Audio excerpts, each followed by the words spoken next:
O te o fualofa ma whaataro whaatu le pa ia ma le mamalo o le tātu o tunu le fo i taia mātango fie. Ma ro le soifua manuia ma ro fo le langi matafi. Ne fo o toi amatalia tātou whaasalonga ma sani si u fonga le laumua mai Wellingtoni. Ia wa fo le tautuino le tātu o tunu. Ile ne fo i taia fo le aso tolu se fulu o mati lua afe lua se fulu mani lua.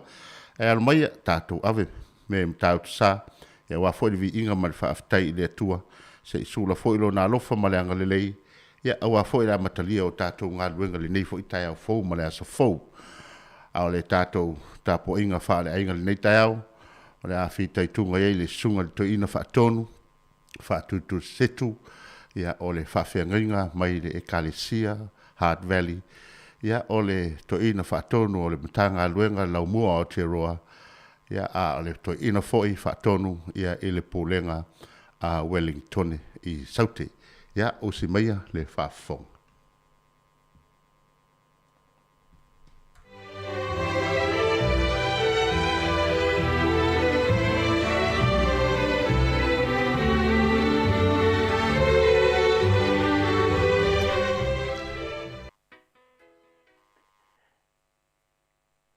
Malo le soifua. Whaafitai le anga le leo le tua. Pa ia o le au whaafonga o au sua i mai fo i le nei tai au i le tapo inga.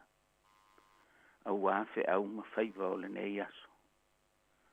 Wanga le le tua i lautou soifua ma lo manto wala. Ua maua pea na whaamanuianga. I le tino, le mawhau ma le anganga. O maia. O le a tātou tāpua i atu i le atua. Tātou tatalo. O mātou usuatu i o lunga le li ie. Fantasi o lo mātou o tunu uma i mātou nei o e mese fo i lātou o e o whaafonga mai. Tu atu fantasi o mātou loto i lau fio. Nese e whaafonga i nala mātou tangi atu. Awa o mātou fia maua pēa lau fisoasoan. E whai fua a mea mātou te whai. Pēa unoa ma lau fio. Whao soi tonu ia i mātou le lao le amioton. Ma le malama e mātou te sava valiai. I whea ua ngā luenga o le nei aso. La mātou tāpua inga a whaia nei. Leli ie. Fesoa soan mai. Ia o ngā molo mātou wola whātuatua. A o mātou o ia ile nei lalolangi o whaingata ma whita. I lo suafa Jesu le li whaola. Ua te talo atua i nei lama. Amen. O le whaitawina o le tuspa ia.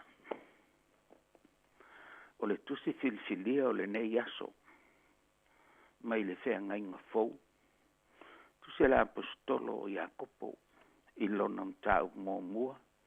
O le whaiu mō mua e whaangata mai le whaiu po e walu. O le a o whaitau i nātu. Whaafufonga i a whionga pa i a le atua. O Iakopo. O le au auna le atua ma le li o Jesu Keriso. O walofa atu i tu a inga e se fulu marilua o whaasala lauina. O usoe, i o tau manatu, o le mea e fia tele ai pe a maua o tau tofutufonga ese. Ina o tau loa, o le tofutofo ina o lo tau whaatu tua, e tupu aile on sai. Ia ato toa fo inga luenga ale on sai. Ina ia ato toa ima ia sao ona lelei ai o tau. Ia le ai se mea e tasi e mativai. Ai a whai ua le se poto i so o tau. Ina o le atuia i le atua. Le foa i tele mai i tangata uma ma le leto e tau taua. Ona foa ina mai lea i a te ia. Ia o le atu ma le whatu o tua. Awa lava nei masal salo. Awa o le masal salo. E tusa ia ma le pea o le sami e sou. E le matangi u lafo ina. Au lava nei manatu le tangata na te maua se me tasi mai leli. O le tangata whalo tolo tolua. E whale tu mauia I o nala uma. Ia, whamatala manino mai ele nganga o leli. Ia winga o ana fionga pa ia ua whaitawina le nei tae ao. Ia fo I pēa le vi inga I ante ia matu mawai. Nei e whaavavau lava. Amen nei. O le whai upe lima ma le whai upe ono te fia whaunga aina le nei tae ao. A whai ua le se poto I so autou. Ina o le atuia I le atua. O le foa I tele mai tangata uma ma le to e tautaua. O na foa ina mai lea I ate ia. E ia o le antu ma le whatu tua. Aua lava nei masal salo. Awa o le masal salo.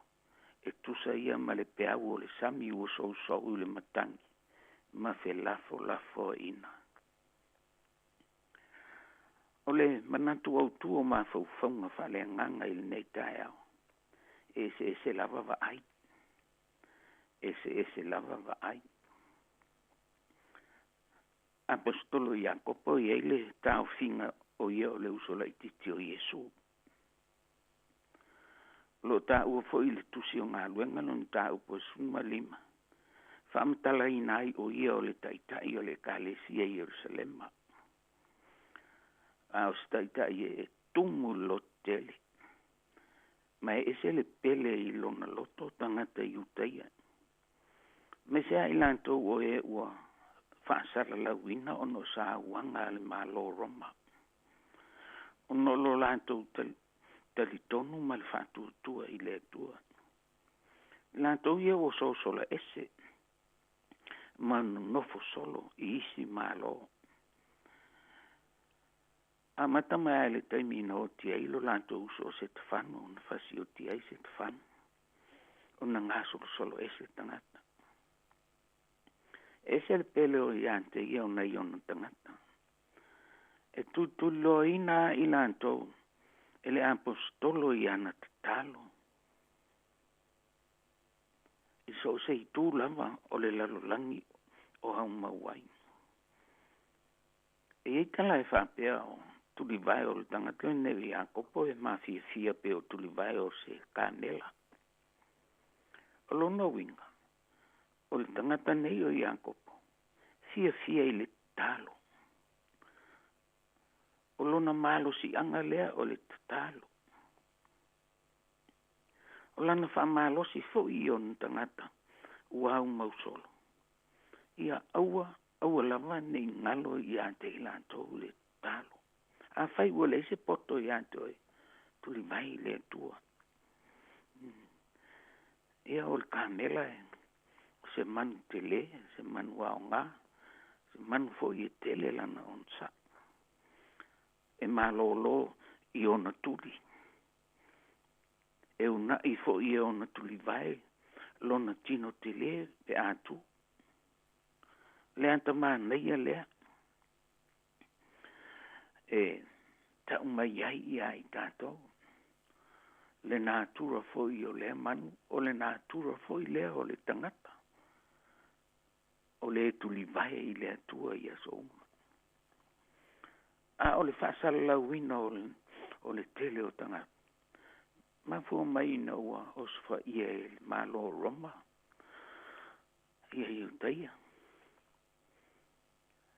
Ua lantou ave wha malosi. Nai whaato anga nai tangata. Sa ngā lulue tausi ai nei o lantou ainga. Me se foi sa ngā lulue ai e maua ni tupe. Wale atina ino me mana wai. Peitai ua ave wha malosi e Roma. Awa ua tupu foi le onge tele I Roma. A o stasi foi mea mātanga. Le ngata ina lantou ave wha malosi.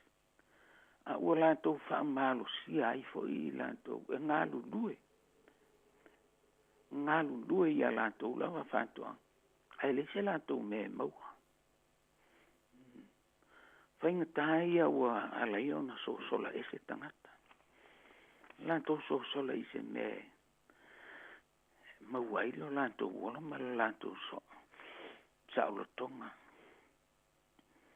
Ioi, o pūlenga sa wai a Roma ua whai. Ua whai nei ma whawhita uli o tangata. E wha malo si atua ile apostolo. Peo upo le matua ile nei tai au. A whai ua le se poto i so autou. Na o le atuia i le atua. Le foa i tele mai tangata uma ma le to e tau tau. Fo ina mai ai le i a te ia. A ia o le atu ma le whātua tua. A ua lava nei masalo salo. A wā o le masalo salo. Tusa ia ma le pea o le sami e sou sou le mutangi mi whelaflafo ina. Ia. E manino ale whautuanga le apostolo. Po ati ngā le o langa e o mai. Pa ua le o lona fo. Ole i le atua. E whaafonga ina e le atua. Le tangi atua le tangata mawhatia. Le tangi atua le tangata e fiaola. Awa e le teite i o le atu. O le mausa lea o le tangata whātuatua. O le ola tatalo. O le telefoi lea o whamanianga na te maua. O le fia e fisotai i le atua. I le aso, ma le aso. Ioi. O tanto i loa. Tupua ei nei o tanto wainga. Ma o tanto nuu i Samoa. I le nuu na o tupua e ai. O tupua e ai. Aho le afiafi o tāle longo. O le longo o tālo sanga. A uma tālo sanga o to e tāle longo. O le longo o le tāpua inga. O le tae au foi. E tāle longo e whawhangu tangata. O le longo o le tāpua inga i le atua. Ngō tā penga o le tae au ma le aso atoa. O le au ina leo i tātou i leo la tatalo. I whātou mauina i e o tātou mātua i o tātou loto mwhinangalo. Le ala i le manuia. A fia i le atua. Fia i le tatalo. Pei tai o nei nei tangata. Ua matualu tia ai ti ngā o le olanga. Ua pule e sea lo lantou soifua. Ua le aini a lantou mea tōtino. Ua so sola ese nei o lantou ainga. E le ngatai ina le ngā luenga le apostolo. E le ingatai i le tau mawhai o le apostolo. E whamawhana atu ina iona tangata. I lantou o e ua maua i whawhita audi. O lana tu ua lalo i ante i lantou. Aua ne i ante. Ngalo i ante o tau. Le ola tatalo.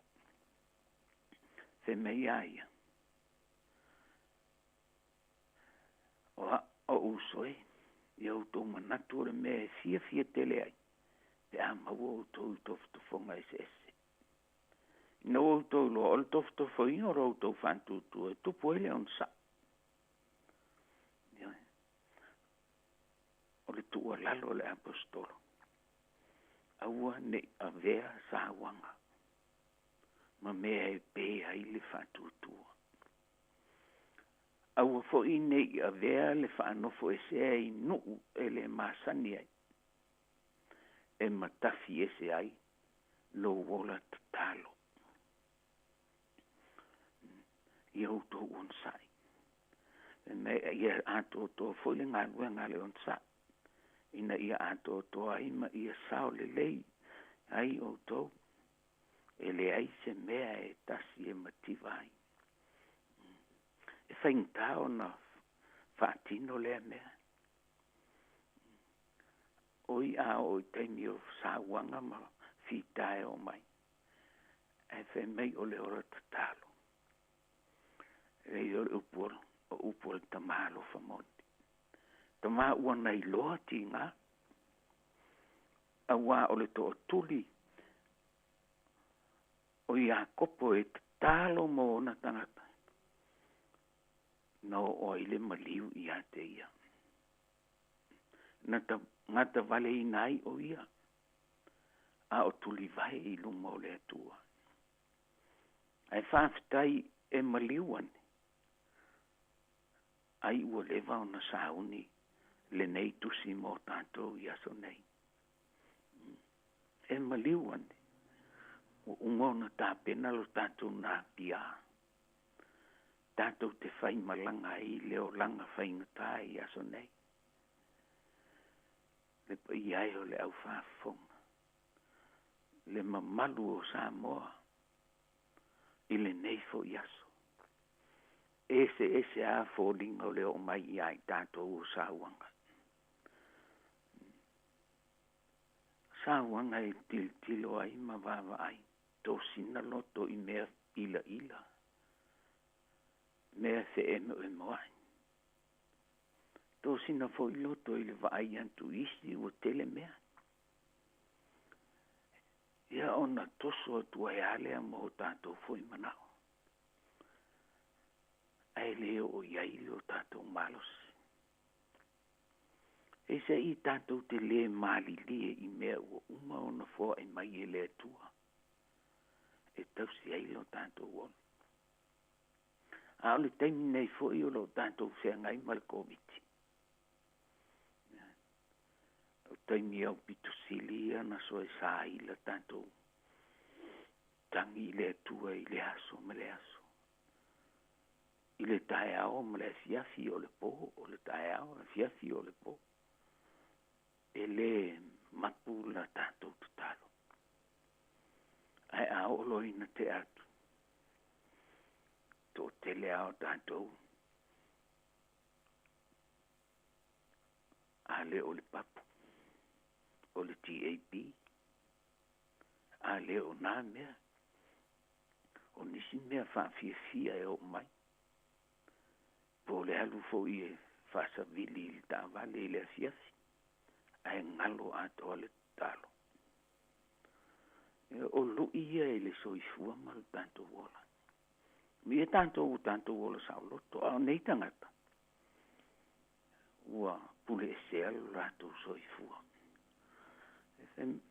Le ngalo i le apostolo. Fe mea i le whai mua. O le tusi whaitau nei. O ua lofa atu i tu a inga e se fulu ma le lua. Ua whaasala lauina. Le alofa moni lea whaatama. Tāpua inga fu ia o tātou a inga i Samoa ma mātua. Lea le mamao tātou te nofo ai. E o mai lama. Mana o alantou tārsanga. E tuli vai a i le atua e mana tua i tātou. I so se mea. Ma so se antunu o alalai. Le au pele i le nei tai au. E ai e le taua o ina lo tātou atunu ulo tō mamalunga o tō pa ia. Ana se toi whamanatu o mea tātou masani ai. Mui e tātou ele o maua ni ti ngā man whaingata pe o nai nei uso. Ma nai nei ainga. Ti ngā ina e ngā lulue. Hafu. Mo whātoa ngai tausi ai. O lātou ainga ma maua ilo lātou on. A o lea ua toi whaafari pui a i lātou i tutonu o lātou whātoa. O ngā lulue ai i a lātou lava mea tō tino i leise tauhi. A ua whao e tangata whao mea. Ioe. Tātou whamao ni e i le tua. Tātou o ia i le tua ma tātou loto whamao. E le a vele sa tonga ua tātou mau. ma me ngalo ni mo i leli se longa e o mai faina ta ona so sa leo o la tanto talo i ate Samoa le u fa fonga pele le nei tao nana o to e tatala ma longo le masfa tau longo atu pa ia o tato ai o lo tato o langa lea na tato o la mai ai o le tatalo mo lava e o awina mai le laititi o le tatalo le li e o ina tato matua tato te le au ngata tae tatalo au o le tatalo ma le fatutua pe ia io se selo ti ngai o mai te le ila fo i se ti ngai pai mai ai te fia i ti ngai o mai awa o lo iai le li i e tali mai e o le tatalo fa manuia na fa i uai le o lo tato uri o le fa mangalo atu ma le fa manuia mai le amtanga o le ngaduenga ua tu atu i le au apostolo o le alam o le talo e whamanuia ma whamanuianga o le ngaduenga tato o li o keriso le li o le pupunga wana sila fia ti ngā o le ola pangatia ma le ola pupunga tia ai le whawhiti lau ona o oe mau. Ia tā fia i le ola te talo.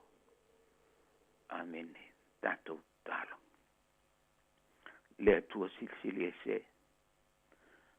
Whawhitai mo le mātango fia o le tai au. Wala whaia e fo i manuia o la fia. Ua ngā solo fo i ngā luenga. Ma fe au ma sani o le aso. Au e whaasino mai fo i ai mātou le ala. E te sila fiai o me atou o ntangata whatutua. O le ala e le tatalo. O le whai malanga fo i le tatalo. O le ngalue fo i le tatalo. Whaaftai ia a wala wau whaatupu ina i o mātou loto ma fau le malosi whalenga. Ia aua lava ne ngalo ia i mātou lau fio. So se mea lava mātou te whai e māneia mātango fielo ntaununga. Ia aua lava ne ia i mātou le vi inga ma le whamanu. O lau fio e au ia i vi inga. Awa o lo lofa e le matala talaina. Le alofa sili na whaadia ia ke riso le li o le ola. Ilona soi fua o foina mai anto toa le manu. Fati ngaina ma fa mata ngaina e tangata o le lalai. Peita i ele o le manava o le ele lona no fuanga. O le ngata fo i le na. Ue sao nia mo le au fatu tua umala. Le maota e whavavau. Ma futa ai ma le tua. Ia so ma so se ia o lava i le ngata anga o le laulai. No so i fua malo ke riso. Mai ti ngā ma fili o leo langa nei. Tu maua tu i lau fi o le vi inga o le whamanu ma le whane tanga. E whavavau lama. Mātou tu atu le loto maula lolo mātou tama. E anga le mai ma fisosoan mai e whai lo mai ai mātou lo mātou vai. Na ia whamalo si ai mātou e fia i lau fio. A wala natura o leo langa nei mātou te o lai. Se ilonga e tofu i tono ti ngā whato amanu tua oe. Te ilonga e atu tu wale le loto i mea fia mana oe. Whato amatu sulu atu. E se lo mātou le whamao ni le atua le tātou wā. O le tausi le leila mātou pitola au e tau na whai. Ua mātou i loa fo ia ua mātou tāua soai. Ua mātou langona fo ia ua mātou whaatalinga tuli iai. Leli ie. O le se whaatinonga o le alofa. Ana o le alofa I fo lava o le tangata ia te ia malona ai.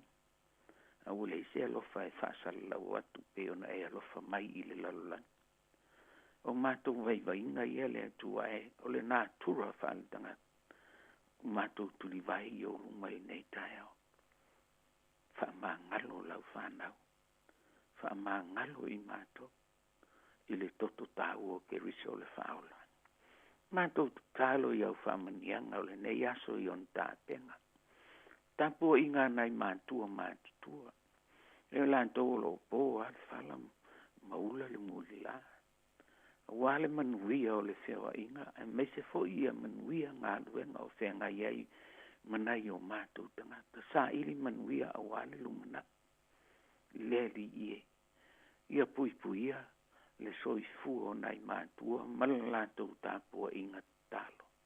Hapea fo iai lantou o suatu ngā luenga. Ia pui puia lo lantou ola. Meise nai a mātou whanau e o ia onga.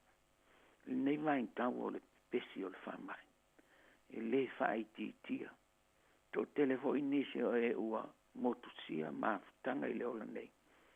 Ona o le whamai. Leli ie. Pui lau whanau.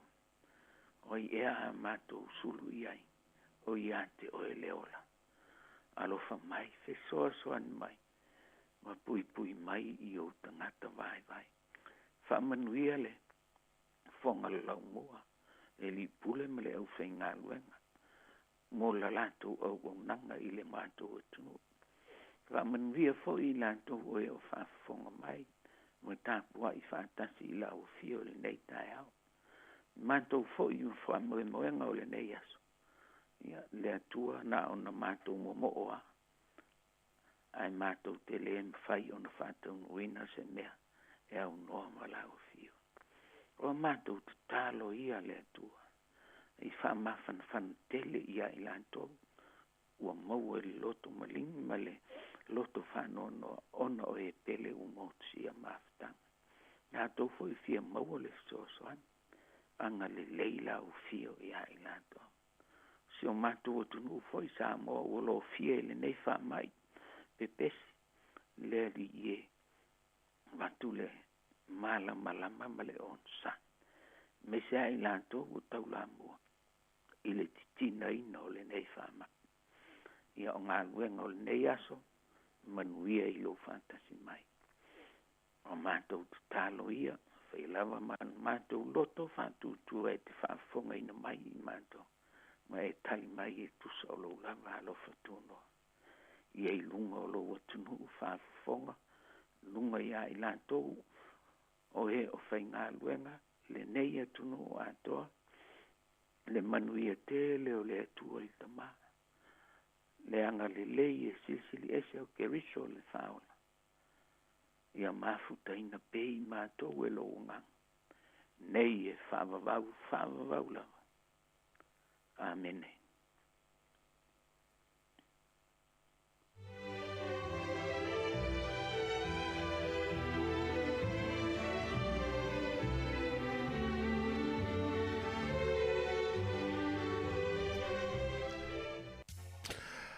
Ia, ole nasa whaafonga le tātou tunu I le tātou whainga lotu e amatai fo I tātou ngā ruenga nei fo I aso. Ia, le sa whita I tunga I le sunga le whaifi auto ina. Le sunga ia Reverend whaatuturu setu. Ia ole whaafia ngainga ale e kalesia e whakasā I Hard Valley. I le pūlenga Wellington I saute. Ia, a le whaifi auto ina whaatonu. O le mtanga ruenga le laumua o te Roy New Zealand Wellington. E mole atuai le whaafitai tele I lau sunga le whiwhi auto ina, whaatonu. Ia mole tāpua inga mātango fie le nei fo I tai au mātango fie, whaafitai fo I mo whaamonianga. Ia manatu o le fo ua tā oso le tātu o tunu. Ia ua fo I le whenga iai whi au mga ruenga tau a mātau le nei aso. Ia whaamanuia tele le atua I lau sunga to ina whaatonu. Ia I male whalitua I le nei fo I aso. Ia manuia fo I le tāpua inga le kalesia. Ia e whaafitai tele lava, ia mo le whaopo whaala I au le nei aso. O lo moli mai fo ia lo whaanga ma whaamanianga, ia i mamalu o le tātou atunu o lunga o le tātou Facebook live a pia fo i lunga o le tātou YouTube i lau sunga le whewha euto ina whaatonu ma le whalitua ma le kalesia. Ia, le tātou atunu ia o le atai nātou le tātou peselea ia whanofo file mui foi ma solo foi tātou fuanga le nei aso ia tala me wha solo foi leo le tātou porkalame ia e pe ona iai le nei aso.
Ata o le taia, siu fofonga o le laumua, aso ngā fua, I le aso wharaile, I le fitu I le taia, ata o le taia.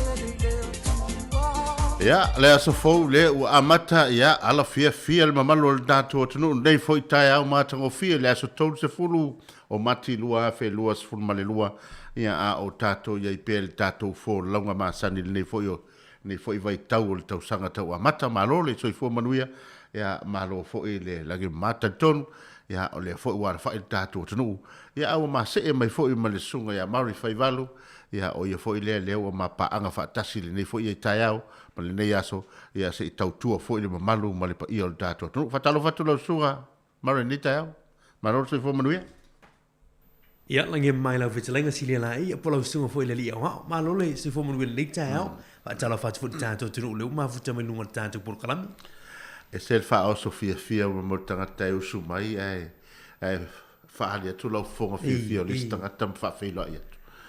Ia, pe ona i fwoi tai au nei il ta fwoi whelo inga, pe whelo inga wha uso, tono ngā nua. Mon. Ia, malo, te tonu ia ono o manuia le tai au i lau ala whai mai. Ioi, ia ni tai au, e ulawa ma ulu ni tai au, tu mai, le muna i ti munga nei asu, ia e manatu. Ia olo manuia la vai tātou i le lofa malanga leo le tu, o a mai lau sunga le leo. O le matua ovo le manuia le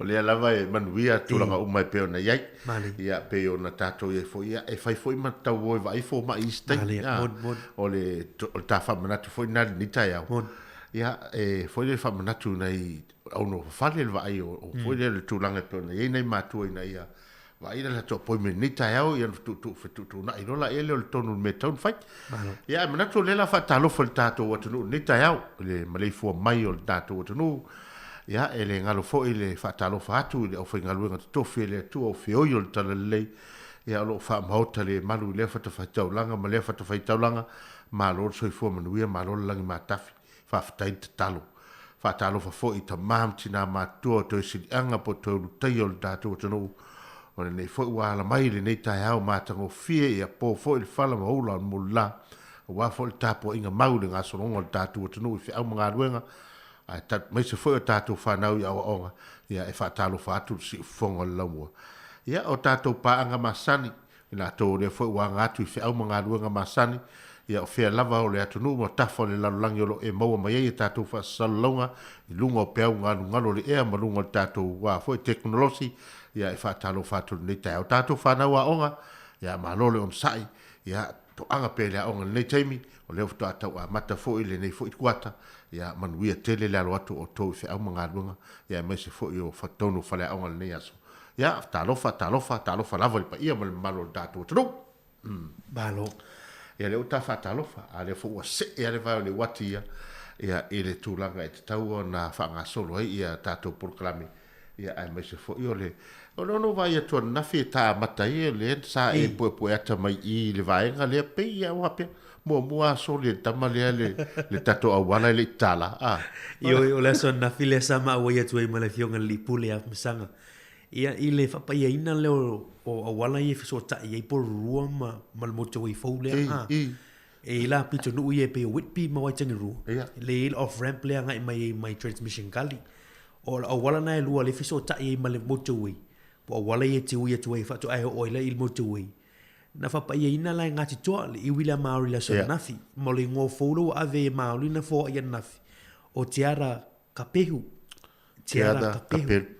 pe o le ngo fona le ave fo i maori fa me ano fa maori po i wila ngati toa ia mo awala nei fo ai pe o le so le o le atalalo ia il tamai tai pa le mia mal kapineta ia ma pure nganu se ia pe a fia ia kapiti ia Wellington o por Roma la Hat Valley ia mana ia yo awala fo ia tasi tesi male pe luas tasi tesi mal 5 biliona le na fa ingol se le ni le na fa nganga mol package le ia fa tele u mai po fa pe na fi uma mai lo fa sala ngo fa pe uma matala na fi ia e te o to ma u atu le si vai nga va pe ia o le na fa pa ia au tai au ia lo po tai au po nei fo ia matani sol tata ia tulanga ia talusia ia tala fa pena au ne ien fa la tau ta vale ia o fo ine ien so fu mai mau le awala ono le awala ina mane vale ia e pe yolela ta se atu se ta pesele ia ona ta otu le talo tau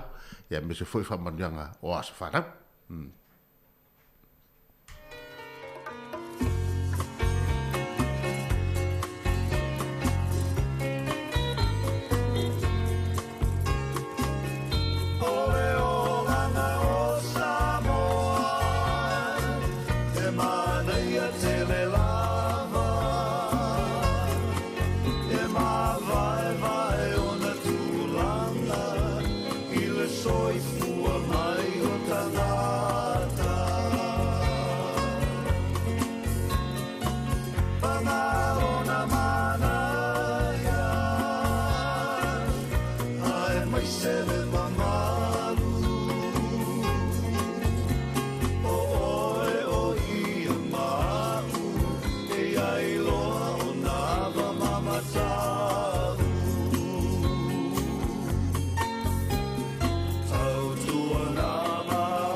O le a tātou asiasi atu fo i tūlanga o le tala o le tau le nei fo i aso.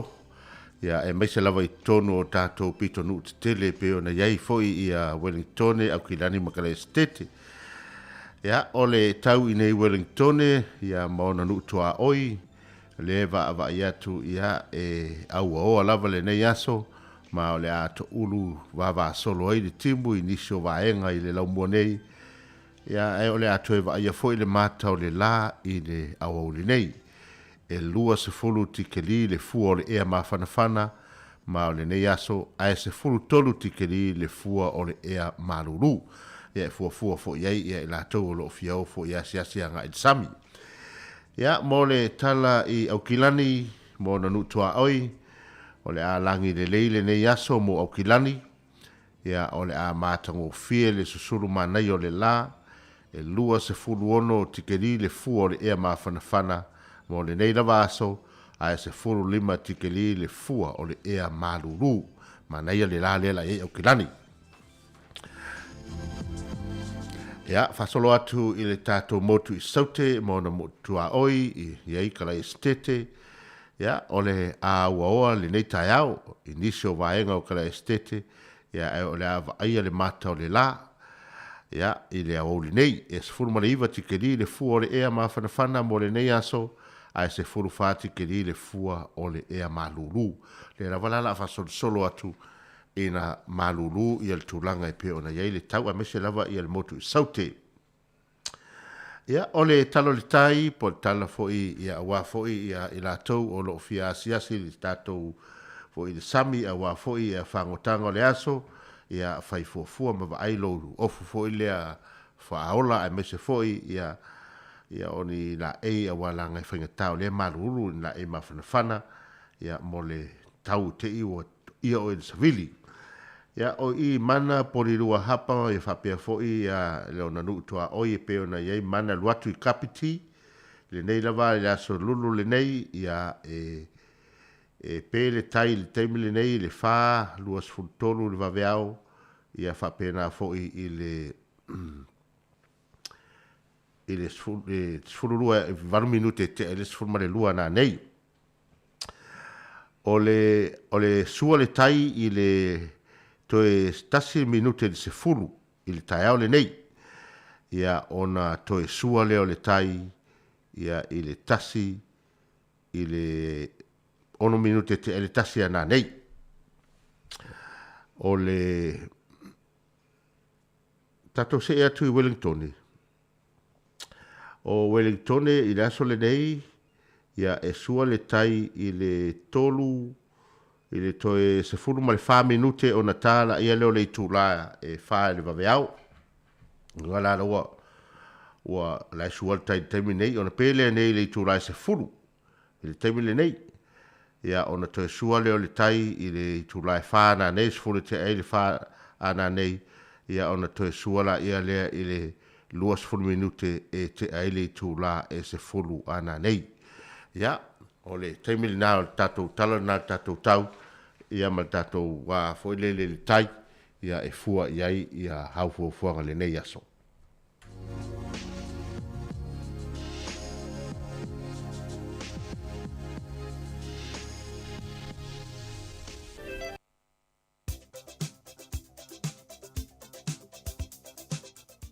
Ia la tātou se ea tu tātou tala tupe. Ia o le sunga tupe nei tā e amo i lantou tā pena lafo lantou se leni Samoa, ia mainga mo wore dei aso, o le tā la New Zealand nei tā o maua tā la ono fitu sene Samoa, tā la ono fitu Samoa, tā la New Zealand maua le ono fitu sene Amerika, ono fitu sene Amerika. Iwa sfulu sene ia maua tā la New Zealand i le tā o nei, tā la New Zealand maua le tasi tā la tolu valu sene mo fiti, tā la tolu valu sene mo fiti, ia o tātou tupe i sa mo nei aso tā la ono fitu sene, ia manuia la fuina o tau seleni, ia inga mo wo i le nei aso. Tātou atu tātou whamonianga o aso whanau, ia pei ona iei fo le nei aso i tātou aso whanau, ia awana ingalo o ia o tātou aso whanau o i tātou imeli, o le aso whanau at samoacapitalradio.co.nz ia e lafoina mai ia tau whaamanuianga i le nei aso. Ia ai o te talitono le iei le tusi lea e tau o na ta iala ina i foi le malo tatu o tunu le nei aso i o tau aso soifua, maua mai lea i le tusi e Ioane e lona mta upo e sifurma le wha, a le fai upo e sifurma le wha e wha pea. A fai tau te o le atu i se mea i lou ingoa o te whaia lava. A fai tau te o le atu i se mea i lou ingoa o te whaia lava. Lona winga, ia, ole, toanga e tatalo, ia ta watu o mana onga i lo tātou ori, ia le tatalo. Whaia lava le atua, ia mea sinsili mo i tātou. Ia, ole pese ne tai nātu mo o toa ia manuia tele lava o toa aso soifua i la toa whamanatu ino o toa aso soifua le nei aso.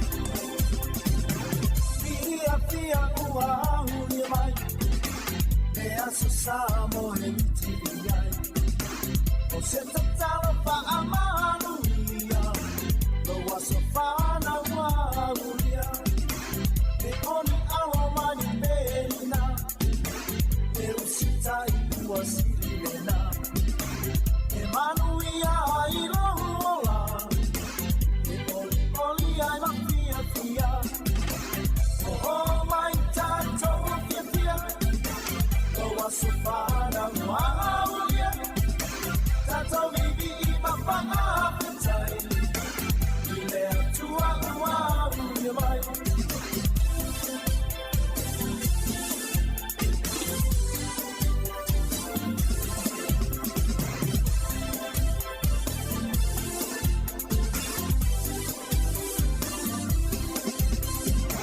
Matua lema paina pa amaru Sina in tele oaso wa o sapia in male pia e de so uia u so e ia tau tona ya mua pe ale atua pa a tau lo malosi tau tua male pa amao oh my tato pia Sofana Maulia Tato vivi I mapanga petai Ile atua Maulia mai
Toi whatala whātu tātua tunu nei fo ia sa fau e ala maia o se whaopopongo le tautua masani a si fongo le lo mua a wala i telefon me Samoa. Pe ama le lua se lau lua se furu le au whai o le pāsesi o le wā lele lena malanga mai ni usile le aswana nafi. Le foi wa toi taliu mai ai I whanua le fionga te tai le tua ngai. Le fionga tu le epa lupe soli aisa I lele malia le ngoi. Sasa ili tongu fiti atu I ni usila mō ngase. Wa toi taliu mai le na fionga malamanuia. Ai ua whaanofo I se ato nei le pāsese le mō le urua I taimi. Mō le fitu aso. E se mai malanga I tua atu pe malanga mai fiti. Le anu whaanofo se mō le se furu malwha aso. Na o fisiringia le te whono le komiti o whaalawe tupu whaafo se I le aso nafi le fionga fili tō mai mano shem leo. E le tu iti le o aso whaanofo se ai tangata malanga mai whaafo a o leo lo malosi le pepesi o wha mai. Aina sau noa nga fili, o lo whetu na I lava le kāpeneta ma sila a wala tāla whengai. Mai I lea taimi ma lea taimi, mai o lo fuafua lava foe I le manuia o tamo whainga le whaasolonga o tuipui le atanoo.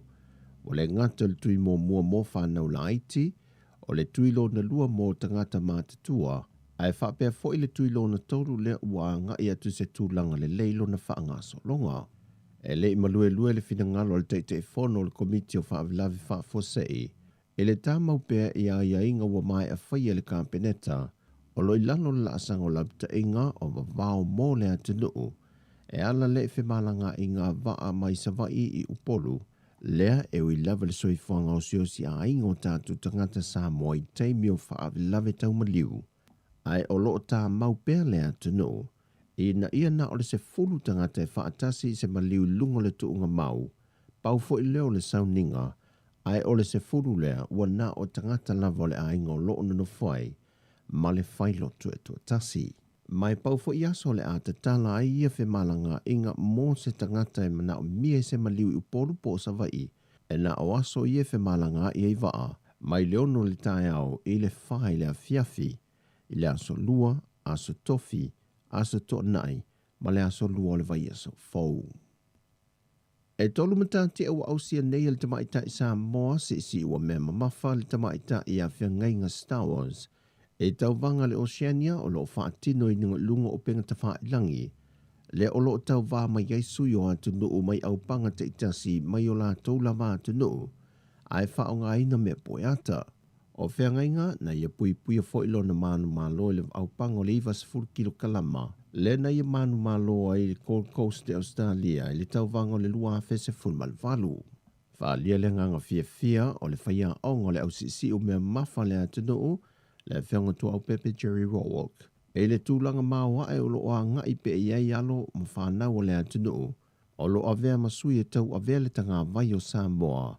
E tau wanga whaavao māloa le lolangi si ua mea mamafa. Na whaai loa le sui officer Celia le mtanga ruenga soi fō mālolo I nai whailo inga malautu stala le asona nafi, le fionga tanga loa Robert Thompson, o le antofu le whale mai whaai tu mālo e se furu ma le tolu o lo I le atunuu, le valu I upolu ma le 5 I savai, ma vaenga o le a wha awa waitu I pui, wha pia fo I masiaki mo le wha mai. O le porkalame o whaata atia le soi fōmālolo ina ma le komiti o whaavilavi whaafosei, e nā o ta avale o le a whaatino ai lea fuafuanga, e le mawhaiei e se tasi o no soi whafo e siaki lava I te tonu o le ta avale le tangata, o le anga I atu e mo o mia ia au nanga. Peitai e nā o le toru lava no fuanga I upolu, e mawhai o na whaiei whaatinonga o mai lua o le siaki le ta avale, ma le anga I epe o le vainga sa iei mua. O le no fuanga lea le soi fō māloloina il matangi ala lua, o le vaenga o le aonga wha fō mai ma toa o lo whaafsanga I ma le whale wha ma mātoto. Ma le vaenga o le whale mai o lo whaafsanga I ma le whale o loa Seppen Renis ma toa. Peitai o le so o le a matauna I ai le tuipui mo whanau lai te whaonga ai nei whale a ongo I tu mālo. Le o le a matatu lo tua nuu ma whale a lili, le atu vai maunga ma whale ata. O ino whanga ia lo to tele malo le atu nu o loe e mapapa awai. Ma lo o iei le wha moe le aso atai au. Wa wha asolo atu e wha umo mai sa vai. E tuinga ma siaki mo le wha mai. o lo i elfa nau ta inga i le matanga luenga le soifua maloloina. Mo upolu ma savai o le a wha solo i ele tuinga, ia mae a umai tutono le 5 i le ono aso. O lo i eifo le wha moe o le aso le eseta i le aso sfulima ma le aso sfulima le ono. E taunu umai le isi uto tui pui o le Pfizer, ma wha wawai pea le tuinga mo le boosters, ai mai se lava mo whanau mai le 5 tausanga i le se fulmantasi tausanga le mātutua.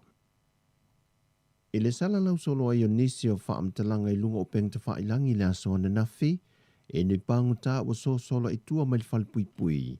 Wa whaamanino mai e le sui komisino mtanga ruenga o leo, a wa paaulongo i tino Filippo.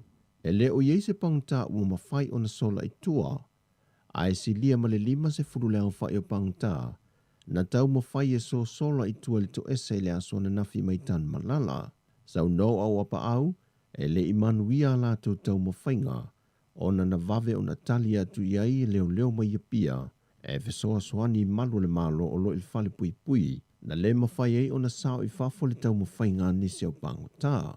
O panguta i pe o na tā ua, e toru potu po sela sa no fai, a e leo i lantou uma ian tau mawhai e so sola, e le i mautu mai se mafua anga na lai o na tau mawhai panguta e so sola, o no lo faa wausu e su engam leo mata opo. Peitai o ata na pu e le to ese, na i loa ai ngā yoinga na tau mawhai e so sola i tua. O i lantau i watu e pu e ne leo mato e loka. O i lantau i e mawha asalanga o lo tuli le to ese. Peitai, o le ato e sila fo i ai le wha amsinonga i ni wha asalanga tala whianga i toe wha o popo ia i lantau. Wha lia sui kumsena a wapa aulongo i tino Filippo, e leise tūlanga i wha pole nai le atu nuu, ona ua toe taloka uma i lantau na tau mawhai e sosola i tua. O tātou talafouia mai sa momole ne yaso, whasoi foia.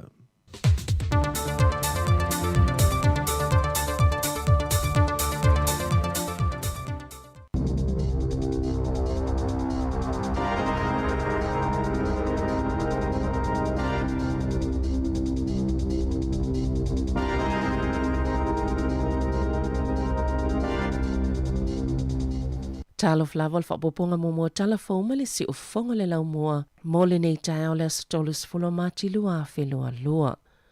O le tae o na nafina fa apa ia hina i e to sai maanga nu ufa maori, e le sui le ngā tito le ngā luenga telo le awala fau, o le transmission kali. E tasi tesi ma le lua 5 biliona tala le tau o ngā luenga, lua 12 kilomita luna mamao, e le State Highway 1, ma usilia ma le sela waso talo na tolo po le tatalanga, ma ile taimi saulua i whaatolanga ina ai, sa awai le tamaita i pulenu o porirua ni tapeka, whata se manisi o pulenu i tausanga o tuanai, o le itu malo o porirua, sa whai masui o le si ufonga le lau mua le fionga le i pule af masanga te alo moresi, ma le sui whaasalalau mari whai valo, i le whapa ianga le ngaluenga le taia o ananafi, o le sole u whailo le atatala ina aloa ia i le tamaita i pale mia Jacinda Ardern, whaatasiai ma le minista o ngaluenga te Tele Grant Robertson, ma le minista whila ua Inga Michael Wood, e le o mana o le waka kotahi, e whaalau ilo le taimi te tala ina i le awala, e tawhia i le ono iaio ni leina u umi o taavale, matula e mei ni whaafitauli, mo le saonga le mo. E se fulfitu afe se lau fas fulvalu tangata fauna wha maoni e le COVID-19 fulwiva. Peo na whailoina i wha maumongo le aso ana nafi, ai to tolu se fulufaa tangata maali liu. Na ta wale wha tonu sile rusoi maloloina lau tele Caroline McElnay, o tangata maali liu iana li poti ana nafi, na tutupu i le se fulu aso uatua nai. O le whaatuwaio na li potia, e mafua, o na whaatoa maua na afia COVID-19 fulwiva, ina ua maali liu. O ni whaamaoni ngai o mailea solo o ta wai. O nisi o ia tangata maali liu, e le o le COVID-19 fulwiva, na ulua i mafuai peitai wala tau mātawina, le to tele o tangata o lo maali liu a oa afia le COVID-19 fulwiva o tangata mātutua. Mai ono iei nisi o lātou ngase tu mau, mātili whaatele i nail tūlanga la matia o lātou wa afianga. O i lātou e tolus fulwhaia na maliliu pe ona iai le lisi o ana nafi. E au fiele to olua mai Northland, to osfulfitu mai leito malo o Kilani, to olua mai Waikato, tasi mai Bay of Plenty, whapea fo i Lakes DHB, to olua mai Hawke's Bay, to olima mai leito malo Wellingtone, to tolu mai Canterbury, ma le to tasi mai le Southern DHB, e to tasi le tangata e tolus fulmona tupu tau sanga le matua, to tasi e limas fulmona tupu, to alima e ta ionos fulmona tupu, to aiva le ta ifitus fulu, to fitul ta ivalus fulu, ma le to osfultasi e ta ivas fulmona tupu tau sanga le mātutua, e to osfulfitu alii e to osfulfitu le tu pao tina. E amatatu le asolua le vai asofou le asolima o Aperila, o le ale toi mo miaina ni pasipo ni whaamaoninga o tui pui pui. Mo i lātou e asia tui no whangal pule ngānu o porirua, e o whaatasi masuinga na whaailo le malo i le vai asonei, e au fiele te rau paraha arena, o le official pule ngānu i Hackley Street, whapea i mawhale tusi. O le talo sangal pule ngānu i tangata ina ia whaonga pia tali pupuni o fufonga, no no fo i le whale pe awhai ngase, ma ia tau sia pia le tasi o le mita e whaavava ma mawai. Sa whaaftai e fo il pule ngānu u tangata uma sa whaalia le langolango ia polo inga o le COVID-19 fulwiva. O ananafi fo in whaalawa i te lea il pule ngānu o le hat. Le le toi mo mio whaamauninga o toi pui pui mai ala tau whale, ma no fuanga whai tele ese. O ana na fina whaalauloa e le tamaita i whaipule Louisa Wall, lana whaamāwaenga o se whaipule le leipaina ua atoa sful whātau sanga o tautua i le vaenga whaupuwhai. Sa whailoa ni fina ngalo whaipule le maota whono, e aweila la tau whaeaianga i le tamaita i whaipule. Na saunua le isi taita i le Green James Shore. O la whaamawina le whaipule i le tala whaasolopito o se sui maua e lo nao ngā i le pahalmene, sa le i tautua o se minister. Ai sa manino lava o se whaitu la fono maua e le tāuola na ngā luenga. Na te manatua ina le taimina wala awa i ona tina o Cynthia ma Susan. Ina ua pāsia i le palemene, le Billy Wall ma le whaipule le Green Kevin Hague. Mo whaipoiponga i tu ainga tutusa.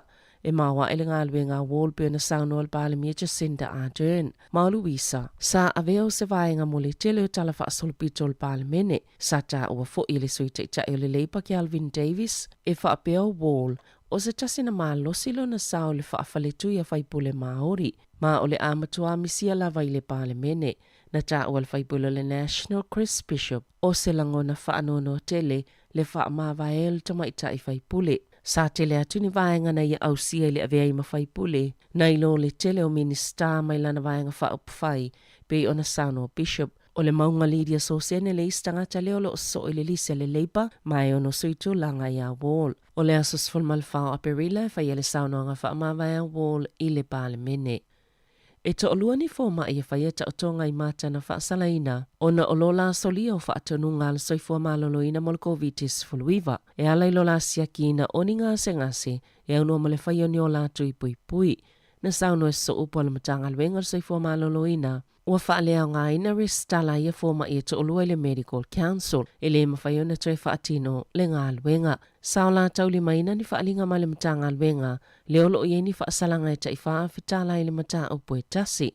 Na ta o e whaapea to olua ni fōma i mota o tonga o mata o le isi e neipia. Wa tauli maina ni whaasalanga ta i lua. Ma le isi fōma i Dunedin wa whaasalaina fo'i. Ma o le whaatolua i leo na whaasala.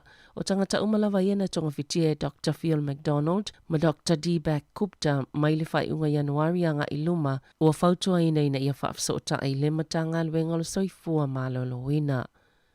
Ua sainia i ni usila mawhiti se malilienga whaapaanga ua fola ilo la tau mau whaatasi ma se tō whaama mau mole tutu whaatasi o le nei tūlangi al Pasifika na sainia al palemi o fiti Josiah Voreke Frank ba ini marama ma le minister vai whawha New Zealand na ia mahuta se malilienga ua tā ua o le Dua Vata Partnership i suvai le asoa na nafi. O lea malilienga o loo whaali ai, le whaamaoningo le ngā lulu e so whaatasi toi si itia le nei whai ngā wō malo e lua i se isi la asanga i lunga atu ini nei tau sanga o lumanai. E fuai le whaavaenga o tū maanga mātango fie fe whaasoa ai. Mani whai ngā pāanga tutusa, ai mawhaiona ausia e ala atu i le ola whaatuatua ina, ai le ngā loi foi so ala upulenga ma whaatala noanga i le vāo malo e lua. na whaalia e mahuta o le saininga 5 wātangia mai le whaanaunonga malo e 2 manitulanga fia ausia e peo le suinga o le tau le laulangi, puipuinga, ma le toi whaatulanga le leo ngā luenga e toi whaalele el tamao aingo le atunu mai le COVID-19 fuluiva. Na sauno fo ipa ini marama o se tulanga mawa e le ua ausia e le vave o ngā luenga so whaatasia fiti mani usila. O le whaanaunonga le tamaitai o Alisa Fam, ina i o atu sfutolu po le sfulfao na tausanga, wa mai a le leila na tikeri o mata upo masuenga, tau inga luenga whaatu stala i lunga o whainga whaate konolo sima whaata wa inga, po o le maketi o whaasala launga. Whato asfutasi tausanga le matua o Alisa, aina o le sefulu masina, na ia wha mai aina ia na o ngai kolisi, ma o le taimi nei, wa avea o ia matene a o ngā pito silio na la ititi, i le University o mta aptau te konolosi i au kilani o lana mau e whaingo fia telea o ngai kolisi o le iso tūlanga mata ina o lona tatae ina o le matati ana whaatuwina i lona uso o viki i le lua tausanga ua tua nai o le sfultolo tausanga o viki na e i le University o nga whaate konolosi i au kilani le lua whelua sfulu ma ua mai anei lona whailonga tikeri mata aptau tupe ma le numera. O le taimi nei, o le ufa ngā solo sa ilinga o le whailonga le fōmai, o le tō whāmanino, po le PhD a Viki, o i la ua uma, o lo umia visa o onga. I ta'alonga, sa whaasisila le pulenu o Barcelona e whaapeo le isi tau vanga mo le fōlaunga le America's Cup, wa whaatulanga e whai lo la tau a ai, i le tau sanga lua whelua whaa, i se ata na whaasala lawina i le asalua i lunga upenga o fsota inga, na whaalia i le pulenu o Arako Lau, wa filifilia Barcelona i se pānia, e tali malo mo le tō ungalo na tolus fulfitu. Ua mua whaailoa le tusinga o lumana i le whaasisila ngalo i a le Team New Zealand. Leolo umeina le ipo le America's Cup, ina ua mai al tau vanga na whaiei au kilani lua whelua tasi, na whaailoa i le awa New Zealand. E ono le whaiei New Zealand le isi tau vanga o le ipo i le lumana, ona o whainga tai le whaatupenga le taamelusanga. Na toi whaaui tua, mai le tau ufonga, leo fo ale a ayoko ki i ayalani i le asonga fua. Sale Immanuia le tau mawhainga le moana Pasifika le talonga ma le Blues i le poa na po i le Mount Smarty au kilani. O le taamelusanga o le lakapi supa peitai, sale i whaingofia le Blues o na titali le malosios whainga le moana Pasifika, e tale afa, sfuluiva au kilani i le 5 le moana Pasifika, ai whai o le talonga taulu sfululua le sfulmaleiva, to o sfultasi tamo le awa le moana Pasifika, o le taimi mua le ua ta alo ai, o le talonga le safua fue te tala le taamelusanga, peitai o a fianga ma le COVID-19 sfuluiva, na le mawhaiona whaatau nu, e toi ta alo au welua i le asoto nai i le malai o Eden Park. Tala whauia ma le si ufonga le laumua mo le nei vaenga o le tai au.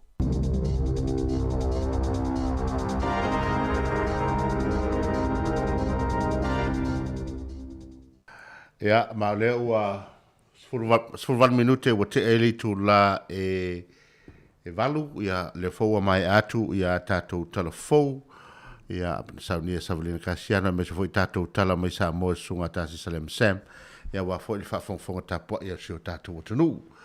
Ia, whamalo le foi le tapua il nei taimi, Murray, ia leo tā whaadongolonga tu foi le te leo talafou le nei aso, ia pei ona o le wanginga mai lua si ia lua sua fale sa lua i oi tala ino tato a amu ia o lua ia i whapaia ia o miset foi mato a leo whai o lua ma tato sui ia ia mori mawina le tala ino tato a wala le pe ona ia ia soa nafi Mara tue tawana mao insinia vo i e vai fa ila wala i o atu le malo la tunu o la wo se la pase la mai la wala ia malo ia la sa mai tau ye o to la sa mai tau ye wala o vai tu mana ia te o wala pe afa pe e tala ma tu fie champion man tu o le wa o sa va o lua tau sanga talo tatu fa tali tulanga fa ngalue ino proketi le ala malu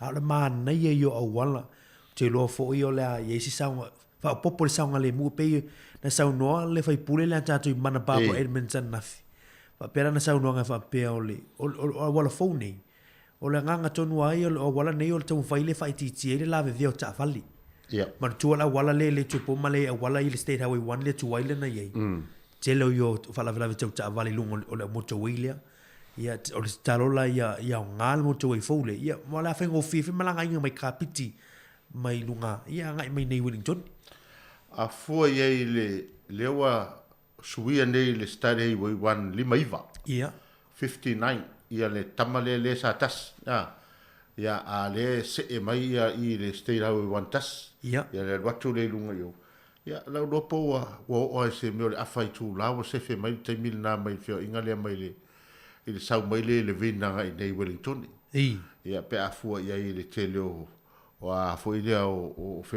a wala ia ma tele tau mai tu tono tamai a highlight o inala le tele ina toile o tavat ia pe tai o lunga ia o le lava ua tatala le tatu wa leva tele tu le media tu langa e pe ona ia tala ina ole a wala le ia le o tau lau fa mo len fa pa ia nafi te lo nei le o mau mai ai no winga sa vale te mai tai palmia ma ka peneta lunga i mal palmene bia manisi ia ona sauni lo le le ta ua mai po a fie ta tala lo ia ina ia fai ti pe on fa no ta telefone tai ia fo ia fo ile sauni unio la to ta fa vale no la ele o le tunanga na o wan iwa ve ustu o ile fa tali lumo motorway tau wai o le vai atu inisio tali sa lumo o penga twa ilang wa pe tau la le fofo ai lo fa ilo mesi timi ia o la ngangana ia o wani tau mesi timi ona tumu la ia wa tulanga la na e kiu ai ta vale ia ma polo kai wala le so tau ia le ngata na la na o titi e tu la ve ai vai e fa to alu ia se timi se fe au vole le tal fe ngai ua fai tam fai ui atu nai para umu ma watu ngai i te oro watu ngai horo kiwi o le o te fo i horo kiwi le ia ma le watu na le vin wai kanai ia ona i vaenga na a wala na Wellington e tasi tesi male pe tasi tesi male 2 piliona le tupele nai fa alu i fainga le a wala le ia o se tupete le tele tasi tesi ma 5 bilion 5 bilion e se fa longa la ia e fa si tele ia ta to la tongi la fonga na tongi anda to wala na e te lo o le fa longa to tini le fai pule le o wall Luisa Wall ia e foi le e foi na pili foi sa aventa mai tai na le o pasi al palmen ia ai pe o a su fata usanga eu fai foi si umi o tautua mo le palmen ma lip bon o lu af mal valu le sa fa jo au fan le il te mai ta ili tonu o le palmen ma tu o Luisa Wall ta alu le Black Ferns au la capilla tini ta tu New Zealand ia au lu af mal valu le sa wa tu tonu palmen ia sa ia o mi fo no fo le o Monroe ma lu af suma ta si lu af lo sfu ai e moni lava o tulanga yo tula fono ia na pasia le sa o Luisa Wona ia a mataina pe o ia sa tu sia tula fono nei pela na ia fate tengo tula fono ia mo ai tu ngai tu sa same sex marriage ia po tulanga la marriage equality ia pe ni sina tula fono nga fo ile sa fita tu ngai fo ma le fai pule tonu o parliament foi le o pe foringa mai ai o mena na lena i tai do ye wa lena so wa ne o saufa a MMP le no fo i tua le malo se o telo pasene o tangata ia pe mena na lena pe o mo te ile sau te ne tonga fo ile o Salis ia o ina na malo si mai ia tonu foi o pin tau malu e due ina lona fo fa palo tono le pilina e wala nga sa o ia tonu ale lena na tusia mai ma na ina pili nai ne pasi le la vala pasi ia ai tausia tatu fa malo foi fa tai foi idea foi ti Napoli foi tamai tai tu langa lan tautua i tonu le fenga malo lipa lewa atonu ai foi ni sivaenga ia ele tata o matua ia mola io la ai wa afu ele lo matua ma sani no feve ia ele lipa o levate lo matua leo roof Tyson e tele ai no la tu vala au mai lava se ta vala tela tu o lo matua lena e mai palmene ma va o va vai ua matua le alai lava e filo ai mo porkiki ia. O va pesol. E se foi le nganga tautua o ni takatai au mene porkiki le umi ai. Na e alo e talavou ai le umi au e ato manu minumi o fōringa. Ma ato manu minumi o fōringa. Oi le ai o le tele o le pressure. Ia ma le lava le mo. Ia vai fai ata sinta le momole o na fōringa ni teimina. Na vei ma poe palmira i titi. Ia lau tato vai atu a matana. Na tau manu minumi mai mei o na alafa. O leo lau wa. Sila. O na o mafua.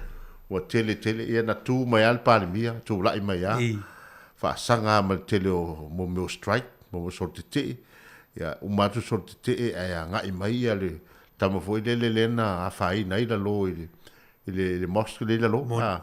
Ya so mai ma sa wal fa mai. No winga. Na ta pena le ya te sinta le tu sa e fa sanga i fa fitau le ina ia. Le ia le soifua malolo ino tatu tangata. Ai le interview le la e fa foi na tu nei po le kwate te le iva pe uma tatu telefon. Ya le la a fa tala no tu ai ia le te mai ta i to si mai pasi. Te mai ta ia fo fonga longo vai. Po sa o le a. Fo fonga longo vai ia e mai le fa la poptonga le al vaenga le Pacific House Service Hutt Valley. Ya le la fa fonga mai ia la fa tata no tu sunga ya Marifai Vanu. Ya le au nanga fo ia po a fo ni vaenga taua. Ola am fin tu fa me mo tatu tunu. Ya ele tu langa so fo maloi. Mali o le tu langa fo ja o fa tata no le o le fa lo mai le o fa mo o tuinga o le fa o tu fa nga so lo fo tuinga tu pu nei temi. Pe o le sa ye nei temi e po mai masina ye na malo lo mai. Talo me la matanga ni tu sanga. Ya ai o la fa no tu mai se sa te lenga o po fuanga tatu Pacific House Service in Hutt Valley. Yeah. I whenga tui o la tuanga e tui tatu tunu le amtanga fo ni ma sina foru wanga i mai. E marai awana ingalo tatu fatata nonga na le sfuma 5 minuti te li tulaiva. Ya awa fo ele tulanga e peona yai ia soifu malolo ina ta ua tele ile nei foi taimi ia a o tatu atunu ua ia Mario leo whenga solo ia tu whea mga luenga maasani. Ia fai maria lo to waso.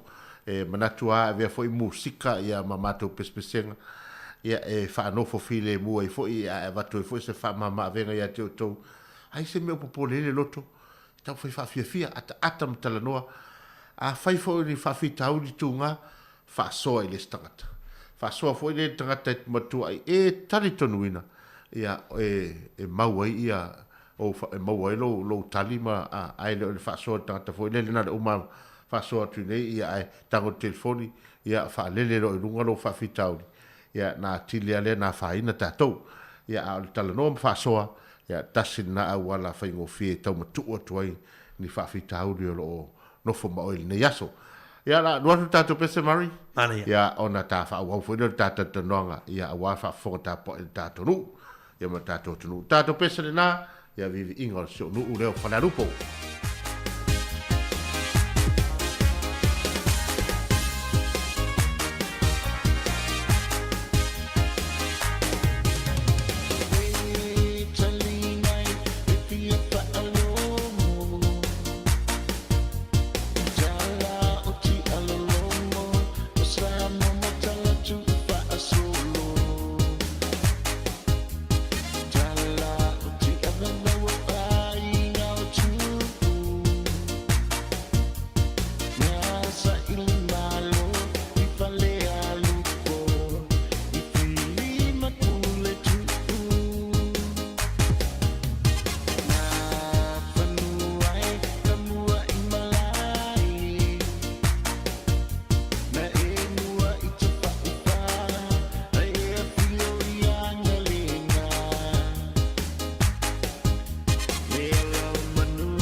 Ua toi luas fulmaleo no minute o na tāleo le tūlaiva, ia tā foi le tūlaiva, ia o na toi awinatu foi leo o tātou tala fou, ia mese foi o tātou tala mai Samoa, e le nofo tāpua e foi ma le whaafonfonga tātou o tunu.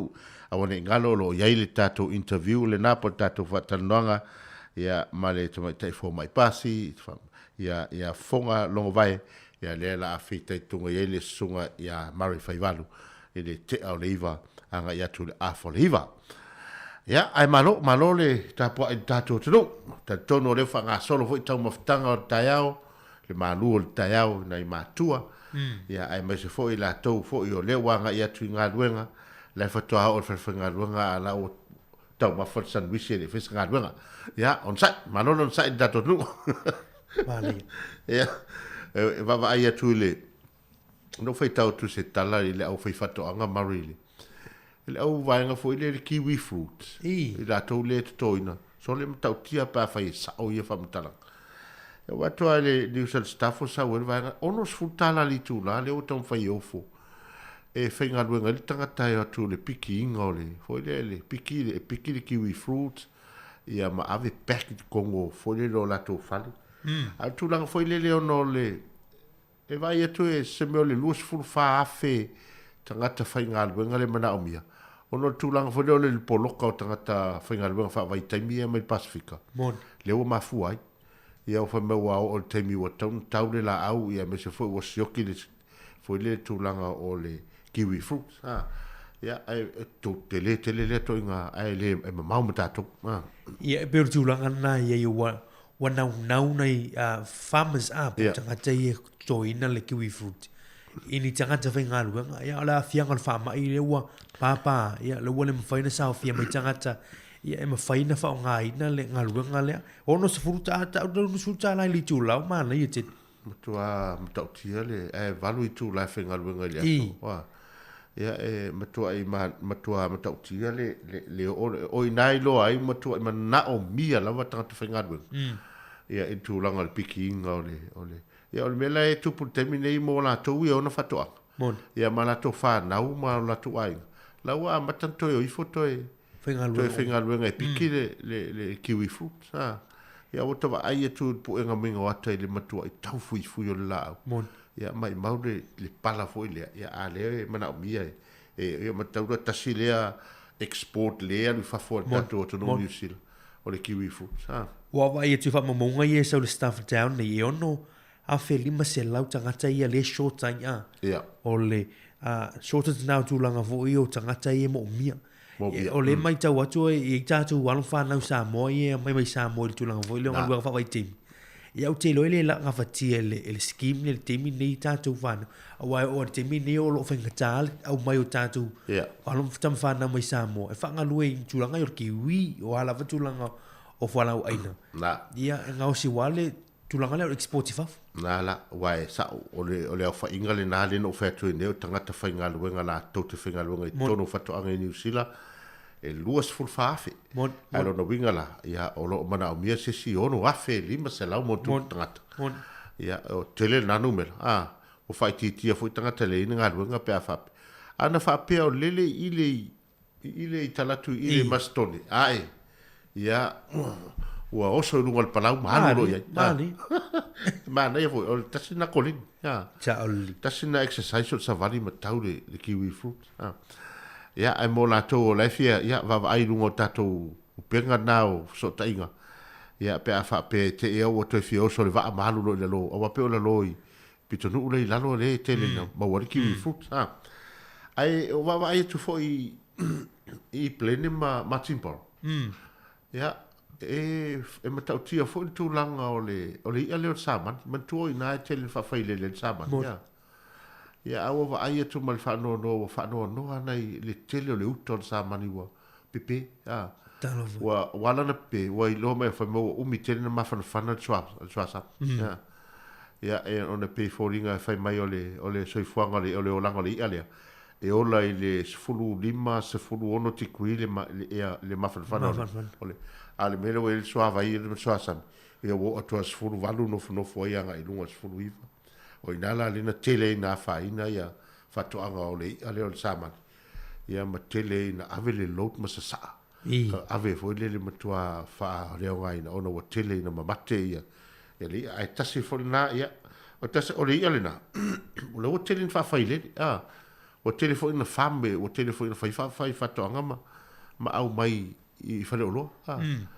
ai ele si so ngano va ai ele tonu le Alaska ia e matua foi Alaska tasi na tonu e malulu ai tele sa mani vai ta fai mai lato e se ale lanu mu le ano le ia na au mai le mai sa o ai le famina foi le ave tono fatu anga foi e se foi e pe wala no mu vai le ia le fa foi e la vai ngai foi fatu a le ia le sa o mai ia la tu o Alaska le tele o le ia o le ia la na fai mai te vai e matua malo si alona lanu na ele lanu mu e pe lanu e se pe lanu moli mali pe lanu orange mai la le ala na sa me al kama au ia yo fai fatu anga ia lo ave tu tono vai fa fo ai ia la fe mai la to ia ele se ia no le vai ta o teknolosi mo me ia o fa va uma tu langa ina ia va ve na o foi le mo ia le fo o foi le mo na to ia o fa va tu mori fa fo tu mai mo fa vela tu mai mo no wiga e fo de fa mo taio io tu mai mo e vele va ia me atama io so nga ai ta sia io la so fo malo lo ni ta to le ta mo fa il mo mon o le si tala le vai to le tao si le la io tu la fo le na mai ta to telefo o le wa saini le fenga pa anga fo po le partnership deal le al va New Zealand ma fiti ila so na file sa ye le minister vai fa fo na ia mahuta ia mal palemio Frank Bainimarama ia o te lo se fenga pa anga wai o maftanga New Zealand ma fiti ia te mi lunga la loi ia le ile fu fanga le fa ta tiele a deal por partnership deal le ma ne ye tulanga fo ia tulanga o Samoa ainga ia mo fiti e fiso soania New Zealand ia mo fiti e foi tulanga o exports po imports mai fiti o la faina mai New Zealand fenga pa anga le o te fai man tua foi le taimi foi le kuts lena na tau fai pan marama ina ia fa no fo fide mufiti ia taimi la na matua I tele a fo ia fa talanga pan marama na tato mai a New Zealand ma Australia ona rapia ele o lango ina New Zealand ma Australia la tau fai ia le pu amatana o no va vala mai ia ele se vai nga le sa tau fai to ina le sa tau fai ata ia pan marama tu langole ole foi le tama ainga fiti ya a tato ai tu langa vo ile ia o se tu langa vo se ku vo le pos tu langa pe lo wa tau fai fo vale le malo na il na tim ia ese foi wa tato tele ia ia o no foi pan marama ia a tato va ai le tu langa suinga le si ilo si pan marama fe nga malo ia a fiti ese tu langa e lima va nga ta ua ia lo il fe nga pa nga le o tu langa foi le pulenga o pulenga le por democracy foi le tu langa foi le fisuani mo tuma ainga economic resilience o le leo por puipuinga o atunu ui lua e por pacifica o le si vaanga e fa ta ua le fenga pa nga le o tu langa swing o le tau por climate change e mon tu fitile te la muala tu te mini tu langa o por kalame o climate change swing o le tau e matulanga fo e mo fiso soani I taimi fo io fa fitau li fo io mala fo le fa natural e pe o tulanga na e mani o le o saini la tu nga pa nga le malo fiti e te le ala le so tanga le o fai ya no winga pe e fo ringa mai o tasina nga le le fo tula e mai ale fo le minsta o fo e vai fafo o mahuta pe o mahuta le na ia le na ya wa pe tamo Winston Peters le sai le vai tai tamana te tau fa vesi tamana ia ta yo tonu ia e mana ia o wai fiso swan e lenga te fo ia fiti o wai le fa tu saina te mau ai ngo fiti a Samoa mon e faisi le leia tu te mau ai ngo fiti ia ono tu langa le te leo lo na fo I na fa ingo tangata ia me se fo I te le tu fiti ia a tu fo me tau tourist e te loele fatu sadia fo le o Samoa nga le le fiti me to tourist ia au te no foi o le tau mau atu foi lista mi o le o la e alu ko viti ala uta tala tu foi pan marama le atu tu risi viti ya ele se popolo to la ua fa atasi afti male fa mai ya le fato ave vesi mai se tato tu no Samoa ile tu langa le o to fa mai ia ma to i popolo ma to tu vale ale me sili matau ele o yesi sio maliu mai Samoa tu langa fa mai ele o atu ia per tu langa nei Samoa lo o si mai lalo o lo tu mai lalo fitu asole tu lang foi lo no fo vai foi isolation ia mon tu le sa sul fa so le so tatu tatu mi sa mon ni tau o lo tu mai lalo fitu sa luatas ia lo fa ia ma sui pe a New Zealand ai awai ia te o le se va e se me o le afa polonga i tangata ia atu nei i le lusu tasi aso no fo vai lo mo fai tu ala wa leva na i fa fol fa ma ia o le men na tau fo ina na to su ia fo fuanga fo ia finga mano ina ia paleni uma mo tangata ia ai tarsia tato talo pe ia faititia wa le fa ia tu ia nusil o le o sau lalo pe o sau telefone i taia pe fo ni o sau anga i lalo le tula o ono te ia na po ina o fai mai fia tangata maliliu to fu mo tu ia mon ia ono te ia fa pe so tasi le so a le fto ama o tu nei telefone sauli ia o fai no melo tangata maliliu ia fai no mela mo isi aso ia te atu ele fa mau ia tolu fa ia le fa mau fa tasi mai ia matu mai fa tasi roa mai ana na fi fa mau na lo le so na fi tu langa pe ona ia i te kata maliu pe le lag fu ile pe le fa tu waina o mai fa mau nga ia ai ono te mo fai e mu fa mau nga ia a to ma sa o fa mau nga ia a wa to sur fa ta ta ia maliu le so na fi tu langa fa mai ia le wasi tia to se la mo to lu ta kata maliu fa mai ia New Zealand la tau ia e moni na valua ai masisi mai lalo tu mai lalo tu lango foi no mirror cases de mo liaso ia wa le fo wa amatana le fo falong o nei le so verso fo le so fa o perila ia le lo te tala i lo le to ia yo se vaccine pass ia fa pe fo ila tangata ia le fa intu ila wa matana mo le no to ia ni tiu fa pela to po le almena ina ia la to le matanga ai le na la nei na tu o le tu langa foi le na ia fa to sia o tangata uma tu langa o le foi le pui ngal malo o lo sa na tu langa lai lo tangata i vi tu ia lo faina vai tu foi tu langa foi tangata ia te e fa mai uma tu langa tu e tanto to foi lo pa tama ki le fa au le ngai o kidan o le ma o tu tala lo wa tali ele fa misi no la talo sanga e fia lo ele te fau sana holiday lo loi Queenstown ia mo tu le sa fa pui mo sfulu aso ia January ia lo no fa ia fo le il fale ono tu langa fo io la fa tali fa mo li anga la mo li ai ia lo botali ele fa masino ona la tu langa le su winga io tu la fo no ele mo mi vaccine pass ele mo mi fa ma lo fo lo tu ia al mesa tau no va tu langa tau no va pe po le ale te mia wa mantua lo kalo e vai no foi a fa pui lo il fale e il te mia tawaina o tal fitu le fiafi mo ila to wit fa lo fa me tal fitu le fiafi il fale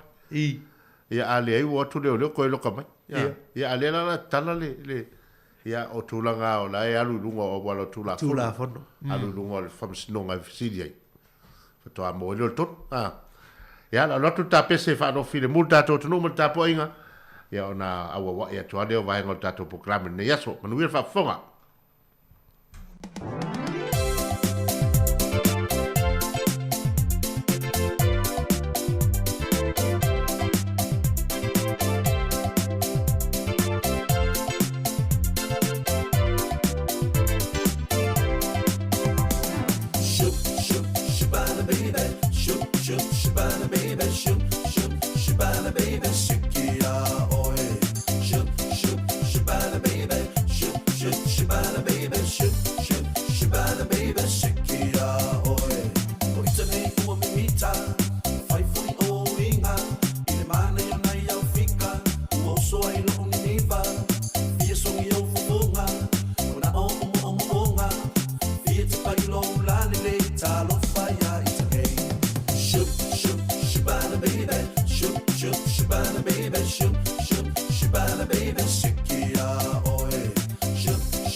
Shibana baby,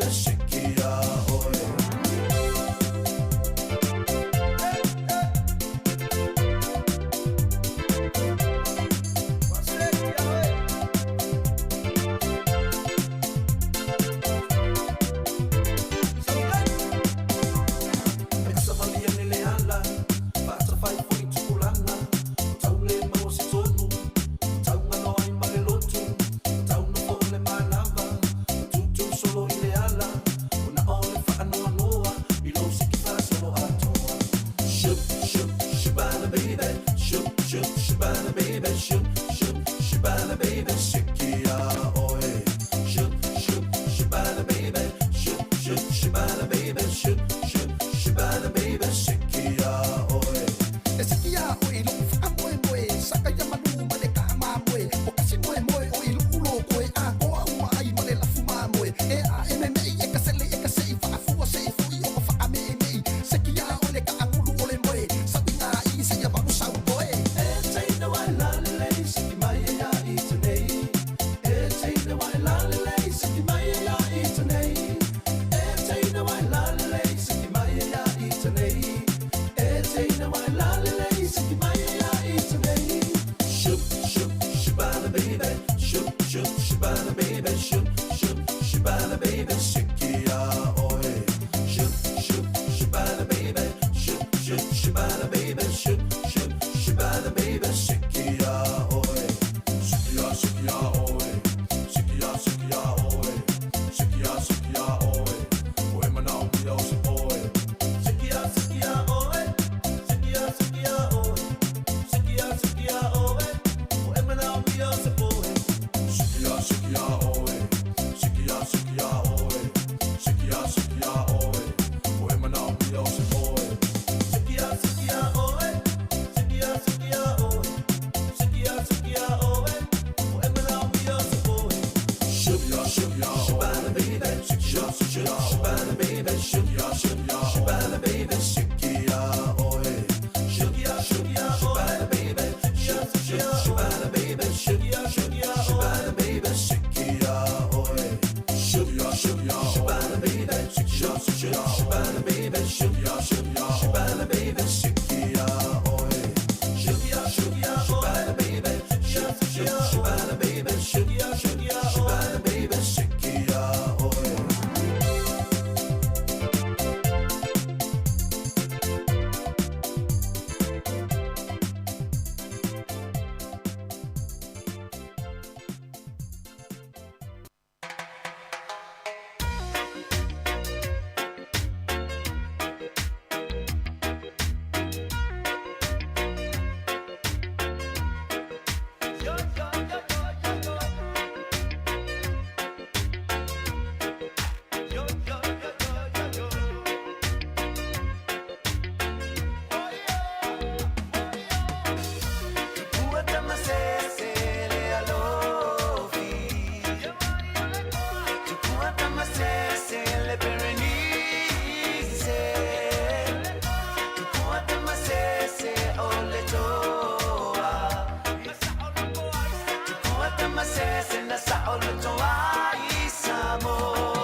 Samoa, oh yeah,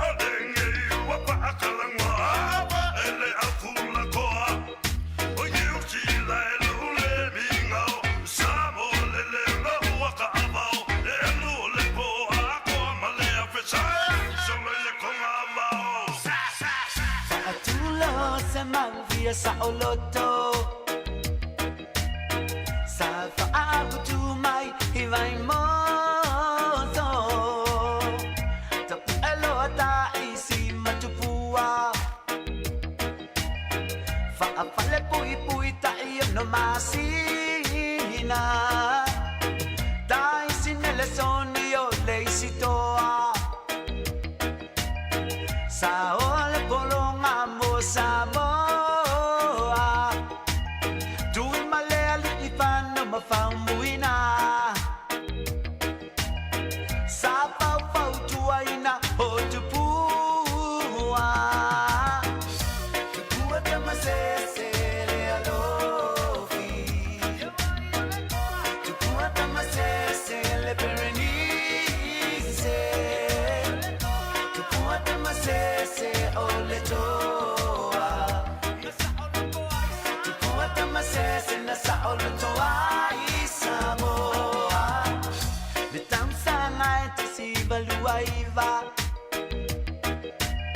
absolute se fullo male valote sema nama soea io le toa o Samoa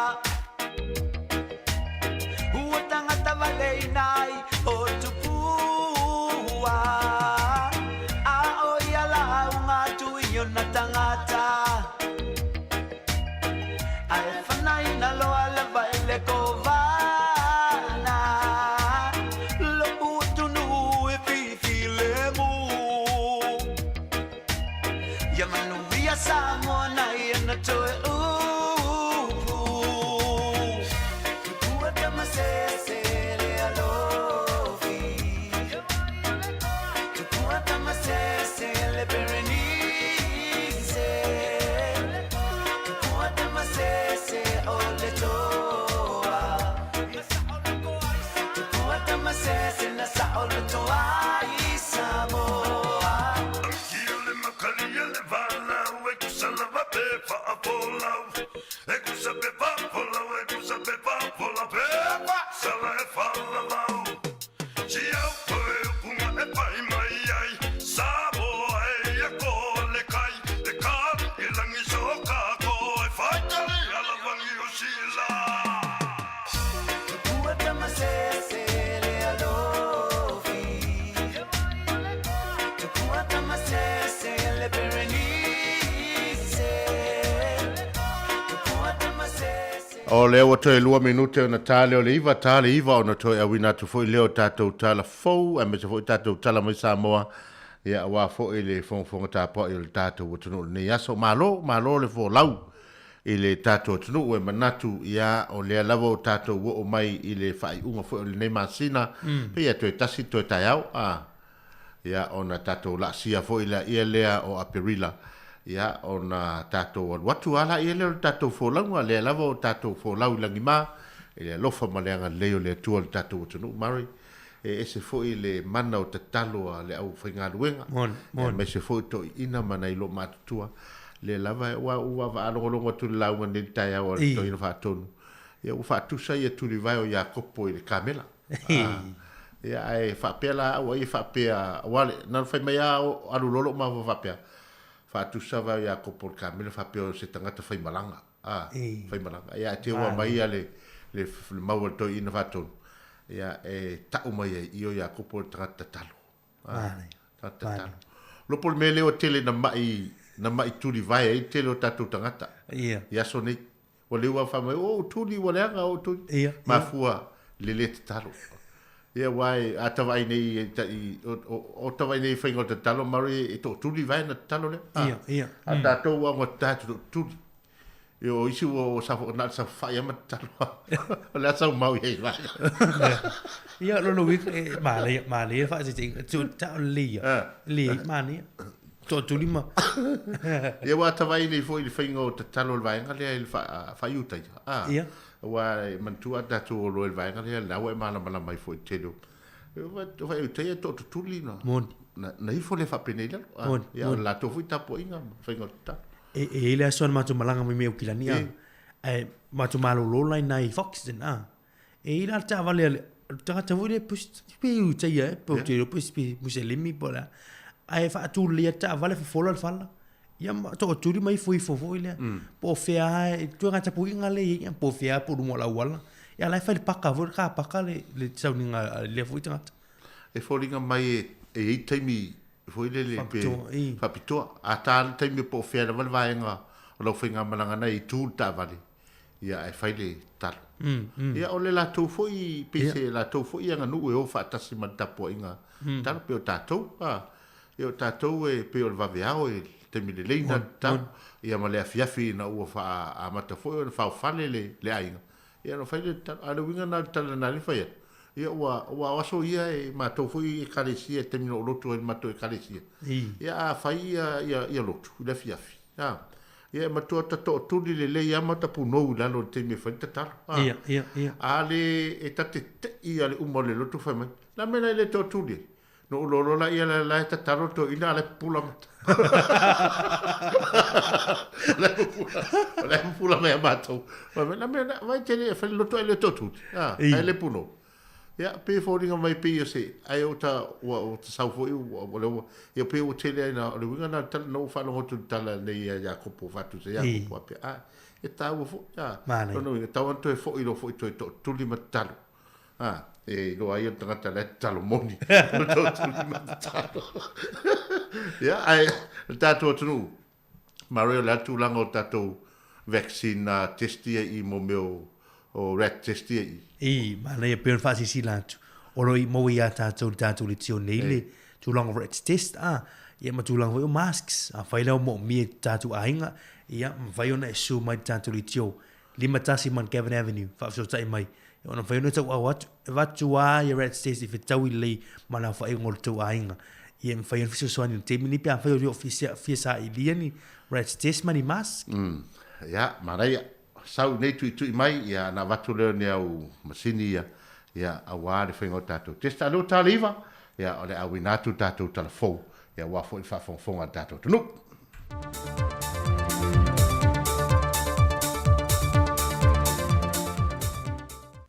Toi whatala whātul tātua tunu nei fo ia sa fau al maia o se whaopopongo le tautua masani al si fongo le lomoa a wala i telefon me Samoa.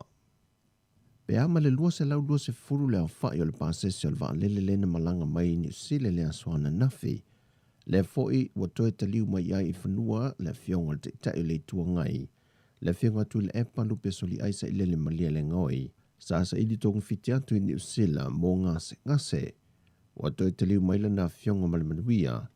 Ai ua whaanofo I se ato nei le pāsese le mō le urua I taimi, mō le fitu aso, e se mai malanga I tua atu pe o malanga mai fiti, le anu whaanofo e se a mō le se fulu mal wha aso. Na o fisiringia le teitei whono le komiti o whaalawe tupu whaafo se I le aso nafi le fionga anga fili tō mai mano shem leo.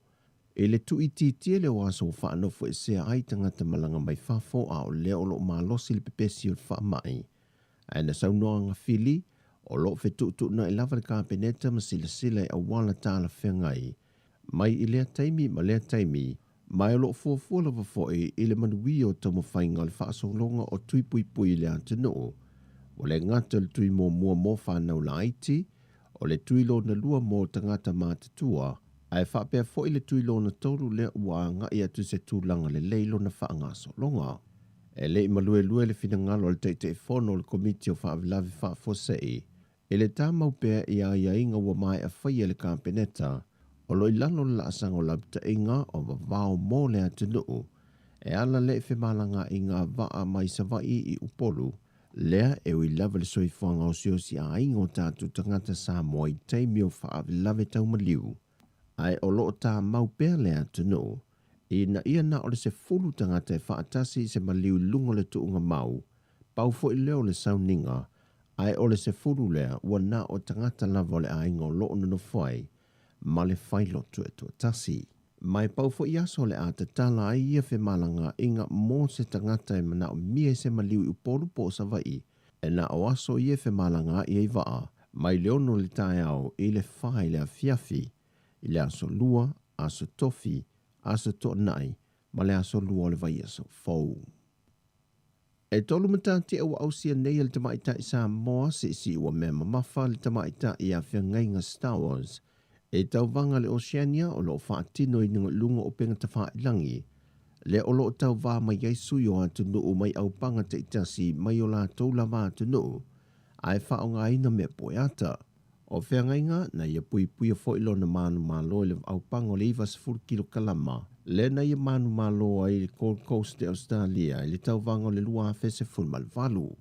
Whaalia le nganga fia o le whaia ongo le au sisi o mea mafa le atu nuu le whianga tu au pepe Jerry Rawalk. E le tūlanga māua e o lo a ngai pe e iai alo ma whanau o le atunu.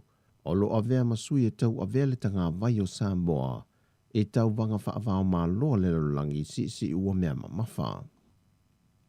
Na whaai loa le sui officer Cecilia mtanga ruenga soi fō mālo loina le whailo inga malautu stala le aso nafi le fionga tanga Lord Robert Thompson.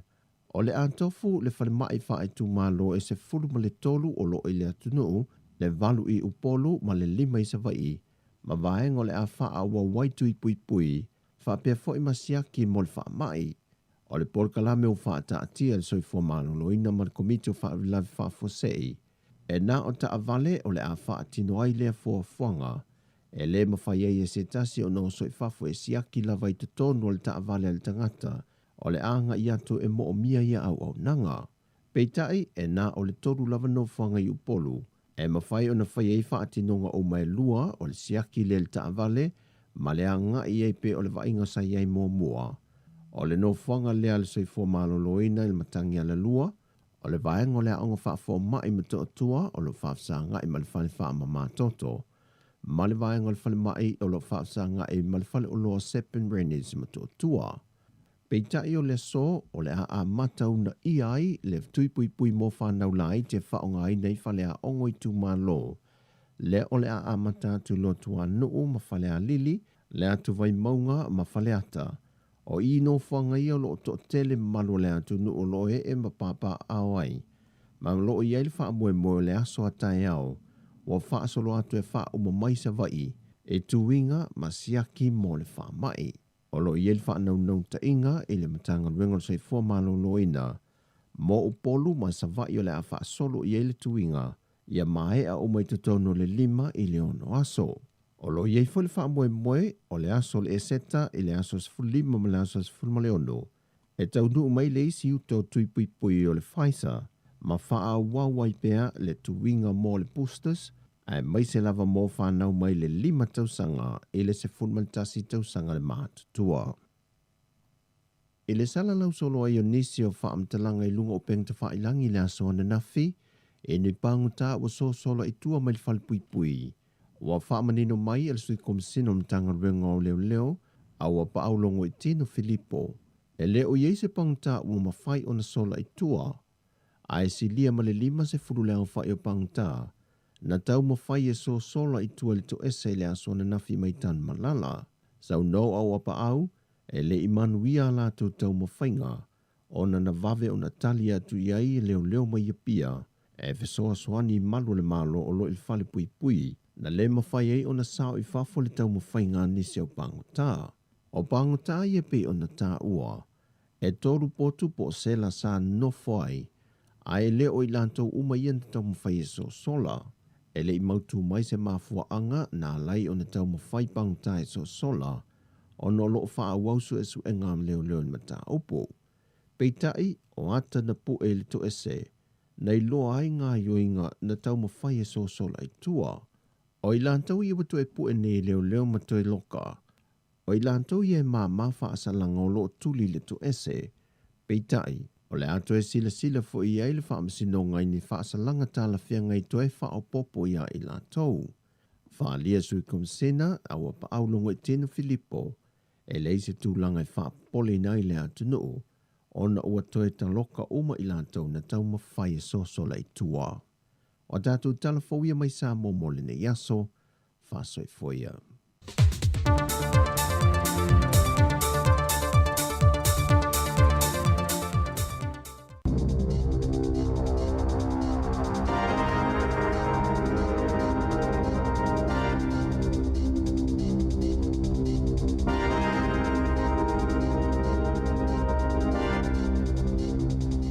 Toi whaatalo whaatol whaapoponga o talafau ma le si ufonga le lau mua mo le nei tae au.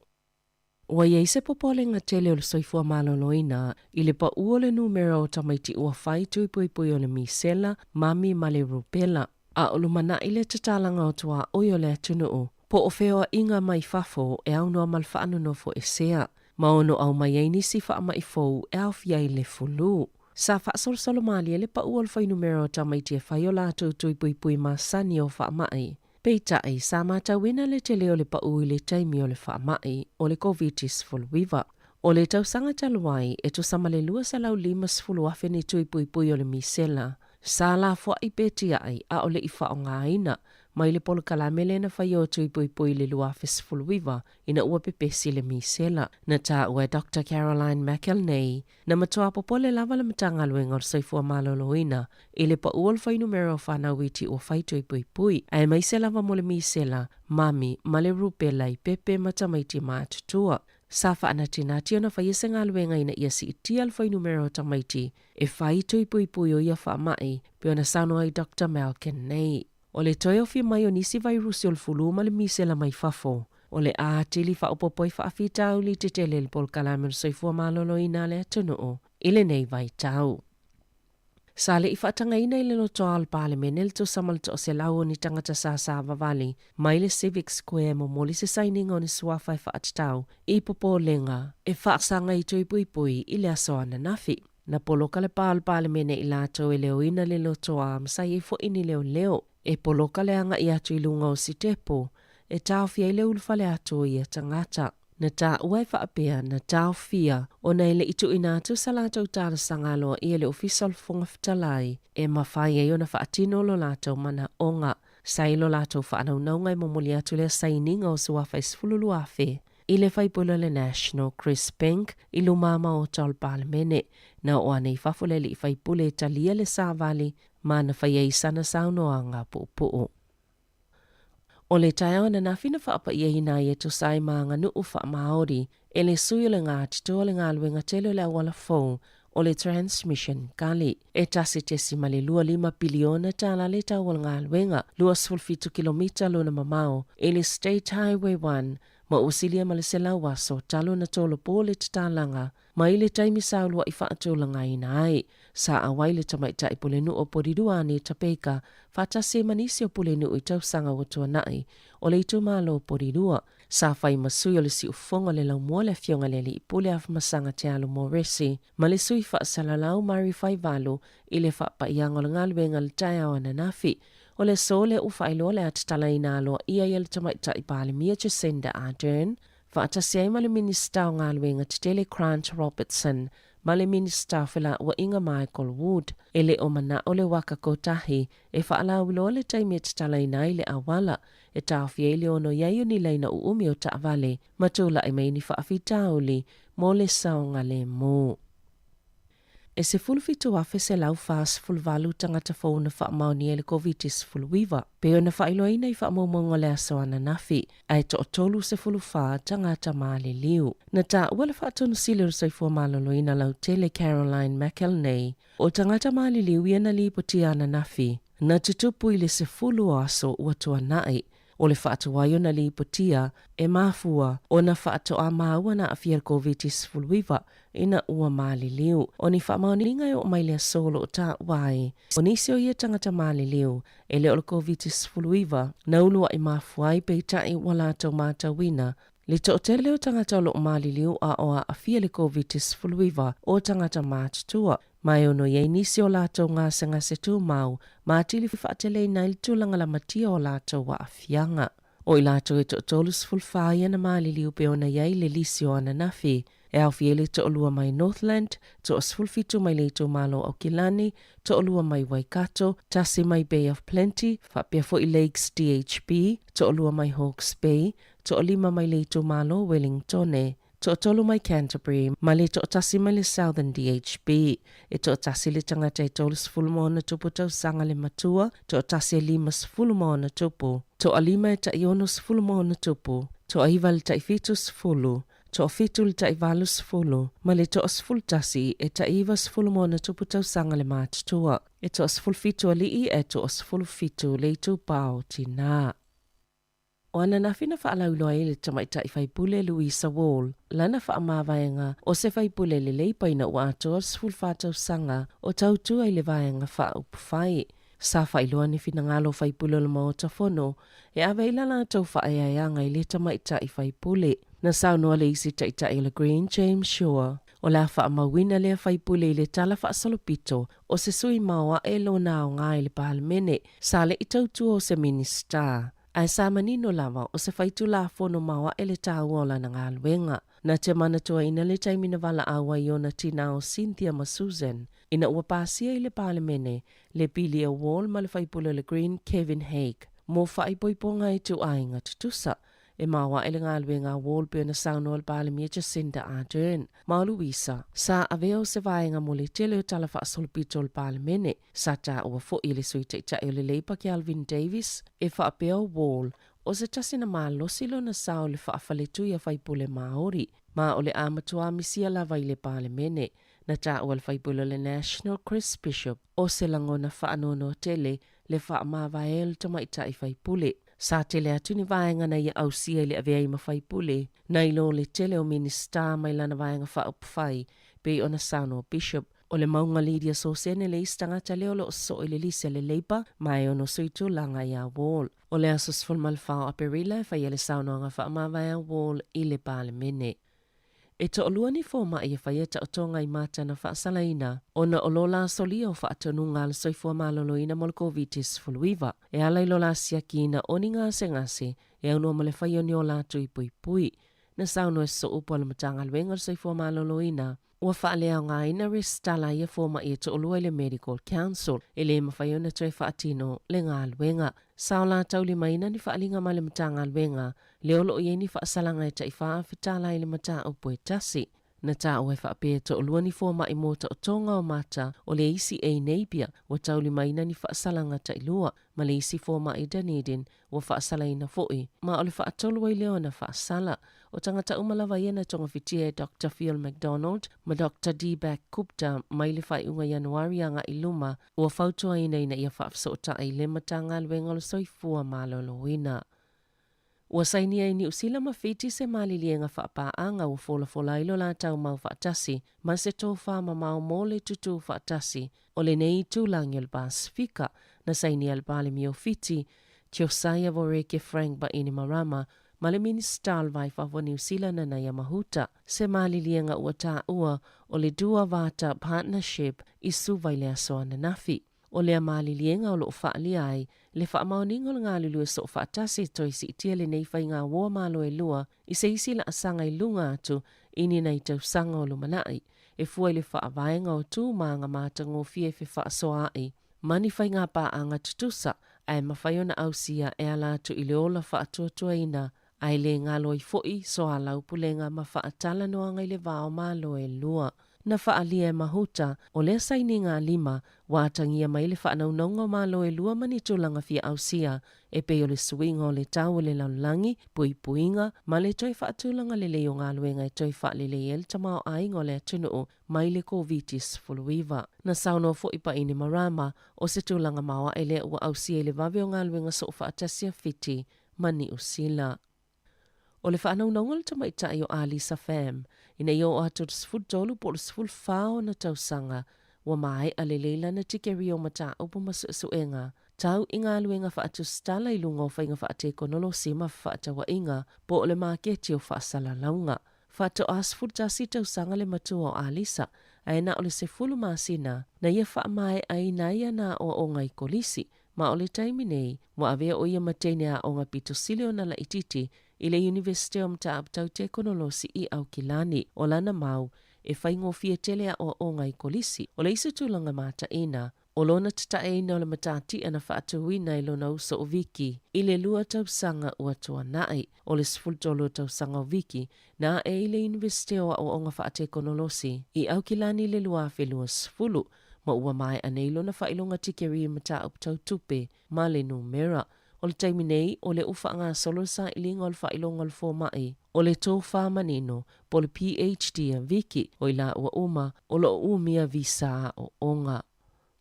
I ta'alonga, sa whaasisila pulanu o Barcelona i whaapio le isi tau vanga molfolaunga le America's Cup, wa whaatulanga i whai elo la tau a ai, i le tau sanga lua whelua wha, i se ata na whaasala la wina i le asalua i lunga upenga o sota inga, na whaalia i le pulenu o Ada Colau, wa filifilia Barcelona i se pānia, e tali malo molto ungalo na tolus fulfitu.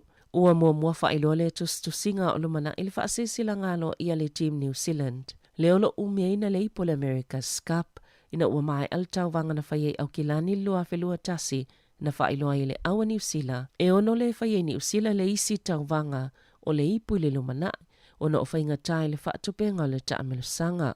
Na toi whaau i tua, mai le tau ufonga, le ofo ale a ayoko ki i ayalani i le asonga fua. Sale i manuia le tau mawhainga al moana Pasifika le talunga ma le Blues i le poana po i le Mount Smarty au kilani. O le taamilusanga o le lakapi supa peitai, sale i whaingofia le Blues o na tatali le malosios whainga al moana Pasifika e tale afa sfuluiva au kilani i le 5 le moana Pasifika, ai whai o le talunga tolu sfululua le sfulmaleiva. To o sfultasi tamo le awal moana Pasifika o le taimi mua le wata alo ai, o le talunga le safua fue tatale le taamilusanga peitai o afianga malkoviti sfuluiva na le mawhaiona whaatau nu e toi ta alo au welua i le asoto nai i le malai o Eden Park. Tala whauia ma le si ufonga le laumua mo le nei vaenga o le tai au.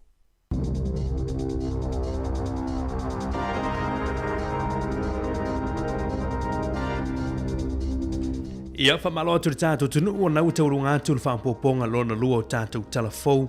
Ia ma tātou tala mai Samoa i le nei tai au. Ia fia leu mawala wanoa leu whantasi mai. Ia se tasi foi o tamaitai tausi mai si nia i le Pacific Health Service i le Hutt Valley. Ia le sunga ia fufonga longo vai. Ia ma le PHS Hutt Valley le neivaanga o le tai au. Ia wā foisi whatatanoanga i le nei tai au. Ia tūsai foi o munisi o Polo Kalame ma wha moenga. Ia olo ngafa ma le tātou o nanga lea wha fo mai i nai le Pacific Health Service i le Hutt. Whatalo whantu ia i lau sunga fonga le nei tai au. Whaptai le mafuta ma le tātou Polo Kalame. A fonga fa mole lava po on mai lau mic fa mole lava. Yeah, malo sai fuat talo fa lava. Yeah, fat talo fat foi. Ile mamali o le atu no o lo fa fonga mai le ala leo. Malo le sai fua ma le langi mama. Fa tai foi mo lo manoa e tala no ai I lo le ala leo. Malo fa tai. A fonga ma nei lo fa ilo lo tangata le shotatu tunu. Ia o fonga long vai o se tasi o nurses here in Pacific Health Service Hutt Valley. O le ase umi o enga lue il Pacific Health Services in Hutt Valley, ia o le a foi le mafu anga na e o atu ai I lea foi au nanga fofonga. Whaftai lava mo le fasili. Ia o lea ua savali nei le tolu. O tolu savali nei le whātau sanga talo na o whaingaruenga nei I le Pacific Health. Ia o le fia tau tua lava mo tatou tangata Pasifika o le ala le nau o Filifili Island nei ngaluenga. O na ua mawai fo isa ka noa lo whaion au na atu mo tatou tangata. Malo la.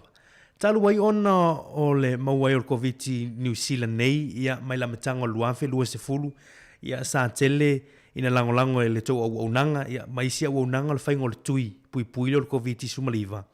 Ai o leu mau atu e le I lewa talu ona le stala le Pacific Health Services I le Hutt Valley, o se vaccination center, o na winga na utou fisosoani mai e la matanga, a o le teimine nei, o lewa I alo tau au nanga e mawhaiona whaia tui pui, a tonu o se mitanga le iat o e mala au nanga fonga.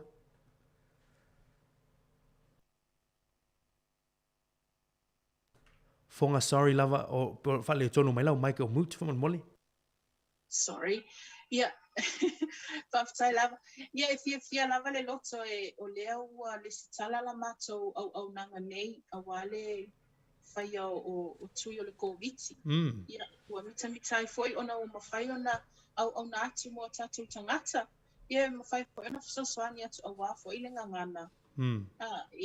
Mesa lava tatu tangata matutua, tinama tama matutua, mawhai ona tatu fisosoani atu ai. Yeah. mafia mai fo'i ia a leva ai mai ia o fōlinga o tangata Pasifika leo mai o le tautua mo i lātou. Mana ia. O ala ni suinga le lei mo tātou tangata ia nga i atu ili stala mo le tau o nanga e meisi tātou tangata Pasifika.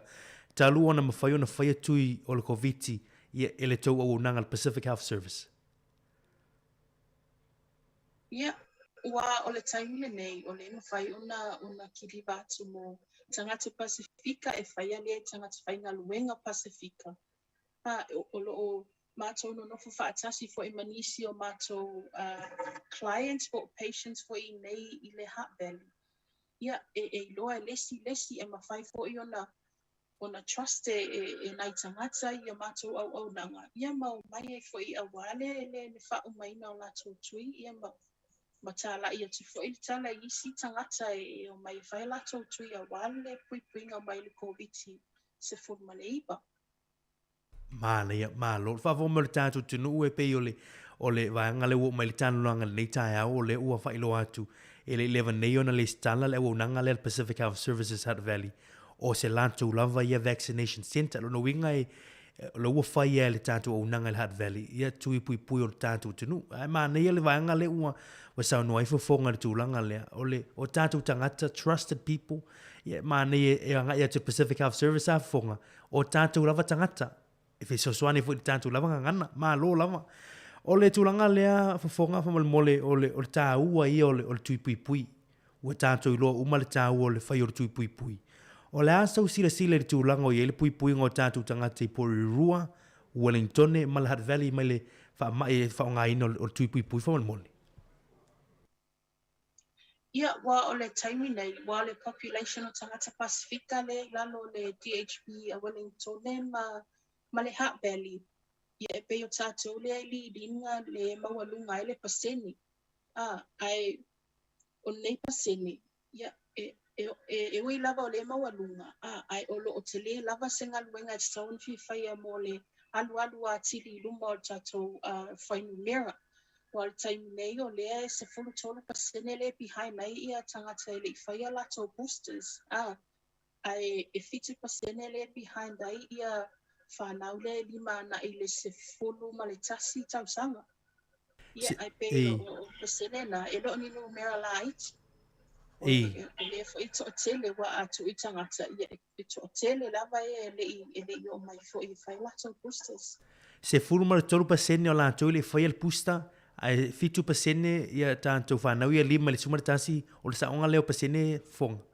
Ia o le lima nga i le se fulu tasi tau sanga e le i whaia le se tui lava e tasi. So fitu pasene le. Fitu pasene. Ia, mana ia fo le ua mai foi numera ia fonga tātou por kalame nei tau. Na ue whaafonga mai Samoa, se fulu tolu pasene o le tātou tunu ia alalampampa au i Porirua nei Wellingtone Malahart Valley. E le i whaia tātou pusta, ia e fitu pasene i o whanau ia i le vau lima tau sanga le supanatasi. Le i whaia lantou tui mua fonga. Ia e tā ua la le tu alalo atu tātou polo kalame. Ia o lewa no tā ua le nei. O lewa mai ia whailo mai e fofonga nei tāo. O lo tātou teita ia, we are leading. Teita ia le CCDHP, Malahart Valley District Health Board. Ia tūlanga o whaingo tūpui tūlanga i o tātou tangata Pasifika i le atunu atoa. Mawhtai lava fofonga mo le vāanga lea. O ani ngā luenga mani fuafuanga le Pacific Health Services i le Heart Valley. E si ia i lunga le whai numero tātou tangata ia ua whai tui o le whai tui o le COVID. Ia mo le taimi nei, ia na o le whaamanate o tu lava i le mamalo o le atunu. Ia pia o moana whai o le tui e pui e lua o le COVID. Ma le booster. A maua mai o le whaamai. Whaamai le COVID. E le tinga ina ai.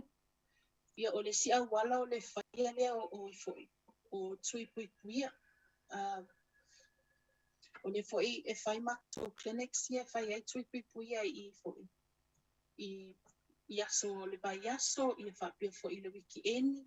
Ia ma taimi e mana vainga luenga i whapia foi a onga be o le after hours. Wa le iai le mato o nanga le whai ai tui o i taimi nei ese malaka.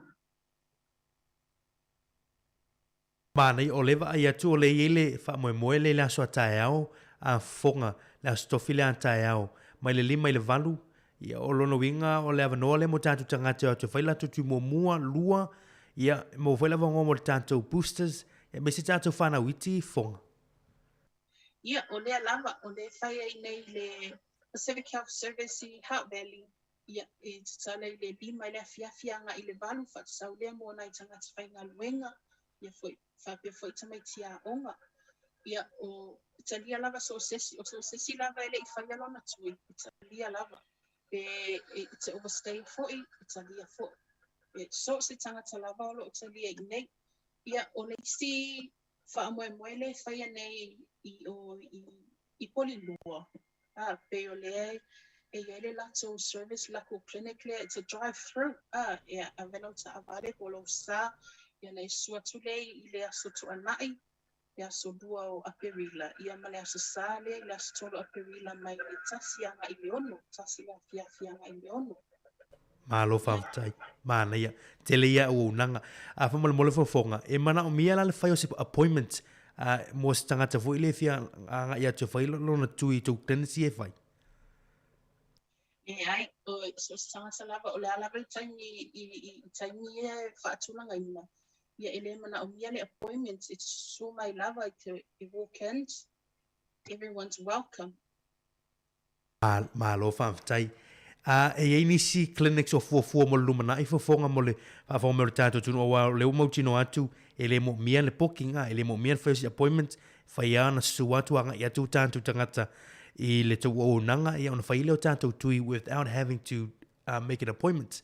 E ila ni fuanga fole any other clinics over the next couple of months. Yeah, o le lava e mato clinics in a couple of weeks ia fa for ile masina fo. Ia a whai e te fia sila fia ina, ia taimi ma fia book foi so appointments. Ia e ma whai lava o na vili mai le ofa 5 fitu o tolu I wawha. Ia po o le cell phone foi o le o lua fitu 5, lua wha o 5. E ma whai foi ona e text mai, I ona o vili atu lea po le alu na mia e te fia sau lua mai ai. Ia pe visit saku foi le book myvaccine.covid19.health.nz. Ia po o lunga fo le mato Facebook le Pacific Health Services Heart Valley. Yo le iai umai lunga ia whamatalanga ia male awala fo ia boka lau vaccine. Ia maisi fo ia mato clinics I luma na iat. Malo, mana ia whawtai o le numero la nale atu avantu o wha 5 fitu o tolu I wawha. Ia whawtota I le Pacific Health Services in Hunter Valley, poka I sau appointment e mantua isi clinics I ele mo mia, ia se pokina, ia pe whai se appointments. Whamole whafonga mole awa noe wai, mana ia atu e whai mwhamanatu. Ia whai mwhamanatu le tātou tunu. O a unga e mau waisi tangata ona o masalo mia ua mau le whaamai leo le COVID-19. Nei whaapea I inisi o isi a unga ia ele ai leo si whaamai.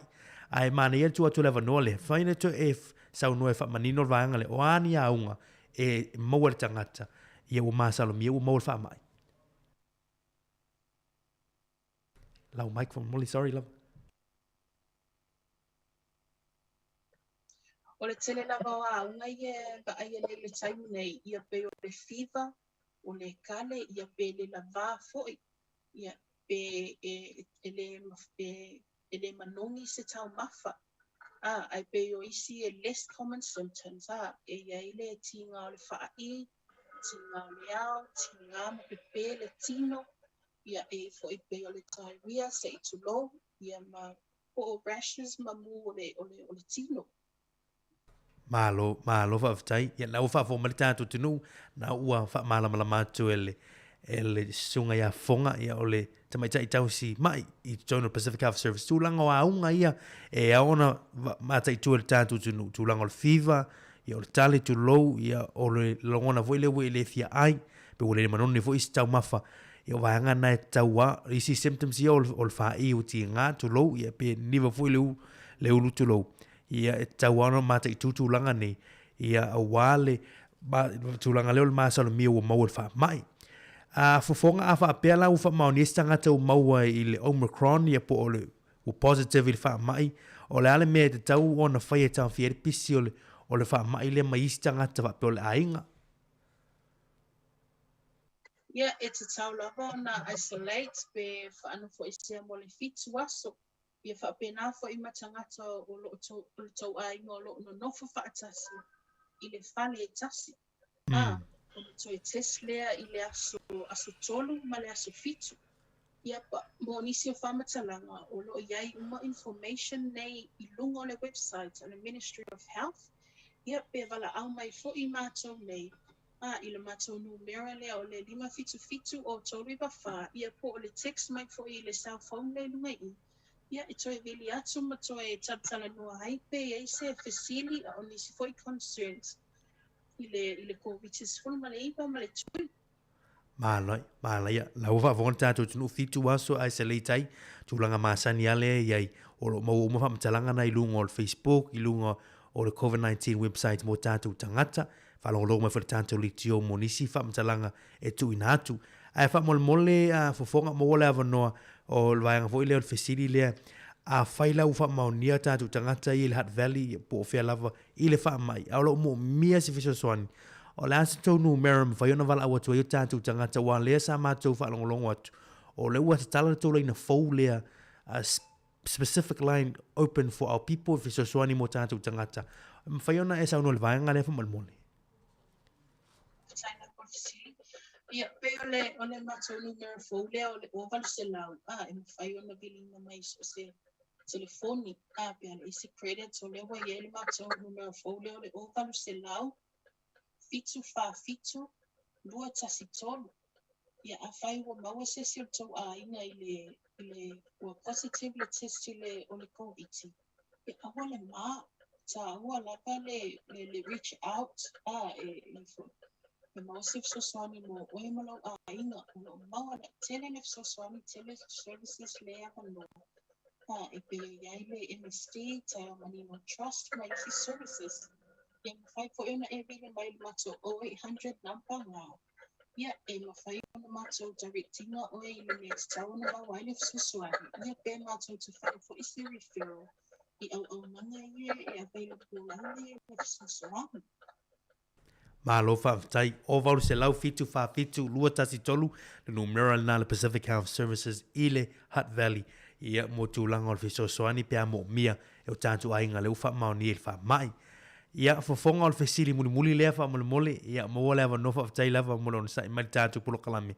A whaapea la leo ua maua stanga te le wha mai ai le i whaia i ona tui. O le ala se teimi fo i le mawhai i ona whai i ona tui pui a pea tue malosi mai. Mole lava fonga. Ia mo i la tau o lea e le i whaia le tui, a whaia le i whaia lo tui mua ma le tui lona lua. Ia e whaatali le whawa ia so e whaatali ai ana whaatau na whaile o na whailo o tui o COVID. Ai mo e o lo whaatali tali le whaile pusta a o lea na maua i le COVID. Ia e whaatali tali le tolu masina. Whapena fo i alo ma whanau la iti. E whaatali tali le tolu masina whaatau ma whaile le second dose mo le whanau la iti. Ia au le pusta ngā mo tangata i se fulubalu anga i lunga. Ma lo whaafitai. Lono winga, whaama yansam whai e ona whai le tuipia mai, ua maua le wha mai, le laua malo lo mai, le utoe malo si mai, ia whairona ia alo whai le tui, a o le tolu maasine le mo le tue wha matala mai ale, mo whanau la to ia, le tulang o le pusta po whanau iti. So ole whanau iti le ana maua i le wha mai, a whai o lato tui mua po le tui lona lua. Ia e whaatalitali le tolu maasina o na whaatau mwhaile o na whaia la tau tui. A o le tangata ia mātutua pele se fulu valuanga i luna. A whaia le i whaia la tau tui mua ma le lua. Ia e whaatali le whaava yaso whaatali le vaenga lea o na whaatau mwhaile o na whaia la tau tui. A o lo whaatalitali e whaia la tau boosters. Pele i whaia fo i la tau boosters. A whai o lena maua o le COVID mo test positive i le COVID. Ia e whaatalitali o le tolu maasina. Whaafitai mana ia leua malama matulu vaenga na lono winga o tātou tangata ia se fumal valuanga i lunga ia a fau e mau le fa mai ia o te malo si mai ole fa mai na isolation e fitu waso di sifuru waso ia mfaino failo tu il fava yaso a la toia e fa tali la to pusta o mau fa mai ia fa tali la mo tolu masina fa pena fo ila mo na ia tatu fa na ia ili fa ile tu mo mua a pole lua ia tolu masina na tu mai mo o to fo fonga ia e sisi vaenga ili o ta fa tatanonga e mana ia e tu ina tu ile le avanoa ia mo oia o mo le avanoa tatu tunu ma au fa fonga le vaenga le tau ia whaatai lava. Ia e tā ua lava le tatou le whai o tatou tali whiwhonga. Ia ma scan le tatou QR code. Ia pa whaamalosia fo i le social distancing po le wā ma lesi tangata i le siusoa tangata. Ia ma final booster, ia ma po lau tui mua po le lua. Ia ma le isi mea, ia mo le atulawa le whaatai o na le nei avanoa. Ia o le ai e maua le sosoani. Tele lava le sosoani e maua pe a whai e wala au mai. Ai e seisi mea e fia malamala mai. Ia whai lava o na bini mai e matonu mea na ta ua mua atu. Ia pe text mai fo i sa phone na mea na ta watu. Ia whaatai lava. to e mai ala sa phone number na fa mole a fonga mo tatu tunu Ia o le cell phone number o le o lua fitu lima. Lua wha o lima, o le o lua fitu lima, lua wha o lima. Whaftai, ia mole atu whaftai i lau sunga le tamaitai tau si mai, ia fonga lewaenga o le tai au mole awa noa tu ina mai, ia wara tātou whatatanoanga, manuia o whaiva, me se whai o tiute, ia lo whianga i mara tātou Pacific Health Service i that valley, manuia fo ila fionga i ana nai mara tau au whenga luenga, whaftai mole newa no le nei tai au. Whaftai lava. Whapena fo ia o le sunga na ia whafonga long vai e o le sui o le Pacific Health Service i Hutt Valley mawal whatatanoanga nei tai au whalau i loa fo inisio polo kalame mana tua le aso le a tai au le aso tofi lea aso tolu tansi o mati mai le tu le lima i le valu i le poa tai au i nai le tasi Hua Crescent i nai e o le ofisa le Pacific Health Services i o le a whaile tantou polo kalame na o le tuinga tui mua tui lona lua ia le ngate fo ile le pusta mo i lantou wanga vaa se furma le valu tau sanga nga ilunga. Mana tua ele mo o mia le whai o sau appointment ele tau vili fuwa book ia se ava noa. E mwhai ana e suane i le aso ate au le lima i le valu ia ina le tansi Hua Crescent nai. Mana tua fwere numera le ua mwhai o le numera vili fuwa mo a waunanga le Pacific Health Services mo i lantou le ufa mauni e le wha mai. Ia ma nei e o le maua lava noe fiso soani mai ele a fionga ia nai malana au whenga luenga mo tātu tangata lo numera la lea o valu se lau fitu fa fitu lua tasi tolu o valu se lau fitu fa fitu lua tasi tolu ia polo numera leo o lua fitu lima lua fa o lima o lua fitu lima lua fa o lima ia numera nai fa so ta ile Pacific Health Services i le Hutt Valley au fo ide ngalo la so toa na nei male aso sa i le waitangi roa moa la i elfa moe le tui o whaingo le tui pui male tasi i le ono i le afiafi ia i le astona i nei male aso sa i tua la o le mole i puru rua nei ia o la moe e whai lewa no e whai tātou tui ia lango tātou au nanga Pasifika nei o lo au nātu mo oe maru tātou tinu ia e maua elfa mama avenga mal fisosoani nei teimi ole a nei wha mai o pesi teimi nei a tue moli whaftai le Pacific Health Services ma tātou polo kalame nei tai au ia le lato e se e atua tātou wha salonga i le polo kalame o nei tai au tali tu lai sifula wina atu le polo kalame o ato whiwa i lea i mele fionga i la wano ati lao tali tu lai sumatasi o le polo kalame o le moli o le ava musika sui whiwhiloi i le nei vai angole tai whaftai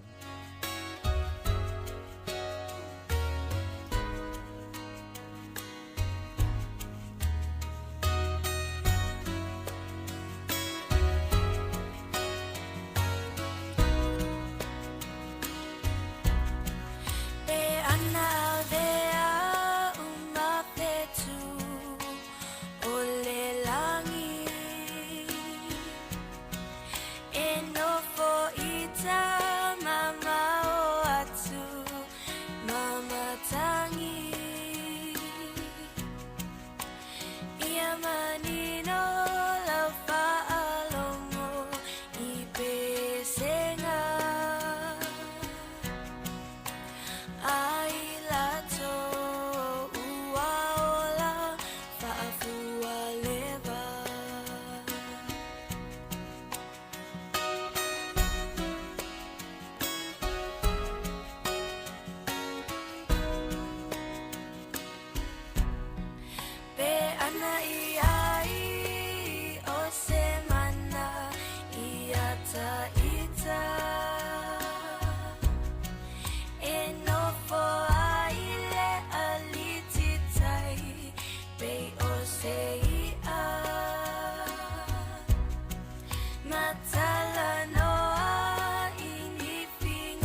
Maua pele fe awa fani li sao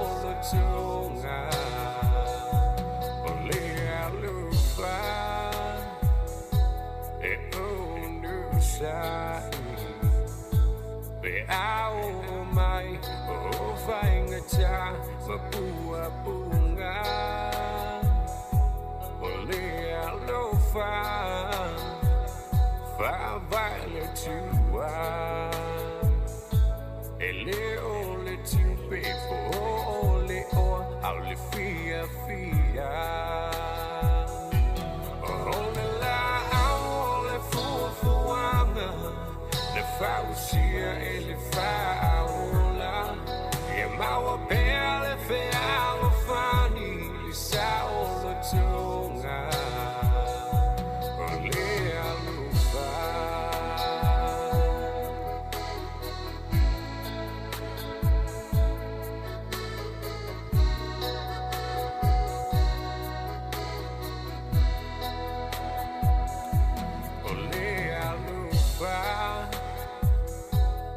fa mangalo le chasi awa olo tawi e mai le langi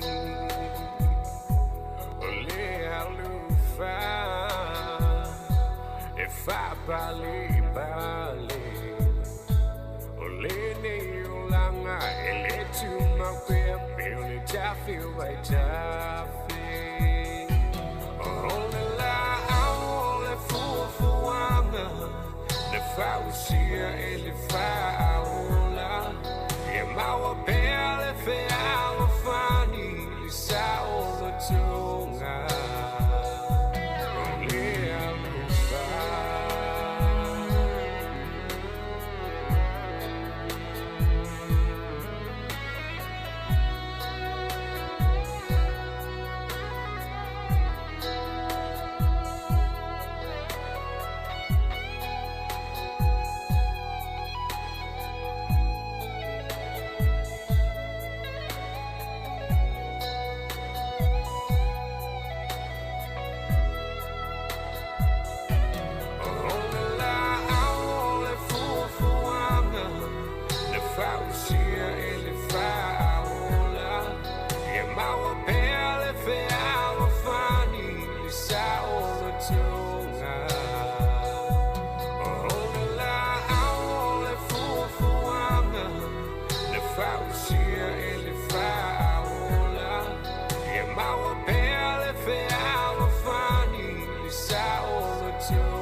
Ia, lea ua toi fitu minute o nā tālea o le i tū la e se fulu. Ia, mana tua tā foi le i tū la e se fulu, ia o na whaase e mai foi lea o lea fionga ia la wano ati lawa, ia wa foi le tūlanga o le tātou poklame o le ato whiwai leai. Ia, e whamalo atu le mamalu ma le pa i o le tātou watunu o nei foi i tū la le tai au e manatu o le fo mai atu nisi o tātou whaasalaunga. O tātou porklame pe on whatala no atu ai e le tumaitai pasi ia fo mai ia ua lava le tūlanga o le lapta inga ia ma nisu fo i vaenga mo le arol pe iluma o le tautua wale tūlanga o tātou tui ia ma le tūlanga fo i o le puipuinga mai lava o tātou mai wha mai e fo ringa mai ia lewa amata lava o tala maalia mai le tūlanga pe ona iai tātou uma ia mo le soifuanga lava o aso masani ia au o tātou wola whaatasi lava ma nei wha mai o lo pese i tātou ele nei fo i vai tau whatalo what fo i la tau o lo o whai ngā ruenga ia o ki mai fo i o tau le tio wha alongolongo ia wha fonga mai le tātou wa si u fonga o le lamua i Wellington le tasi o ono tesimal tasi wha mo ia ai le whaatalo wha pitoa fo i mo i la tau lungo le tātou Facebook live e me se fo i lungo le YouTube ia ma lo lava le tau le tāpua i whaftai tele le whaavanoa mai o tau teimi ia me se foi o mauta malawa e fa ofia tuai le fa salalonga ia ma tau tua si fonga le laumua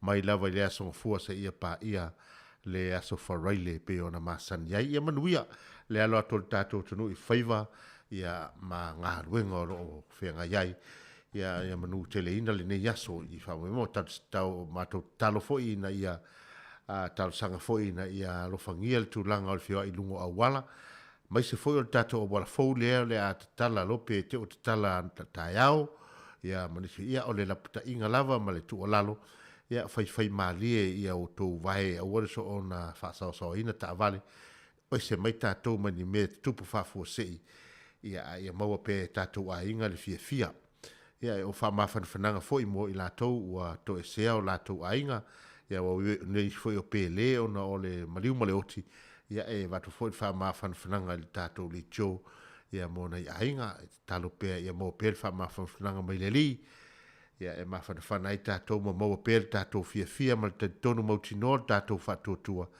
ia e tātou te au umalawa i le tūlanga o le maliu male oti ia oi upo to ina e au le tauola e au le whangota e le lava sisis e alo e se mai ai ia vaenga uma o le soifuanga ua uma o na tuu mata manga i le tapa au le langi ia lo tau soifua mo le tātou ola o le alawa teimi e wala au mai ai ia tuu uma mea uma ia e tātou o ia e whaialo no whina ngalo o le tātou pesale nei whai mai ia au mai so salotonga mai a Felice Mikaele ia tāpena pena tuad tātou proklame o le ato whewai li ai.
Ia tātou pesele nā mai a Felice Mikaele malsi o fonga marie.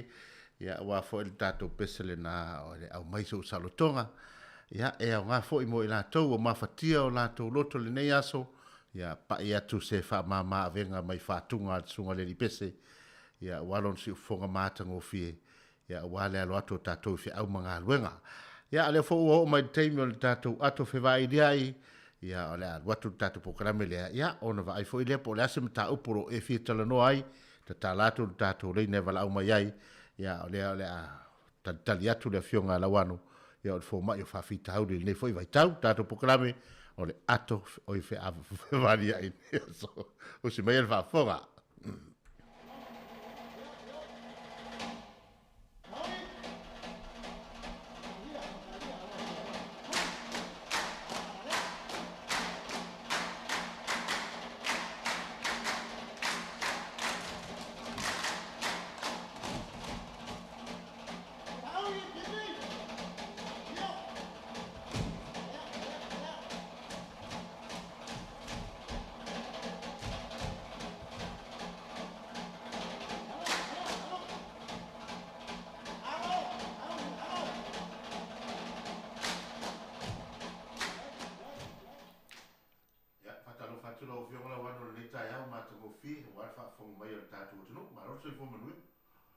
Ia, whaafte tele lava, lau te leinga si lia la ei, nei fo i vaenga o le tae au, mātou whaafeila ai mwhaatalo whātu ai, ia i le manu fo i o le au whaafonga si o tātou te nuu e le ngāte i le lau mūnei, ia ai o isi fo i a ai uma o Aotearoa o atu ia i le malo si o le tātou pol kalame le nei, tā lafa lava malo le, so i fuamunuia malo fo i le uspo si le la ei le nei tae au, na leo fo ai na le tu ia wa o le pokalame nei o le pokalame tātou te whewai dia e mata o puma tu langa o mea tu tupu ko ni tau e whiwhagi e whina ngaro o le tātou tu e pia le la la fo mai o whawhitau ni o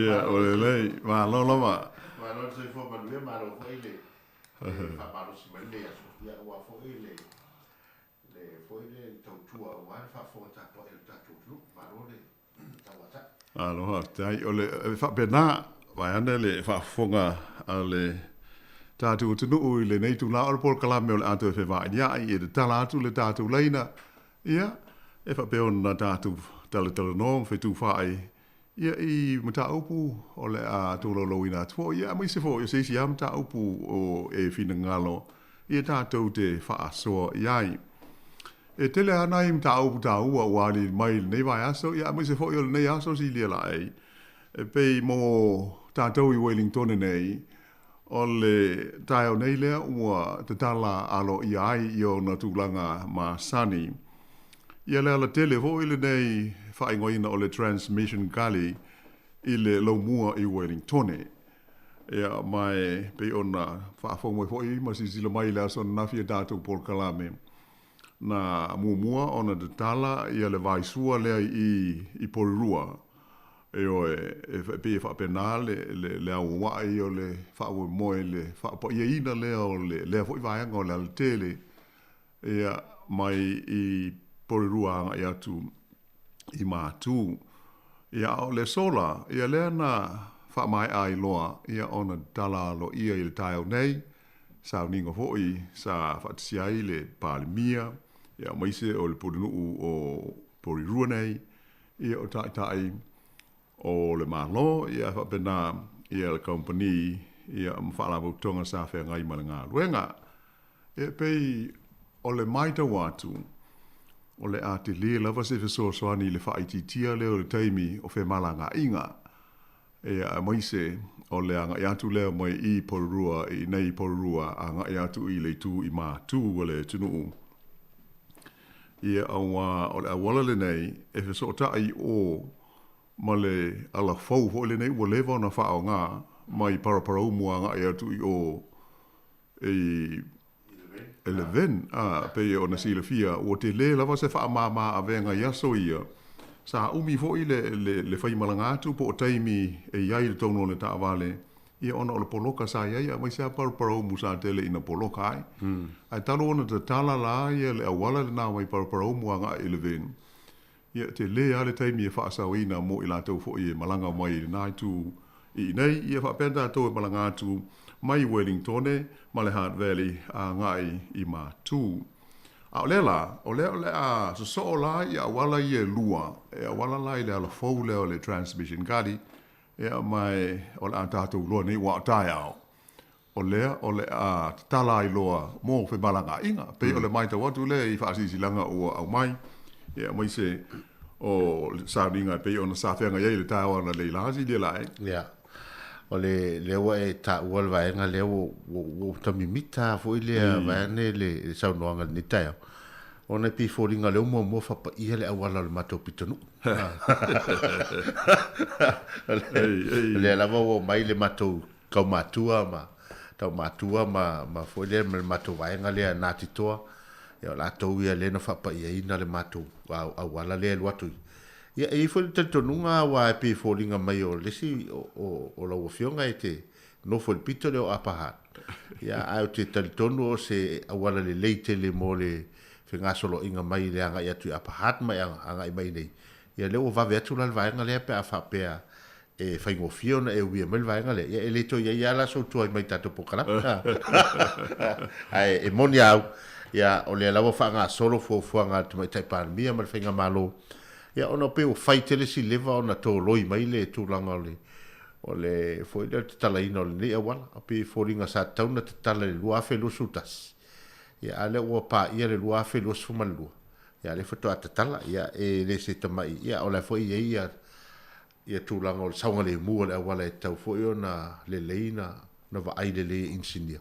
Ia o le talaina e whaftai o le wa amata o le wa tino mai ia fufuanga le malo. Malo moni le lama pe o le nganga tonu le na ia ai e sili ana ta o le saunga le mu o le me pe e tauna sili fia mo tato uma a o ne ina te tala e ui ai ta vale tai au e le lo se taimi o le fa bel fa punga i se taimi o le astofi sometime tomorrow ia po le Thursday ia on open lola le mo fewa inga ma sani o ta vale ai ele fa pela a dalala wala le ona tia ia i leo la wala le tātou te whaonga i le teimi nei na pa wala ese se o leo la asui le ngoa le e iai o le asui mai i le numela tasi i le numela 5 iwa sfati te inga le saule le vale o mai Wellington e anga i mai i o ngā uto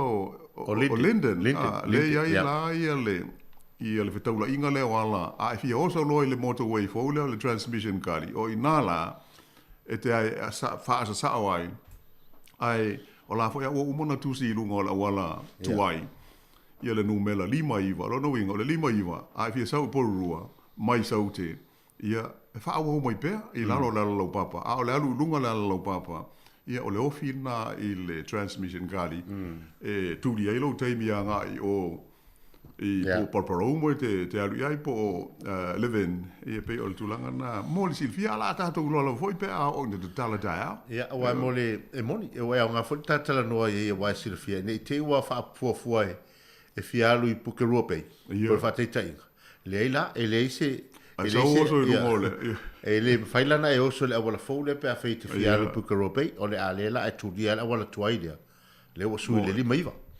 la tu Plimpton Parramatta ia Pukeru Bay ia mal watu hanga i nai Paikakariki ia pila i na fato ala talata i le vaenga le e o soi foi la wala fole ia ai pe o le vaenga i Pukeru Bay tama ai laiti tonu ia e le toi State Highway 1 tato a le State Highway 59 po le limas fumaliva ia e fa awa o pe la finga mala ia pe o le tulanga le na mo le silfia e tu maulava le awala ia tuai o loo iai masa iai ai se vanga na la o e fia fio lunga o motorway fo ia o ila il mga ala le i Linden ia e fa pena o loo ia fo ia fa ilo ia fa ilo tuai ai tatu ta sia o le si dato mta upusa mai tawina i le nei mai aso si de lai o le tulanga o porkiki pe on tātou whaafonga ho i telefou, ia mai se o le sisila ho i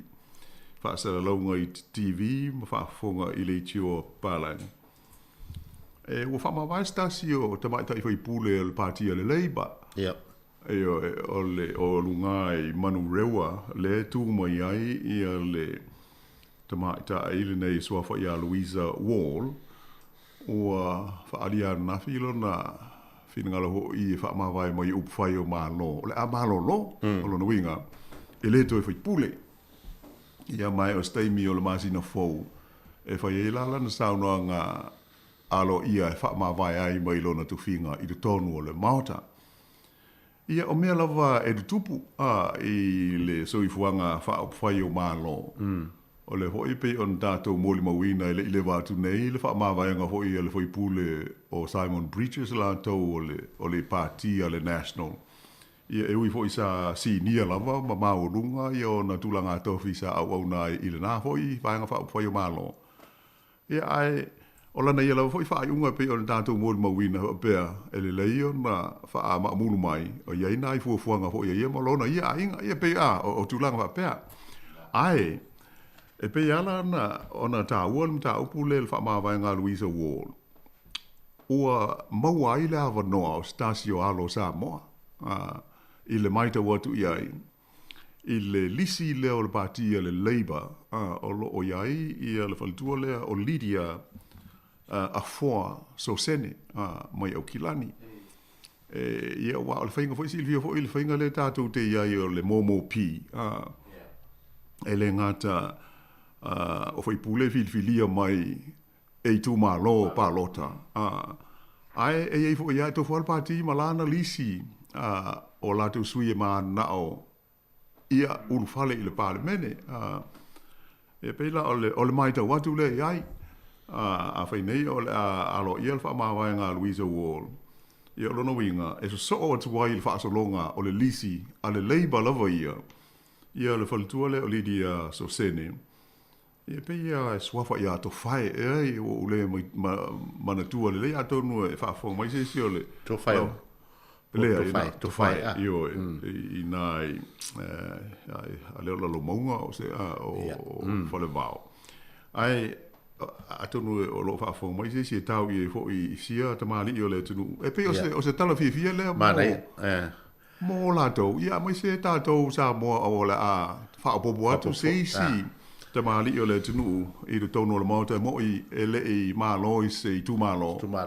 Ai ona o le tula fono anu sila la tau le filfilinga le tau o le sui filoi le mixed member proportional.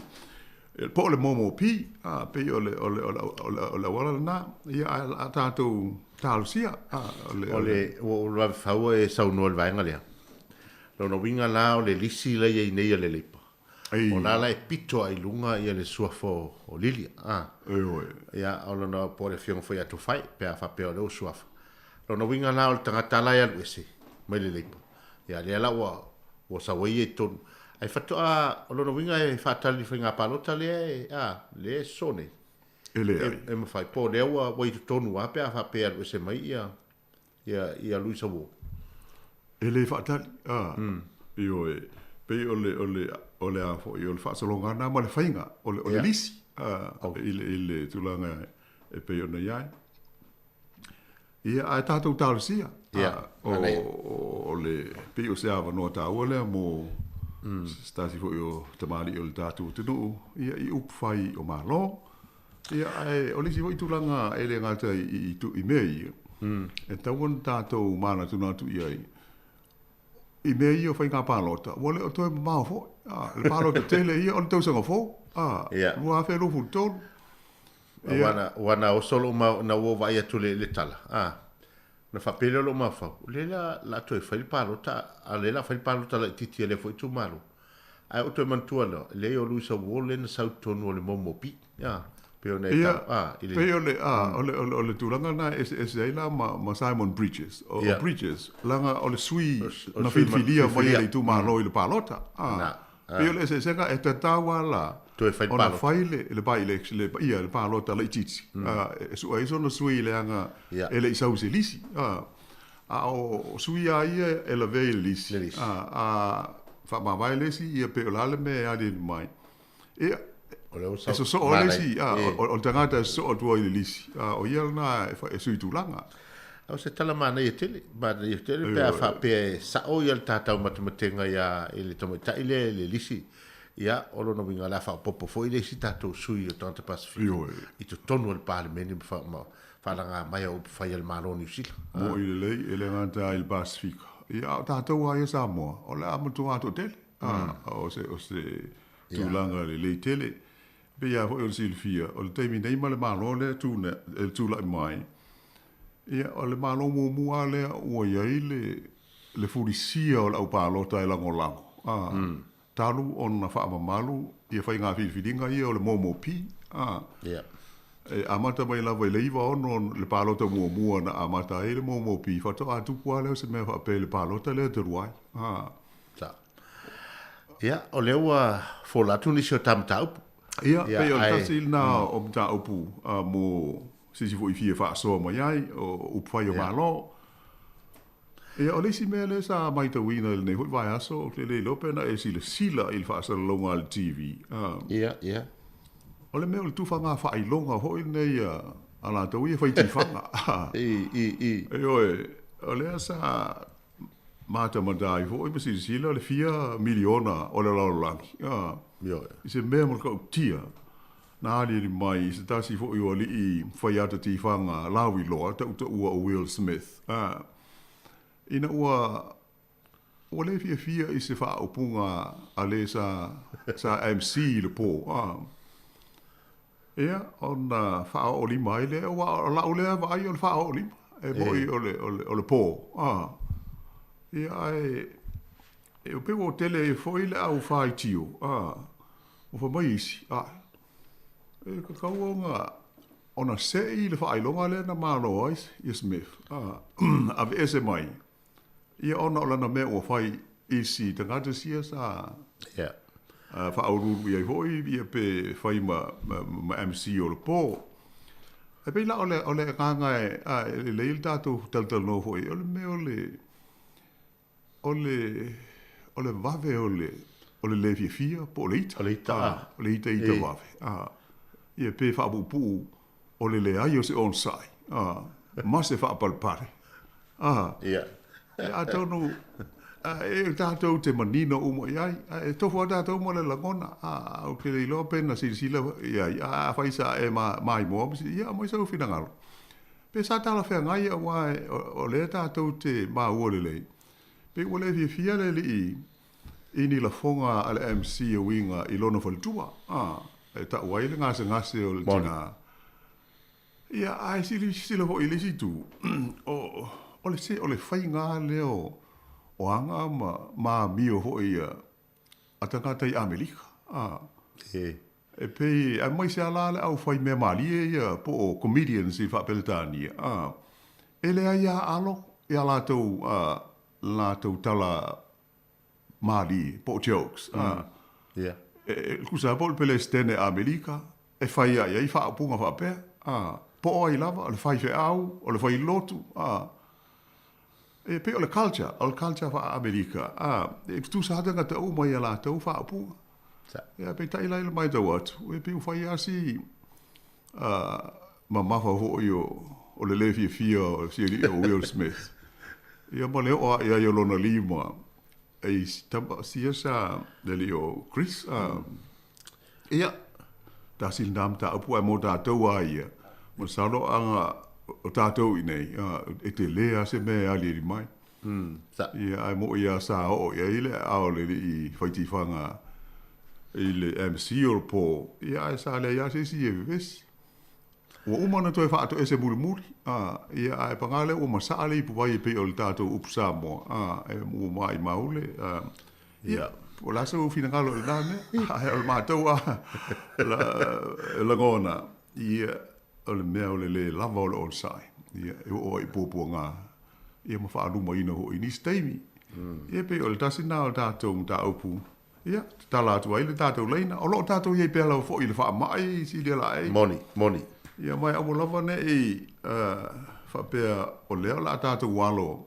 ave ese ia pasi ho ia pe e ul fale ise fa potonga o tangata ia ona fa pe ile a mela o umal fa ma ile ise fa upunga fa pe mai ile ise be e fa pe o fa mai o uma e ui lava ina malo losi fo i fa upunga fa mai o tatou o le a ola fa tasi man fa mai ia tonu sa ia ai o le menta o lo ia e tau ana tātou puti il tātou soifua maloloina le aso ma le aso e tāu aia ia lo sa ipe fail tātou mask ia po le tali puni o fonga ia walawa le pui ka le takatela va ia malona saonga le mu ia ai al tātou pol kalabel na tātou leina masani o le tolu walulima lu o fatasi ia e vala au ma fa so mo ia so finangalo il nei fa moponga o le ato efe va iliai.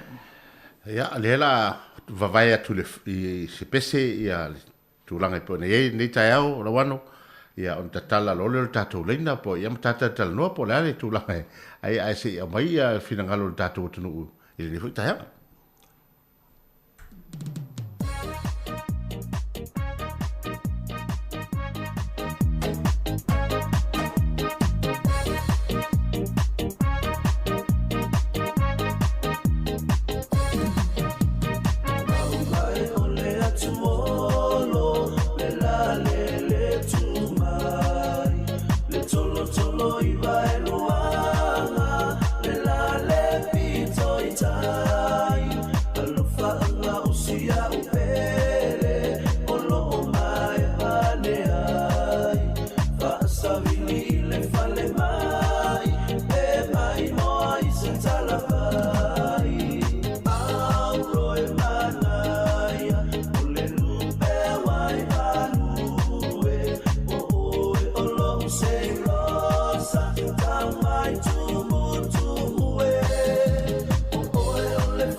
Tato pese na mai le 685 ma le tato pese sui fefiloi ya wa fo le fa no fo file mo tato tunu le tala tato leina tolu walu lima lua o fantasi ya wa fo iso fina ngalo fa lia tato mtaupu le wa uma ona fo latu ma mele fionga la wano ya wa la tato tatel no a fai fo o yese mtaupu o lo e fia tala no fa so ai ya ona tala mai la ele tato fa so ai ile ne fo ia so tol se fulu o mati leo tato ye pe ya lo ye tato valau ala wano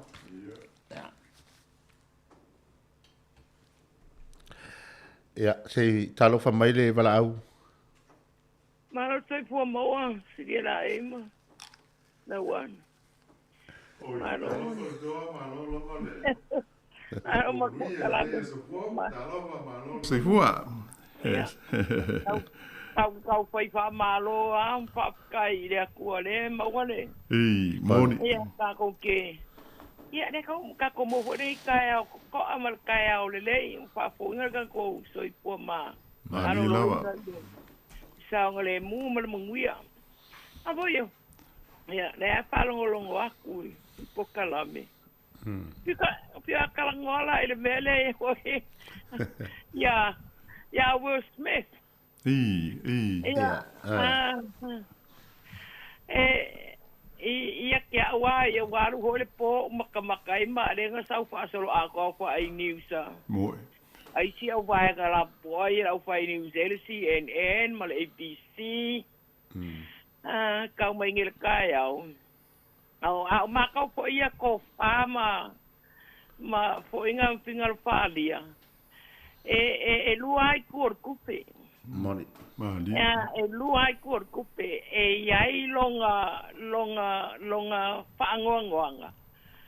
Ai ale mai fo wale lava le ongsa o Will Smith. Ai ole meo ke alo fai fo ia Will Smith. Ongo sionga fale kua. Ia lae mo wale ngase fo ile wa lusi onga aya. Ko ulu le udu pa fo aya. Apa pela au lau kalsao o ka ko Samoa lo fakele pinkanga o mai ko nga kai mi mai ku aso fape o kupo se uso alkangaka kire kai ka mga ka songa faya se kala wa ku se ka moi o vaga si mal mari ahora we falu ma ku se uso alkangaka pe ai moni ia ke aula yo Samoa ele eu querer kau ia kia ele mpai e ngai e lo ku po ile langonga fa alo mai o ke fa pe po ile mpengo kango songa pai se kala o se si po I kinga po se ku fo finge po ai po se fale ku ai o le ba fa lo ai la nga o ka ko Samoa ai pe wa be le anga mali aya wa fai ma wa mela le fa le mangui ai foi mo o kikiro kira ko le makola uri le vonga le hosting ya pe ala kiki mai a Will Smith lo kai kau ya aya lo la ma fau aya fanga fa la ka kau le ku le anga mali kanga mali angalo anga ia la wanga fa aluma ma bakule kinga lo kolesiongo ole Paula ngal fai kaule ia kia waia sale ka kaunga nga faia se la fonga papea ia kia ula baia ele manga ia wa ele manga ia ele le fo ia kia ale mea ka wa ele le songa le moli mai ai akonga ele koi faia se skanka po ile la host nga se mea ke le papea onga songa lapo se kala I se kangaka o lo isonga mafikianga mai. Wala mai kingo ele se me faingo pie so skak soi pua. Se mai aka ika wa kia. Ele bonga le paul me ele mga o me foi au le fai mai kala paula wa foi lo kau kala ya. Bak Samoa. Ele se me kalo en kala mang pau poga. Paul me o kai mile o mo le ku o ke kangi le ku elofa. Kapi e sia ku mai ma mangi popo ngampenka. Moale me ka fo ngale poponga lo loko I kai mi o mafianga pape. Ale nga vi palonga ku ngikala o ngale pe fa kausua ma pe la pai ma mea una ele o longa le manga ia nga ka ko se o ngale leinga mole mai moa male makaua allau langi a ko langa le ukalngo e lau langi a ko a ea ile keisle anga po a ke le pe au lai mori mai e o foi a ke au ia e o foi e wea lau panga o kalango ia o kalango ia ima ma fa so ia o ke o baku ke le pizza ke fa lo po angi la ko kaoki o ngale la ufanga o la ulea pa ngolo u ainga o ke pia fa lo ia la go la kala bo fo la ko ainga ma ia mau ale ngangole pe fa pale ai male pe fa alo ai a ko upure kaunga fa alo le skakso i po ole me ta wal na ta tu ai nga pele o lai ke le ga e ula le show so kanga kele ai ele on me nga ole fa kupu bebesi ma wa ave fa ki nga ile pinga ngalo le show so kanga a ko o me ka wa ka o le ma ora o nga le la e mala wango me ale ya ka wa ya malo u ka o fiku ko ka le to o la fa o sa no la so fi ngalo o wale fo wo ia la ngona o isi e te taua i le Academy i e por whala tonga lea e ona wha ai longa nei o le Oscar. Ona toe so loia ma se i ese mai le wha ai longa wana manu malo Will Smith i le wha ai longa o le tangata whaiti whanga o pito le lei le Best Actor. A lela o whai mai isi. Tan wai le matu ia o le na mea o whai. E te tau ona so loia. Ia ma toe ave ese mai le Oscar po le fai longa le sa tu i le pole ala so e sa ale ngo fai ka ngai fo ia ale o le kelo ka e falling mai ele ave sea ele luci e ila uma ka wa kule i ka ofi male ko kele male ko kele o kanga ko le fa pe mai la ko ke maka waku i le fainga fai unga ale au kulule fai ia kongo mea papea ai longa e abe seale ai longa e lusi ai longa e mala la ele nga unga ka inga ala kengi lea e ku ai pea le fai longa a Will Smith onga o i ku kele mai ku le wa kai mia le wa sa Will Smith ai man ko por ka mai kele le kele ila ule ma kau mai ai longa o langa ora kiki wa le banga o folo ai foil kami kile pai me mali ma ko por kala mele wa le banga on mai foyo le sa ka pe o ya e mali le por kala mele anga mali le asi ai nga foil le kena ila ula fai kau ma kau aku i fa upunga le banga le fai akong ma ali mai ele lusi a se ka ko kuli maka ia pea po pe maka a ko ngale e lusi ai a ke ula vai i lo ua ia ke ole se a onga fo mo an ko foi e ka kau ele fa pe ele nganga fo nga ele fa pe la esa silo fai lo fai e ka kau va se bango ka nga me se bango ka porque salamo ma o inga la o me se ala wanga ma ela ita ma pe o pa mo singo va pe la o sa sine ko pe de ai a veces abango ya ko pe sala mo o ne ko ke va mai ka o ko ma nga pole a mi o ba ko pe yo sa bo ale va pe la sa sino ko pe pa colore ko ya fue pa allo la ko fa le ko se be ko ya no pe fa pe ma ole por calame la wango ma dia la allo le onga le lei allo tu fo mai ya le pe paso ai guarda con tambalinga ya su uma inga ya fia mai le akua le allo kai wo fia wo fa longo aku wo ka mai le au la fo le la wo lo inga ngai wala pe ka wa e fa kai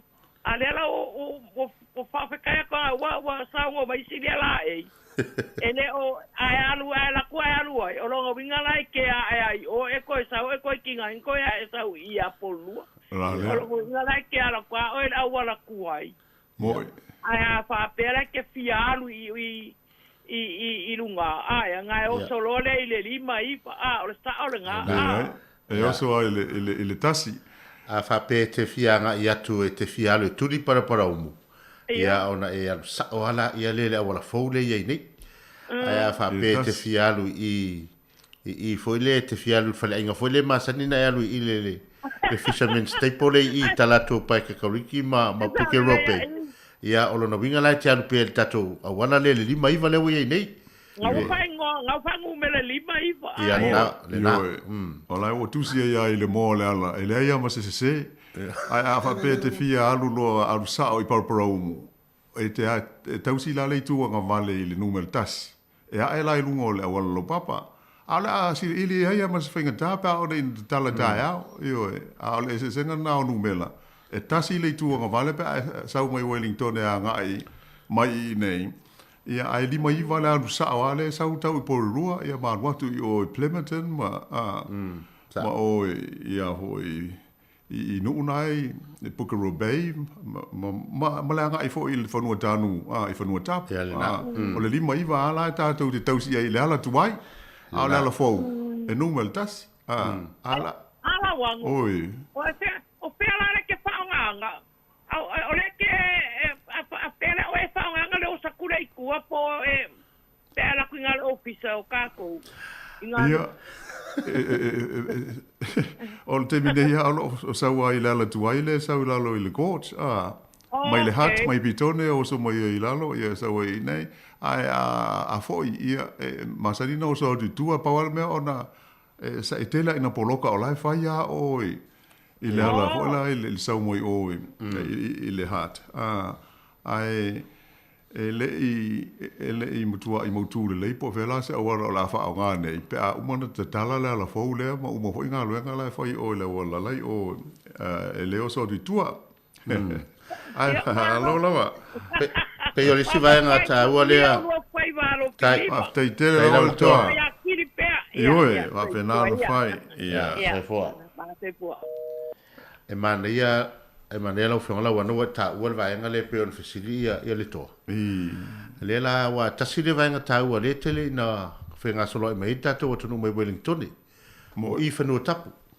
yo e fanu maliu ele ai la se va nga le am fa ina e alu lunga state we one ele se me o so i fu e lunga le matua umia e te alu oi papa mo e te fo i mai ai e te alu lava tato o wala tuaile ia le sa no mentasi le o suia no mela lima iva ina le te iwa a wa fa te inga te o ese maliu tai a fa pe e tupu leva ia so pe tato wo i fanu tapo le te o i al mato le tato tamapo tato tina e na mai no le ato mai fio so no la wala le lo na winga e fo i mai pa pro mo mai wo umana fa to sa ninga o le se o pele i ai ai pe o mana io fa mana tutta poca ramelia le ia fa te fianga e tu limiten ma parmata Pukeroa Bay ma o ngai fa no tapu ma le watu ala ia le o ia e te alua i numero lima i vale mo i le la vasi le la ai pe o tulanga ta o na a sa fa pe ia ise a so fo nei fa pe fa ava no mai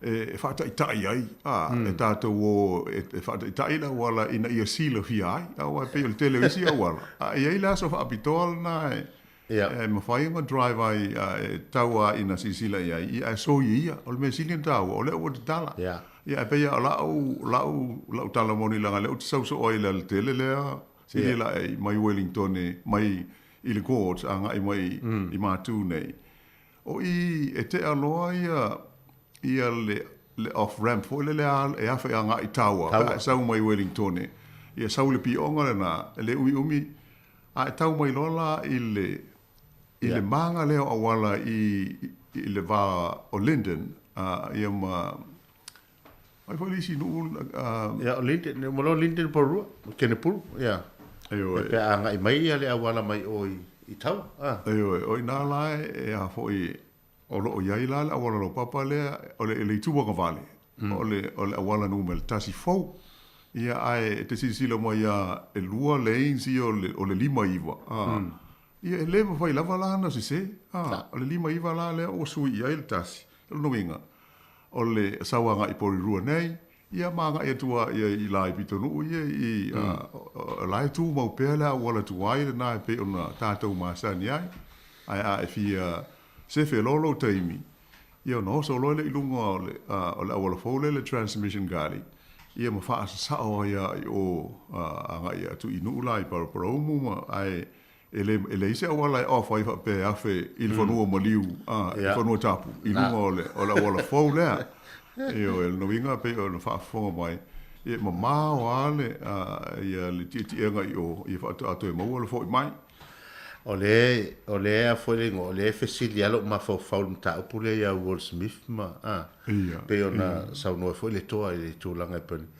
ole fesili foi lo ma fo ona ole solitu la fono le na fai e le ripo at tifa wana o la va ai po na fa pe a o isa valiatu so le awa tu se sau an fa pe foi se po fa pe ia ai ma tu sa sau e fa pe le po ia te au foi ia i se o le to o le tangata lea na tangata ne o kui sa rock i le tali mai se tali ita ai tali mai ai rungo le tūlanga foi lea o lai tu o ia le host le o ia le MC le na lai na tau tunga mai tangata ie e tu tonu le foi le mentu pe o le winga na la tu tilo le foi le tu fa sanga o le wato le ita ma le tali mai o tangata le tu pole ia man tu ho i si le la pe o se me fo le me se ia se me fa pe tu ona o winga la vai o tangata fai me mali nei ele ia poi pe le santa o le tole me o le fa lo le va fata hoi ele se me fa pe ia mionga tu sa tai pe ia se tu o masani ai Amerika la to se sila le i me o show sia Amerika le reality show sia o anga la vai ia tangata ai pe la o fai si fo i tulanga ese o le ngai o inga fo i a Will Smith i le po ia e moni a pe ona sauno fo i le toa o pe o ti ngale loto i le o siona foltua le fe ngai mara mai a le fo i tala pe tau fai a pe o le winga sa o le i lau mai tau ia ai pangale ia pe fo ringa mai o le Amerika la Will Smith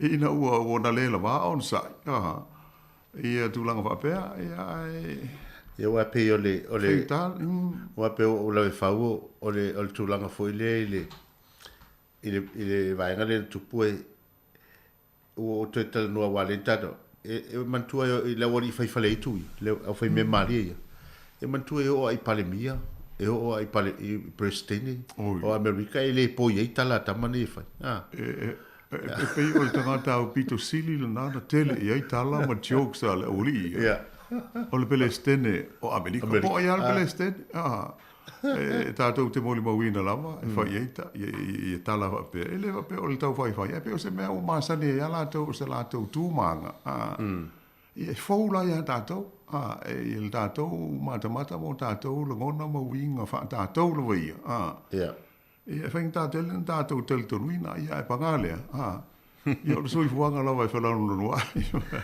o le vaenga tā ua le o toi whai tau atu nei le tala nei tai au o le ua toi le ua tā ua le lava la ua sa o alan whatu e senga ia Chris Rock ia Will Smith o na mea tupu ai te au le pō le na whai eile i lana tautalanga muli o te le ilo iei po o le ngalo i a Will Smith o na tā ua ia le foi le ia le MC le tūlanga na tupu e le whare o na ili tā ua le pō le na whai a lan whatu e senga e whatu e se i tangata uma e me se fo i o le sauninga le na whai malato uma le tunu le whare ia aina o whapea po o le ase me o whapea ia ai ona o le te aina tale break le na o atu iei nisi fo i vaenga fo i tau alo atati whanga ia ma tau whai fo i el whawhi tau lima fo pe o le winga la na ua mai tau atu le alunga o le fo le o le wha moe le pōlea ia ana toe so longa le leia e pe ia le iese mena tupu o na lelana o tuni mata i al tangata le tangata whai whawhiawhia le tangata la leo Chris Rock o fa pe ai o la te le ala lona to mai ma lona sila fia le fa foinga o me va pene o le ai anga ngau mai lona loto e pe ita mai tali ita mai tu langana tu po ia langa o tau ale le po ya o tu tilo tu foi tu singa le ile sa siampini ne la langi o Anthony Joshua ia lango a foi ele li fusul na ia Will Smith o fa pe mai malana fo fa mai ele sali te tau na te tala le ro filimo Will Smith sa tau no fa nga me yo na fist no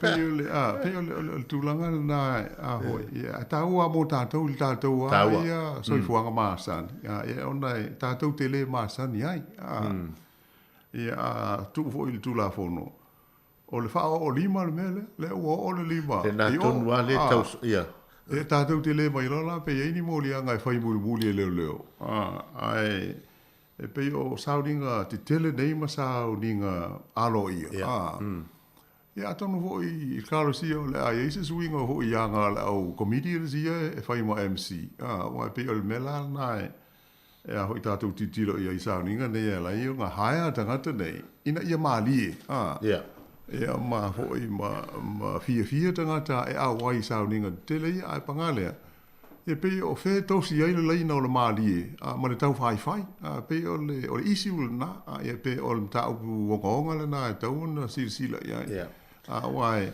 o le temi nei ai ma le skaili le al wai le au fai me mali e Amerika e pe ele ai se tapa sa o al wai o fai ale me e maliel tangata ia a polale mama foni la fonga ma ni fa upunga e ala tali malia ala to ala a nga ia fa upunga pe ya on tato mo mawina i meu reality show sia mai tu ai nga o meu soundinga ia pe ole tu faina o failonga ole Oscar i lepo ia ai tal sia wai o sia o inga foi mota o sia o ngata o foi mota to wa tato wele maute le to tato pe ana fa pese mele le tupu nei i tatu tangata ia e mana ia tele o le vavelita ia pe o tasile ole tau foi on sa ia e fenga tatele on sa i to inga me pe wa ele ngata in pe tau fai fai pe o fa alu malum ia tatu wala ia ele tau on tupu wa na se me foi fa pe o se tsauninga fa sa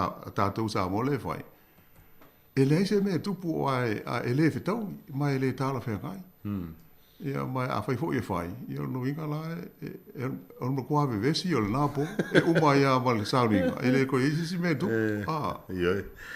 ia ole tulanga na e tele ava ngai lu ai tu tupi ia ai tasina o ngata ua o mole foi le o me o fam talanga so na lafo ia me se foi o le sa fe o lo pe na fai o sisi ia mantua foi o ata tele o ata ti fanga le o tipo o te ne voi le ulo le te ne foi o te mi mo e pe le fa po ringa fa pe na o nande tau sa ia le ia ai pe o na o si te mai tai le po le fa le tua le o le li po ti fanga ia o lai mo sa o ia le ngase ia o ngase mana o miel fia ma le loto fia tau ia ai a fa pe e tau fai e la tau ni ia o ina la le na tu poini pe fe fa pe ia telefo i fale onga mo tatou tanga fa longo ia me se foi tangata foi le fa sala lawe fo vala au dia i to nga foi le to na sauninga ma vai nga fa pe ole se fo malo o ye pele teimi a si fia vala mai ia ole fa mai al tatou por kala me pe yo nai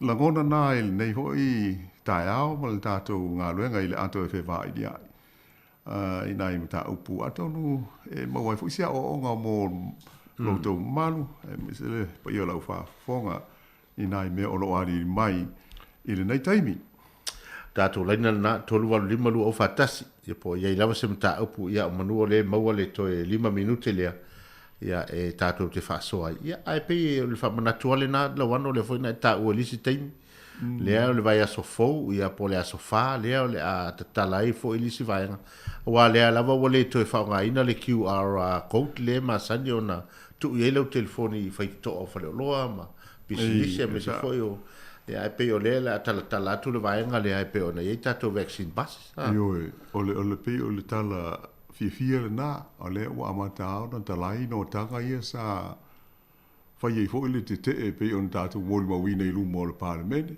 wale to e mana o mia tatu e scan ia le code le o le fa mai ia i se fale ulu fale ia nei taimi ai o le fa ngol vai aso ia le o le ana fa ngata i fo il fa nga i no pasi o tui pui ia le la tatu vala au do wedu le leina ta lofa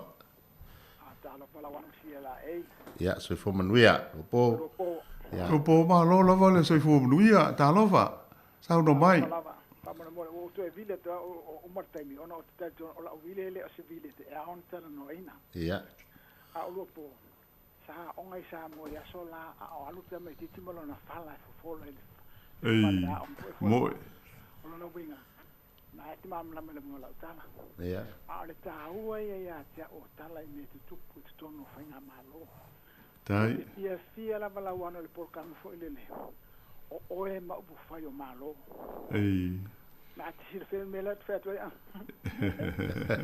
o e ma bu fa yo malo ma na ia te fa o fi mai a por kam fa pena mo na tu nei sa o nga ya so na e le pe no fa ya ia o wes le mamma pa na la o tai ma lo lava ma ni la so tai te lava lo po lo fo te la tu mo ni lava le fo ya so tu te pe ga yai sai fo ia ta wole le fina ngalo fo o lo po i ta tu ta upu ye pe o le o ma fo nga fo na le na ta wai fo ile ia le fa ma vai mai o te mai ta i fo pule le lo ye nei ia wa vai nga umana o ta upu tau i upu fai o malo me o tau por kiki ia e pe ona ia il tatu so i fuanga ia mai o taua e te taua n tatu malama ia isi dia lai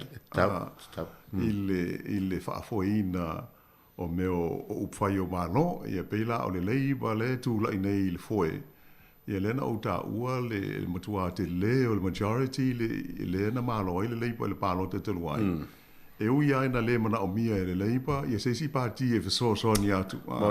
Ia alae e au fia ai de tonu o le kabineta. Ia le Greens, a po le whaanga whaile le, lona taitai mo lona sui taitai. Le whai mo min star lango lango. Ia ona o le nganga hoi le o le ngālo nua whaatasi. Ia ma le nganga o le momo pi. E whapeona ona au whaatasi awa ia le talia ina o le fina ngalo le au palota ai te tonu e o la fau e te le foi le mama o le to fa ata mai tai pare mia ma le va nga le pel te milena wa moni au wa le mana o mia le se sia va e o mai le te mi dei le mo mi a o le tu langa foi le mo le si fa nga palota lu mana i po le me tupu ia ala ye le la itafta fane i lona ao le tūlanga foi le o le mana o mia ina ia aone fisiring ia wa pe fōringa e tau o whātasi maonga tu sa la tu polisi ia i le whakai ngoingo le malo ia pe o le tūlanga tau o tele la na ia sa oe i le moni au i le tūlanga o le tō whala wa ia le taitai ia e wa ai luma ai le whapea e ngata nei a wai umal nei tolu tausanga ia le lope o atu le palo te fou ua pa u lalo ia le awhai o sui pule malo le leipa ia ona ngā leo le lango mai o pāti la iti tai peila o le Greens o le tātou te mai tau ina e mo ia alae e lunga lama le ia le lango po le support ale au palota i le pāti o le Greens lo inga e mauti noa lama o le tasi ale pāti e nau e ngā lue whaatasi mo le leipa ia ai ona o le tātou taimi ai tā ua le whingalo o lua pō i le tūlanga leo mea tau upwhai le mafuai le lautala a tātou manino ama malama iai a mai sel nei atunu ia ona tātou oa le ise whaanu numi fo i le masitu sisili o le fo i e tofu ata tau ia ma le aia te tau e whai eilau pālota i le mea i eilau vilvilinga pe ona silu fia i te tolu tau sanga umai whai ei pālota e le ngata lai pālota mo tofi o le pālemene a o tātou pālota ia whaalota i whale o ke topa o le tau sanga le nei ia pālota ia mo local elections e pālota ia sui o tofi pule nuu ia malana ia foi pulenga po counselors e pulenga tātou ia ai te tasi o tātou ono nofo ai. Ia o meo upwhai uma malo. Tasi lewa ainga tāua. E tāua mtua tātou manino ai. O ai la sui o le a o lango i tātou pālota ia Oktober. Sfate reinga. Wa iei so sui o e maho whau iai. Ia ai pe o e sa hauni fo i te tamo e le tauanga. Wai pe ia pālota te tele. Paule e se senga. Fo i o tātou sui e filifilia. O le tātou pāle mene na e pūlea. O le tātou pitonu whaati te inga o i nei porirua. Ia o le mea leia i nei o Anita Baker. Ia pe o le pāle mia na o porirua. Palana au fono. O counselors ia na filifilia le pālota. Ia o tātou sui na. Ia a whai. E pe ia o le tele o teimi i la mai tau. A whai tātou te le pālota. Pe tātou te le whaonga ina le avanoa. E tātou te pālota ai. Ia e le lola o no inga tātou te le awai tātou I whai ngā filifilinga. Malo inga o tātou whaatala le I upwhai o le mālo. Ia ma le aisu tātou leo awa le la tātou le aisu tātou pālota e whaia. Awa meli atu le pepa pālota I le pusa meli. Ia ai pangale walafo ai le whaia. I le tele o a whoi o mea o mori mau mai. Ia ma lipo tia mai. E mafua. Ia ona o le tātou le matua whaatahua. Ia ma tātou manino ia. I po la leo ngā. Ai pe o tūlanga nā si dia la ei, o na ieli tātou porkalame e so o mai ai. Ai atonu o se porkalame o iruma, ia o na sanga talanoa le, ia I mta ue pe o na la ngā mai Il fina ngā lo lupo. Ia whaaptei tere lava, whaape nā o le tātou ngā rue ngā whaape o na whetu whaai, ma whewhaaso ai. Ia awa ia le anga ilua, ma se le lei mo tātou uma.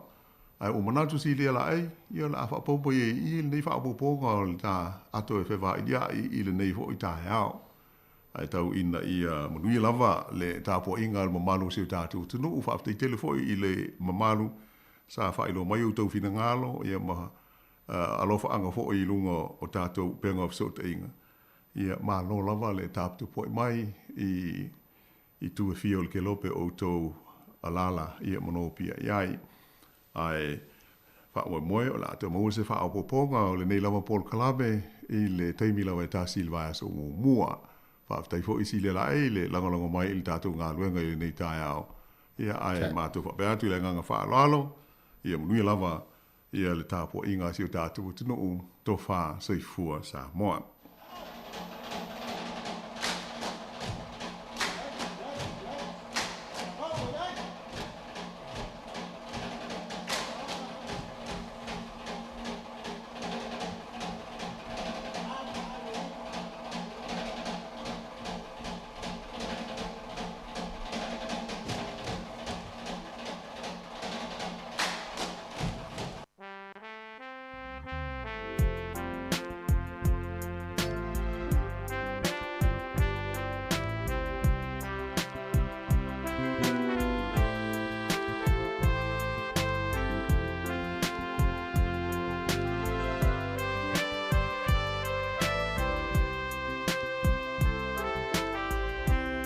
se fa afetai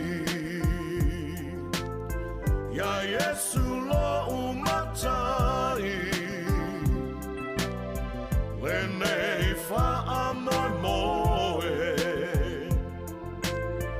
o tato ali amai se fa afetai ya Yesu lo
ia toi whamalo atu tato o whafunga le ni vaenga o tato por kalame, ia le wo mai foi il taimi o tato por kalame whaleanganga, ia o le mōli o le ava, whatau taia lea i le sunga al whawhiangainga ia Reverend Anteria Sao, ia o le Kalesia na Sarita Samoa, i Wainui o Mata, Wellingtone, usi mai ar whafunga.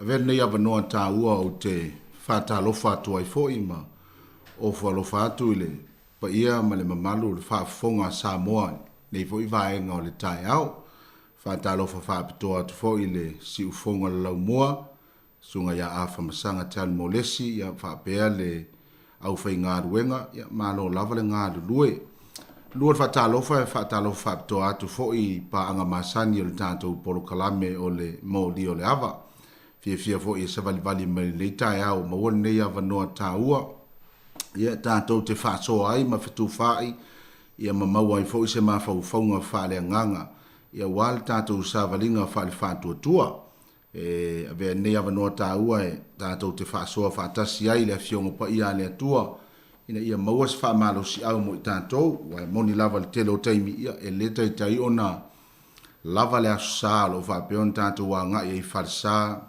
fata fai taulanga i fia i whalongolongo le upo le atua. Ia astaimi tā ua lava lea mo le mwhain tātou whetuwha i mwhaasoa. Ia mau ili foi a fionga pa ia le atua. Ina ia mau aiso tātou woso whale nganga. Fia lai whaonga ina nei ava noa tā ua, se ava noa wha aulo. Ia se ava noa e fia maafel telo tangata lo mwhai on whalongolongo ai. Ia wha maro sia ilo lanto wola whatua tua. Ia ala manato le au amataina le tātou polo kalame se talo. Ia ona whaasoa atu leo le tātou tusi whaitau. Ia matu ina atu fo ina i fasili e tātou te whaasoa ile nei tai au. Nā tātou wha maulalo lumo le atua le talo. Mātou te whaafitai tele le atua ona avanoa e saunia. Amu ia lava i mātou le ia o lo maua le avanoa e whaapea ona Baba ai lau upu malawa fionga e fetala i mai o mātou loto i le aso ma le aso. A o le tele onisi o baenga o le laro langi ma le atunuu. Ia ele o mawhai o na maua lea vanoa. Whaaftai ai fo ile ia nei polo kalame whaata ua i si ufonga le lau mua. Ia mātou te o mai ai le atua e whao ngal nei vanoa ta ua. E whaasoa ai ma fola lau tala lei. Mātou te le au ngata le whaalinga ma le langi. Lau vala au lea mo i mātou, ina i mātou atu e whainu umalava maso, pāpatiso atu le suafa le tamā le alo ma le nganga pa ia. Ia i fo ilali nei avano tā ua le atua mātou sāu ne tatala ina lau upu. Ia lei se poto i lumatu matua mai, ua na oio le whaia o ngasilia nganga pa iae, a fio mai e te fesoa soa ni mailo mātou vai, wha atoa so mātou le atoa, e ngata i lea wha matala loto lau upu le ie, ma le nganga maualunga, ma le wha moe nei polo kalame, ia se mea whaalea nganga, e tā pena ai ma, tā oso ai mātou, ia male mātou sāvalinga whaale whātua tua, whamanuia fo i whālango longo, a lau whānau o i fo i le maua le avanoa e wāla au mai ai, a lo whāfonga mai tono whale whai ngāruenga malunga o tā vale, ia le mātou tālo ia manuia o lātou loto, ma ia o ngā nei por kalame, a wā o wā fionga le atua e a wā i e whātonu, whaapoto ai mātou i lau hami o tonu, mātou tālo whamanuia mai oe le amataino nei poro kalame, ona o Yesu whaola mātou ole ma wala au atu ai nei.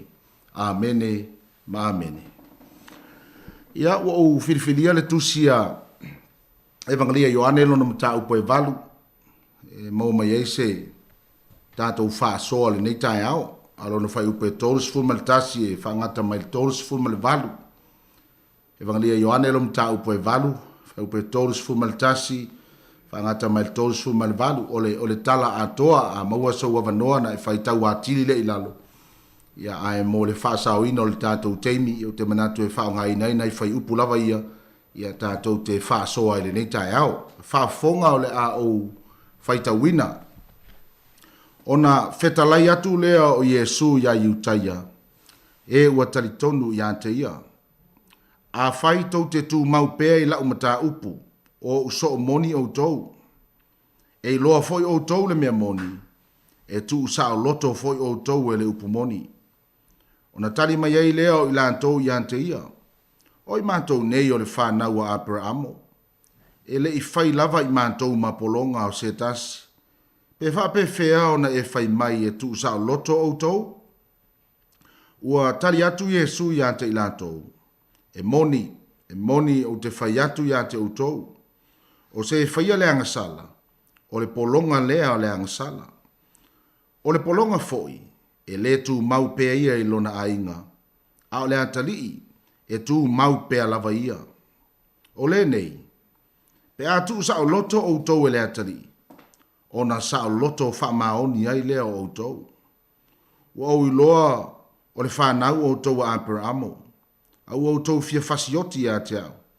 A wā ua le iai la upu i te tonu ia te o tau. Wa au nei. O te tautala i mea ua au iloa i lau tama. O tau foi tau te whaia mea ua o tau iloa mai lo o tau tama. Ia, whamanu ia tele lava le atua ile. Whaitawina o nā fionga pa ia. Ile nei tae au, mo i la tau le whato a ki mai lau le tio. I o le tātou tus whaitau le nā o le Evangelia Ioane no mtau pe valu. I alo na whai upe stolus fulmantansi e whaangata mai le tolus fulmane valu. Te manatu e tu ina atu na i fesili ia e tātou te whaasoa ia o na whapea foi leo na vatu se tāpe nanga nei tae au o tāpe nai. Ia e meise le tātou savalia o Kalevaria, ma nei foi vai tau whale nganga i le kalena ua whaingoina o le lineti ia po le lent. Ia tātou te vava ai atuai le whamanatuina o le maliu ma le toe tuo ia tātou li o Yesu. Ia tātou te fia whaatasi ai le tongi ola na saunia i le atua. Ai o nai fesili e tolu ia e fia tu ina atu mo i tātou, e fesili mua e whapea. E whapea whea o na whaapolonga ina e le angasala li tangata. E whapea whea o na tupu le me, whapea o na polonga li tangata i le angasala e pe o na tātou whaitawina whetalai ngā Yesu whai mai o se whaia le angasala, le polonga ia le angasala. O le fesili la pe whapea o na e polonga i le angasala. O ani mea e te tau ona tātou loa ma mai tauina lea tu ai ngā mea ta ua le polonga. A silo na lua. Whape whea la ona i loa ua e sao loto mai le angasala. Whape whea ona e loa ua e sao loto mai le angasala. Ia ona i fesili na e tu ina atu. Ia ma le fesili tolu e leo se fesili. Ia la se a onga mo oe le ola whale nganga ma le tātou savalinga e soani ai mo oe lava ia. Ai meise nei vai taimi o tātou anga atu le lona maliu ma lona toe tu manu malo e whamanatu ina i le laulang. La se a onga mo oe le tangata whātua po tangata Kirisiano. Ia ona ia tātou fesili na e tolu. Whapewhea ona whapolonga ina oe le angasala lua. Ia whapewhea la ona i loa ua e sa o loto mai le angasala. Ia ma lona tolu na la se o onga i mwhai ona e whaasoa mai ai, ia e wala au mai fo ia. Pe tu na atuase lua le tolu minute ia ai tu le ava noa mona isi fo ia. Tātou paanga ma nisi fo ia lo whapea ona fia whaasoa mai ina ia mātango fia na wale tātou whaasoa ma ua fo se soani mo i tātou. E manatu fo i por kalame ia e lea ia se whaasoa e whapea e whale tonu. Ia atonu e leo i le mta upu lea, ia a iei se si vaenga o le soifua whale nganga o so istangata e wha malosia, ma le nganga mawalunga lea ina ia mai an nei por kalame. Ia ua maua se mala maanga ma whasoa soani mo i tātou. E le whape whailo aipo ai e le lei ma lo loto lana fioloti ma lana ao onga whaatus pa ia. Le ai e leo le nganga na ma le whapoe moe nei por kalame. Ia uma ifo tātou whasoa. Ia aua iei se mea wau ngā whale nganga mo i tātou. O le ala talatu tātou laina o le toru valu lima lua ofatas tātou numera te vala au mai ai ia la tunatu to fine ia ana ia mone tātou pese fo ia tātā man nei te mi ia vala au mai loa o te whaatali o le ua luas full minute le ua te aile tu la full maltas ia ele o toi mamao foi e bave fo ia le alu o le teimi nei teimi ia au talatu tātou avnoa.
O te manatu o lea ua iei le tātou walau lea ua walau mai whatalo whātu le tātou toto.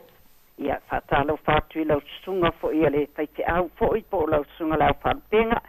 Ona mta upuna matango fie fo I waksaunia mo I tātou ni tai o tātou te tāsoa I lana fionga pa ia. O ile suafa wha mole mole lawa. O ili nganoa le tau tala wha mole mole. Ia tālofa ili nganoa, ia sauno ia o ile tina. Ia, tape nā foi. Mania foi le alo atu mon ta upu. Haftai. Ia, o le a o tam whailoa e tuli atu ona o le te saunoa e telefo ie o lo fia whasoa atu ta upu. Ai whai mai fesile, wha te feo na whapolonga ina le angasala tangata. Ona o neile o te mua ona o whate atu. Le tātou te malamalama uma, tai mai ia te talenga tātou ali tama whai lava ina ia awane I ui atu le tangata ina ia awane I manu malo le li lalangi ai tama whai le tatou whaola o le ala fo I leo le tama whai o tōtu sunga I vai ato uma lava ina ia awane I mo sia tatanoa le fionga pa ia le atua ia le malamanga ia I tatou uma lava a war tatou wola fia tu mau le atua manon tinangalo tu mau le whaatua tua e ala ona whaapulonga ina o ele angasala. Ona ua manu malo ia te oe whaaso songa le li I lalangi. So stangata lava e whaatuatua matali tonu I le atua. E le tai ia ona po hatu ranga umai. E amata mai lava I lo a inga I le mawhianga I oe malau whanau. A e le whautauta. E whaoso oso mai ia le angasala mai e tamaiti. I le whaalongo mwhapena. Ai o le anga sala tele lava o le tātou te anga I atu mo le tātou tamu whainga fo'i e whamanatu le mariuti ngā tātou whaola. Ona o le anga tonu lea o le a fo'i o le whapolonga ina tangata I le anga sala. Ona ua le toa file mule ma whauwhau wa tele le tu ina naunga I meo le olanga. Awa le eise whatuatua o le isi nanto anga lava e alu le lotu ia sau ese mea luanga iai. A le tangata lava ia wa whaatuatua ma whaamoe I le atua e alo ese mea whaapea. E moni ala e whai mai ia e le ai ia se e tu maulo na whaatuatua e le fo se ma e peta I ane o le tau mawhai o le tangata e mawhai ai o na le whaapolonga ina ia le angasala. Ia manu malo pele la whawhenga ia I male atua lawa umana tu umai le awa onga mai le tuspa ia a whai te whaalongo atu wa whaoso so ina o le amanu malo ti a polo ia te oe tuli vai le atua. Tau iai mea ia te whaale e tonu ai e tali mai fo I le atua I lo mana onga le tu ina atu. Ia o le sifesili whape whiona e loa wa e sa o loto le angasala. Whape whiona e loa wa e sa o loto le angasala. O le fesili le anona lua. E te iloa lava oe wa e sa o loto le angasala. Wa e le ai aso ma fau le si uso atangata.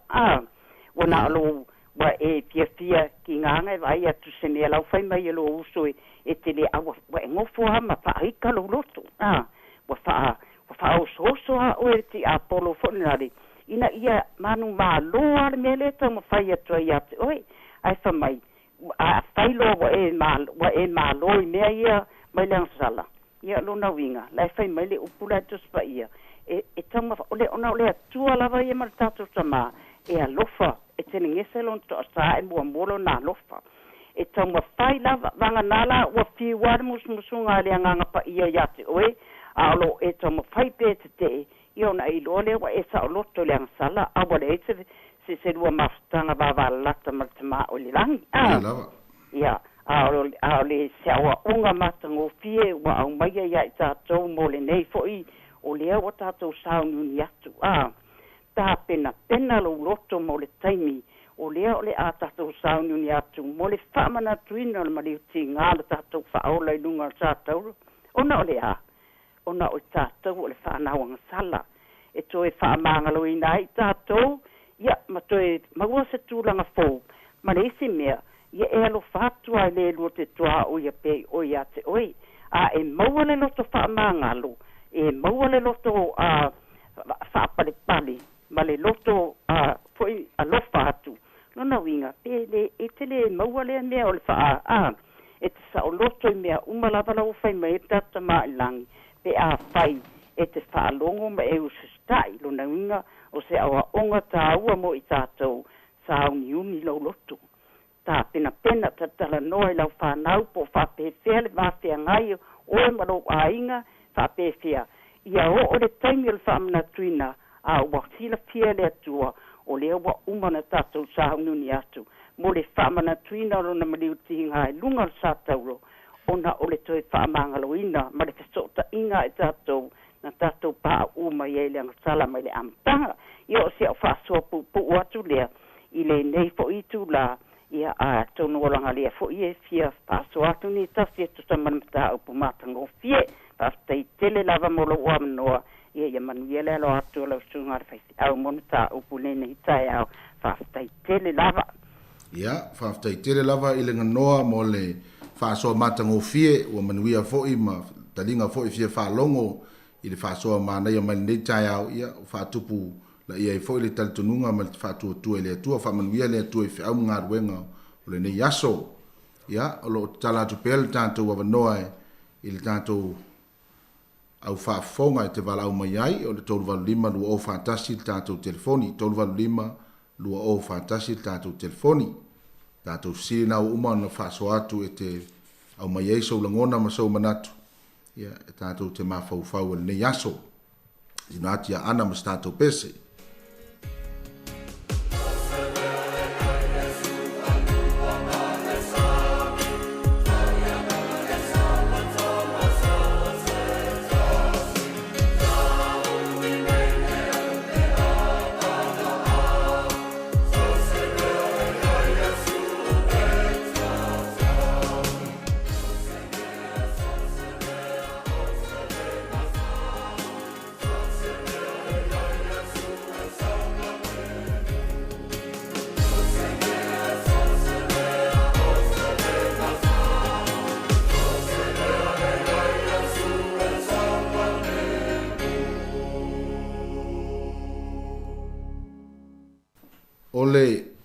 O le tala le pe na tātou whaitawina pe o iolo o tau whaa matala mai ai le fete na inga le a Yesu mai utaia.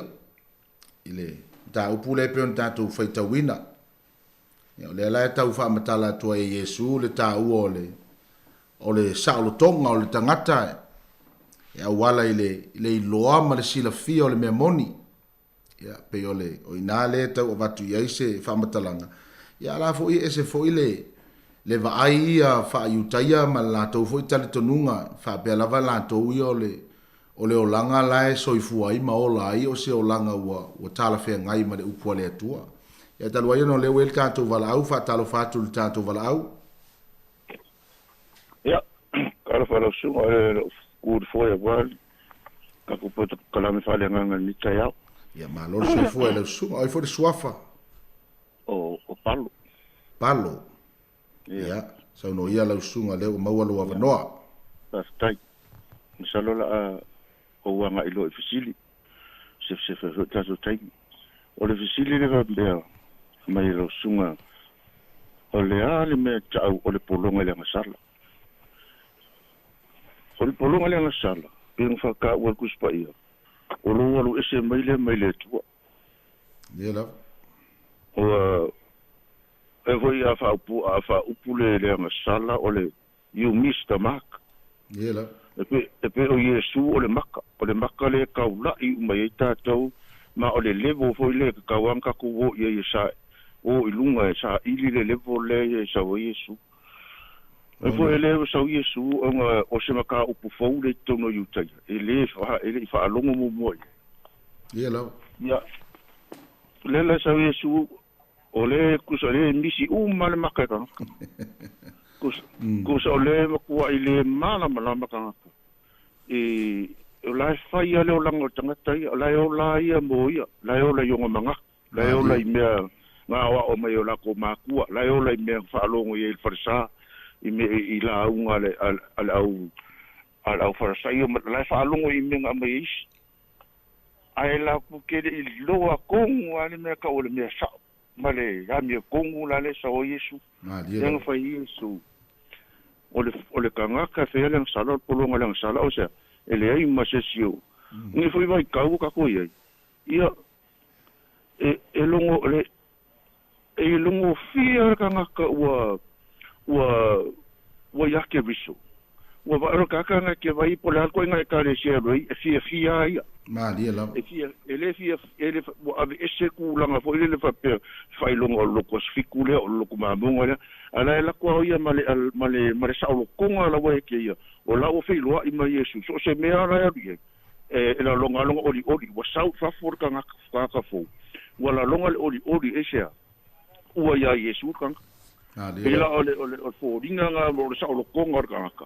Ua yele ori wa punga mai longa loko kokong. Ele ai. Ele o mea le kingo. Ele o mea ia va ai o fe mai pobu. O le fa moe ke va ai ku ia. Ele o le fa moe nga. Ai o le fa moe i me ele o va ai ku ia. Ko se o le fa moe konga nga fe mai pobu o me ke le o va ai. O fa makalanga Yesu ko mai fa kua. O le ngi ko le sa i fa ku mo ko fa lango ye. Pe o menga la ile o va ai. Ale me le o va ai ku ai. Ele ka ngaka ele o nga le fia. Ale lo o la nga sala. E wa ka kaunga ka la ko mai kongu mai. Pe o ko nga le pengala me Yesu. Ka ko ke lo uma me ka le sala o le ko se mai ele fa singa lo Yesu. Ia a pe la sa o ia fau kuanga pe ia le menga ka manga o Yesu ka ba ku ka no sa ku. Ia le pe nga ka wa mai e la farisai o fa mai ka o le maku ka mai ia pela o le ala le me e fa me o kama o kama fai ma kom ara maku ka mai pela mo maku la o mai ala ku ku anga o le mea ngā vaaya, o le mea ngā whai. O whaere ka lai a pauroring whai mai. O le whaangau le mea, o le whaangau i le mea ngā whola inga. E le o le whaangau ngā.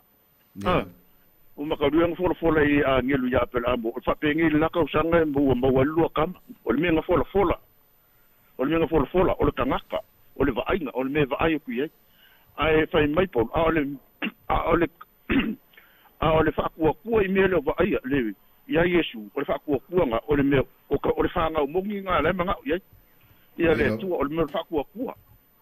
Ele o le mea vaia. Pela reka o bakoi sau uia psosangi i peo ngā whikara saunga merasu. O lai manga o mea le tua mea whaakua. Ia kako whaalango, i kako whaakua. Lango whaakua e fia mai le tua. Ele o whaakua i mea vaia pia. Ele o whaakua i mea o lai kilo kui. O kako ngewe kai. Ele e sau oloa se sika ngaka e whailoa mea la inga. Sauera ki kilo kupe ke o whape. O le vai inga whai mea kako ai. Ngai anga sauera kai sera. Koe ngā mea laka laiva ai le mea. O laiva ai aku i le a whai o kupe. Laiva ai aku me le whai. E fua i ngalo ngā whaakua. E fua i ngalo But ole fa me su I eva ai il me ke re va I fa ko me ke re va di kai fa pe nga so wi lo longa but fa mang wi le tu le ka ko po kala me ngi so ia ngi aso fa ye per fa unga le tu lo sunga wale kai ngore la fu ma mo le tu ai lava ya fa man wi lava le tu palo fa ftai mo le la motunga afal nei tai au ya ma le fo fa longo fa man wi lava le tu ya o ma le ainga alo fa fo ya lo tala tu pel tanto wa noa le ua luas fu 5 minute ua te nelis fu maltasi mana tu to es fu 5 lo minute to ia na batu lo le fo yo se ta penanga fo il fai mta u puneta ia lo mo pele ava noa te vala au mai ai o te fefe pe se la fa so ia ta tu ta um fai uma lava e fia I lo le fionga pa ia le tu e se fo I lau va ai ia e se fo I le va ai fa fai fe au ia le ua ia ile sta to vala au fa talo fatu oi vi ele tala fala sunga pasta sa ya oi foi suafa fa mole ina le telefoni me lina ia le ya sa no ia ia va se fosse fa so le nei tai au ia o te alu sa o fo ia fesili o le tusi fo I wa mala malama ia e tau so o fo ia fai tau o tangata ia la ia e fa fetai lava la sunga o toi fa manatu mai le upole tua o se upo fo lava I taimi umata tu te fai tau ai tele ai mafaufaunga le le tātou te whewha mawhanawhana ai ai. Ia mawhewha soa ai ai foi. Le o se pota foi o le tangata. Ia e wha moe moe le nganga o le atua fisosoani mai ai tātou. Ina i o tātou luana fionga pa ia. Mana i o le tala na amata mai le fine mulua. Le sa ave le au farisai o ia Yesua o ia le li whaola le malu. Ia o le latou tala o lo o molia le fine ona o le tūla fono a mose. Ya te au lava ia malo fai tau atu te fia mai pele tu si atu vane lau sunga fa fia ngai na e tau ona mai atu le content po le ale wingo le mele anga ia le tatu fa so fo ia o te fia mai fo la o le asa mo lia tangata ona o le lato mana o ya Yesu pe se lato to fonga le ali fa ola ia o le asa na upu te a fai o fai mai le tū la fono ia te I la tau o le tangata lava e maua o anga sala. Ia lava. Tongi maa o le oti. O le polonga le nā. O le mea nā sa polonga i tangata mana tua foi. O le upu mua le a fiongpa ia le atua. Awe te fefe.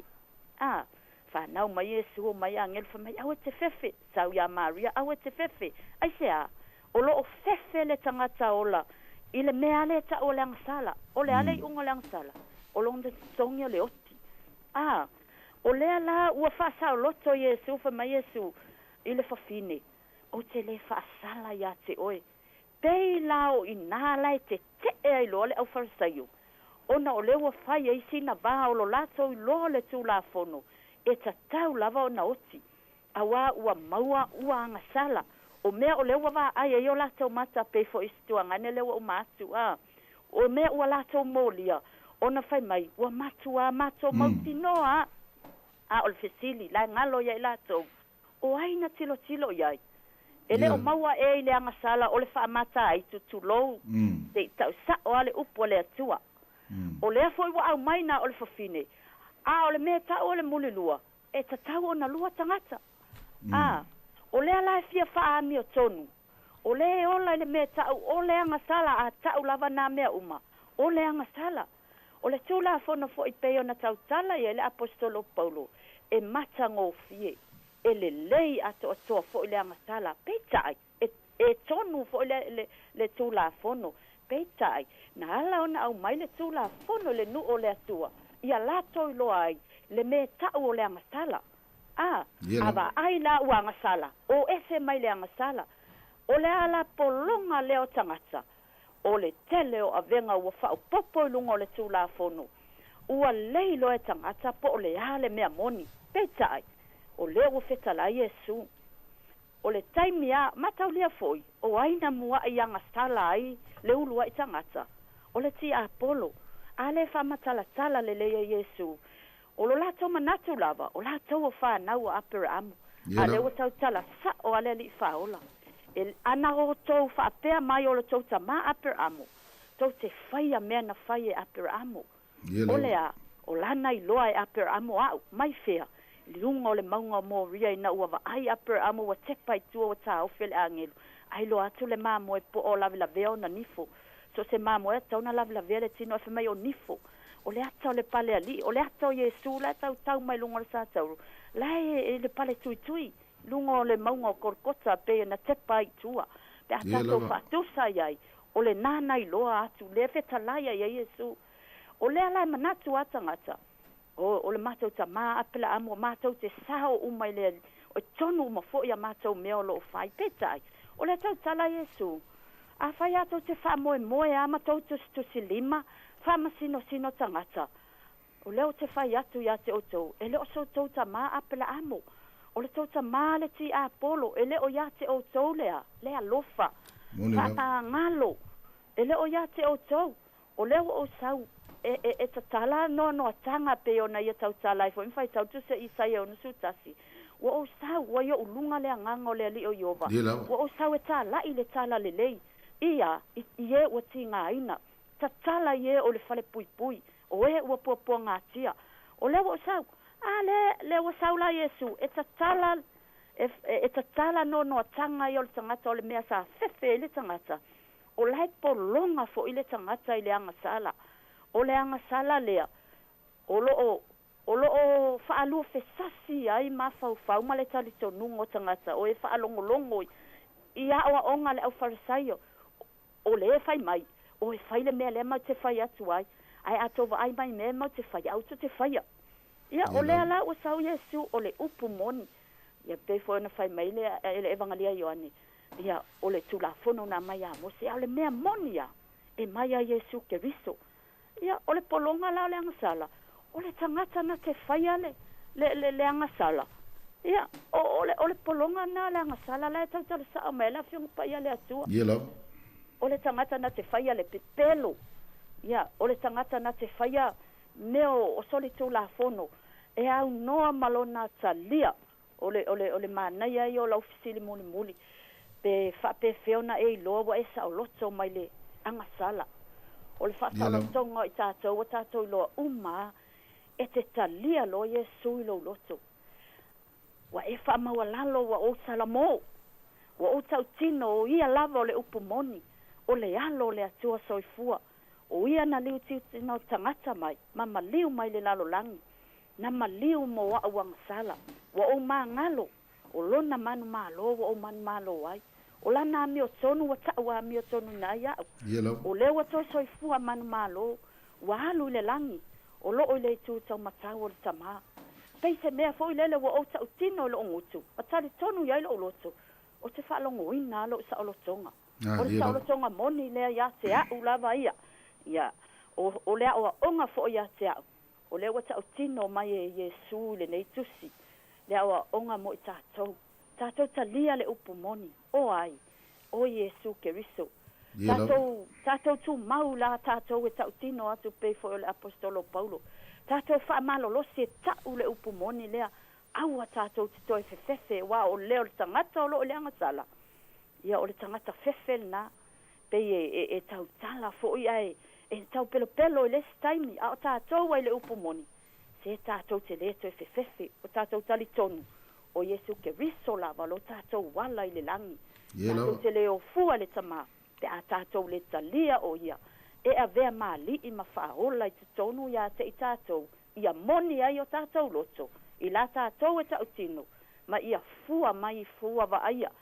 so se mea tātou te whaia ma tātou a mio ia o si au lea whaasoa le nei tae au whaaftai whaamania tele le atua lau sunga anterea manuia le pokalame tu mau atula na whaunga lau sunga ia e mai se foi o le ofisa whaasala lau ma le au whaafonga I le suafo Yesu amene ia whaaftai tere lava fo I tina whaasoa mai le tae au o matango fie fo I lau tufa mai ma lau whaasoa mai ia le lava ua whaasoa sola tu lava ina bavala mai le tātou pol kalame mana ia tātou fasili fo I e peo na tuina atu ai morsile fia le tātou au whaafonga mane au fai tau tuspa ia ole tusil nei ia Ioane ele tasi se mata upolo ia ton ia to iditi lava pe ono mata upule ia ton le tusi le aione ia tasila lea mata upu lea e tātou te whaasoa ia i tusai ma le fete na inga lea a iutaia ma Yesu Keriso ia ma esenga o lātou tale tonunga i le mea tāu o le ola sa o loto ma le ola i le mea moni mai le tua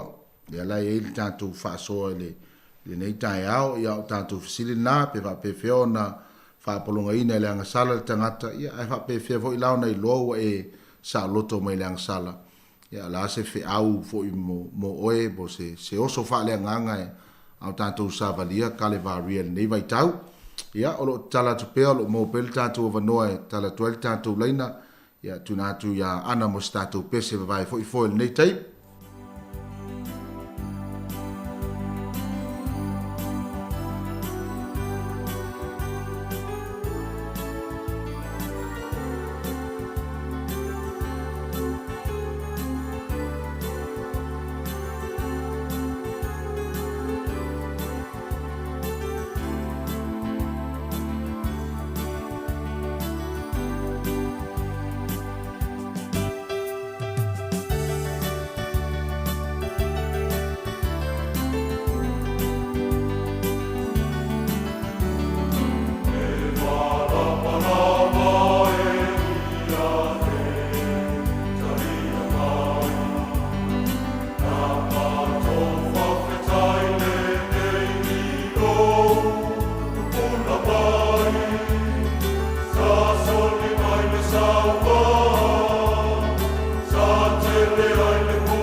o te whaatalofa atu le tātou wala au lea ua i lunga le tātou laina, talofa lava.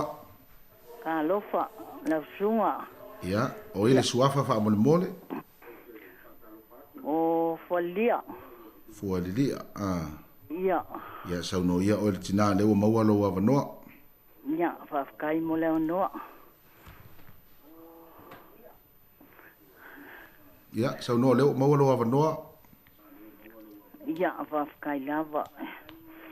Ok, fia whaso aku fo leo pungi kai au si mua. Ia, whafkai. Ia. Ok, fia whaso aku e whai lava na tu lalo lau leiti o wha mole no nae tuai oe ai le vave ta ue lunga leina. Ia, Ia. Kukula. Ia, leo sauno loa. Ia, whafkai lava. Ma ngai em ka pungi kai au. Ia lau sunga ia whafkai. Ole sia kalia kule. Ia sin mua. Le whapolonga ole. Oi ka ko le anga sala. Ia lau. Ia. Ai pe kuai. Ia, o na foi na te whalongo e lau leitio. E whaila si tuai o le o atu o le leo le leitio. Ia, ai saua oe o le lava e kiria le leila u sau noanga. Ai lava. Ia, si mua le whapea mai. Ne whapea mai ole o sia o ke sia kalia kui ai. E alanga polonga le ka kalanga sala. O ngā kele i lole upu mongi. Ma dia lava. Upu mongi o Yesu. O Yesu pe nga ko kat kongu iai. Dia lava. Wai pe whanga maali ele. Taungoanga le skinga wha mai. O le kat kongu o Yesu lava le ala upu mongi ma le ola. O e ala langa polonga. Ole le i maua Yesu. E ala po nga le sa loko. O nga kele i loa Yesu. Ai loa kakale upu mongi. Ma wai fasa loko le upu mongi a ke ia. Kako ke maua le upu mongi. Wa kako sa loko foi la. Ma dia lava. Kali kongu lava. Ole kalia Yesu. Ole maua ngai kako le upu mongi ma le ola. Wai le ai lava se me. Ako ke maua i le ola wakasi le awa kako wala. Peira ole o nga la ia kako. A le kali ia ka ngakale upu mongi. Nga kere maua le ola pe nga. O Yesu le upu mongi. Ole upu mongi foi ole afionga pa ia le kua. Paula vale ole upu mongi kako ke kalia. O kako maua le ole ola e whawau. Vai pe un fekalai pe foi ole upu a Paula le Roma ngai se pulu. Fai mai. Nanga lau kakalo ia uka ia lako kalia ia le upu mongi. O Yesu ke viso. O waka ke lua. O uka ia e la ko ngisi le ka kongu le ali fa mai le afio mai la ko mesia au ka ko ka kongu au ka ko wa ia ka ko ka kongu o Yesu la va ia le ka ko pumongi ma le ola ia se o fa so aku nge ki nge kula fa kai kele ma em ka au aka ko lolo le pumongi wa ka ko sa loko ai aka ko le lo ia le ka ki polonga ila ai fe mai la ka kai polonga ile mo file mu e mo e file mu e mo fo e sa ko ngai longo langa ai e mo lo le ia Yesu ke viso ia wa mo le oli sa ko nga mal fia wa Yesu lava ia mo wa fia a mo Yesu mo ka ko langa ia ele mo ka ko se fia wa fa mai Yesu le yo angi ia fa mai ke le fa le angi lu fu e fulima ka fai peli ma ka ke le ma fai ala va se mea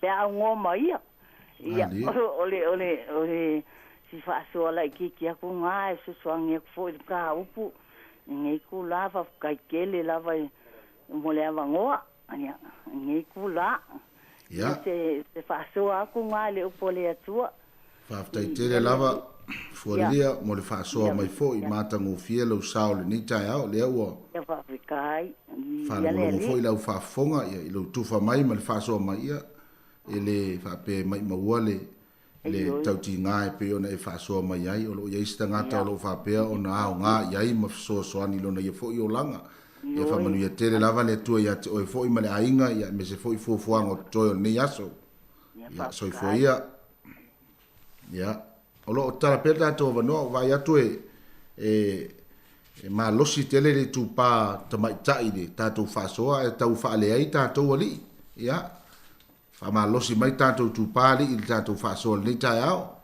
le lo to ma pe to lo pe to tasi se vala au ia ona avatu lo le ma tu fa tu se tapena nga fo ia le fai por kalame le tai ao ya finatu ya ana mustato pese oi le o ele stato vala au fa talo fatu vala au Tarofa.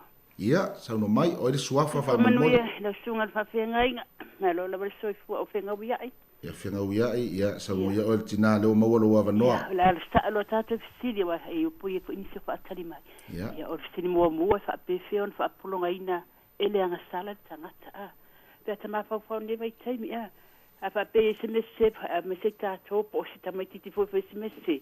O le matua ai pulonga lo ma fa Pola se me a ia wona ilo ese lana me se na fai a fa pe foi la tato wa ese me se senta to foi ma tu eta ele te moe pe ta te fa ta tipo polente o ta o se sa ta me se na fai a fa pe ai lo te tina po lo ta ma mo to isa ma ta ita a ia lana ta tipo pole ia o mele me na fa te inga aso nei a e vole fa pe fe ona fa polonga ina le nga sala tanga a ia ba a fa peta tanga sala tatu tama fai ta u tatu am sala a vole fa ali lo wa pa me le se me li lo silfanga le tu e ta ula ya ai fenga wi ai e fa lo tama e fa lo tama po lo kinga la wa nga sala la me se nga fai a ia me sa ma tsile lua fa pe se la anda ona e lo wa e sa lo wa ko lo sa lo tu la wa ta wa tu me la me se nga fai la wa ta wa lo tama fa mo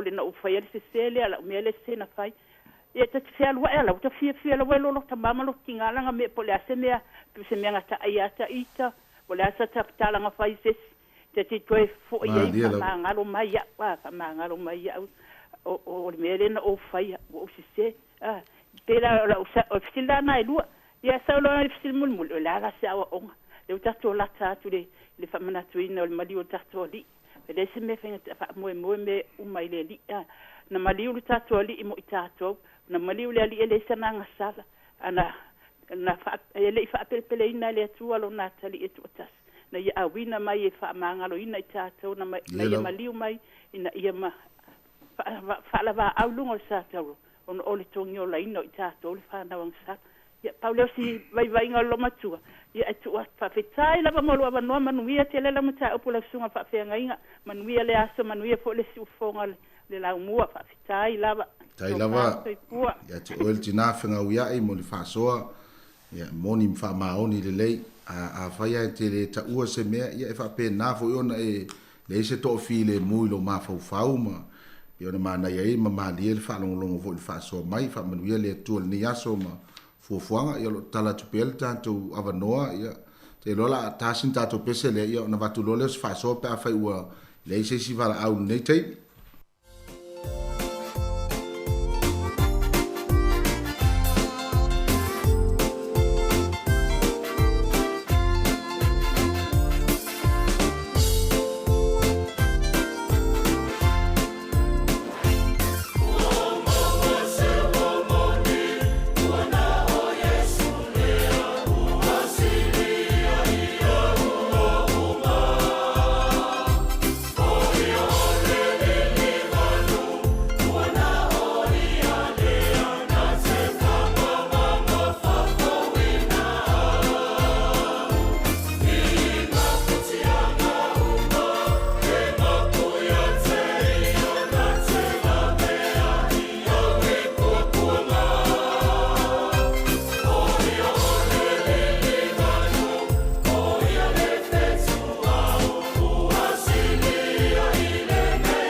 ya o te manato le ua fa ngata fo ima tau fia fo ile avanoa mo le tanto telefoni e peona ia il tanto vala au e molia tu le ngang fa tai tele lava mo ilato uma sa maura lato sao male avanoa e fa soa mai il nei aso yo te manato le ua o manino ai nisio vaengo o fesili fo e peona tu inatu e fa lau tele ati dia il tanto por kalame ia wa fo istanto feso soani fa le nganga mo tanto uma lava langa ta ua tele le ia yo le upo le tua yo tanto loto mo tanto manatu e feso soani pe o mailu i tau te tele lava o le olanga mo le tanto savalinga a o mai foi fa so songa ia a ele ia se si me tanto te tua iai ua na o le upo le tua e pe foi ona fa nga ina Yesu ia le temina anga pong iai masa ili atu ilona tama ia matape na atu ilona maliu ia sa fa pe lava ona fao ngae le atua po Yesu Keriso fo ila na upu ia e fa pea ona fa feto ia ile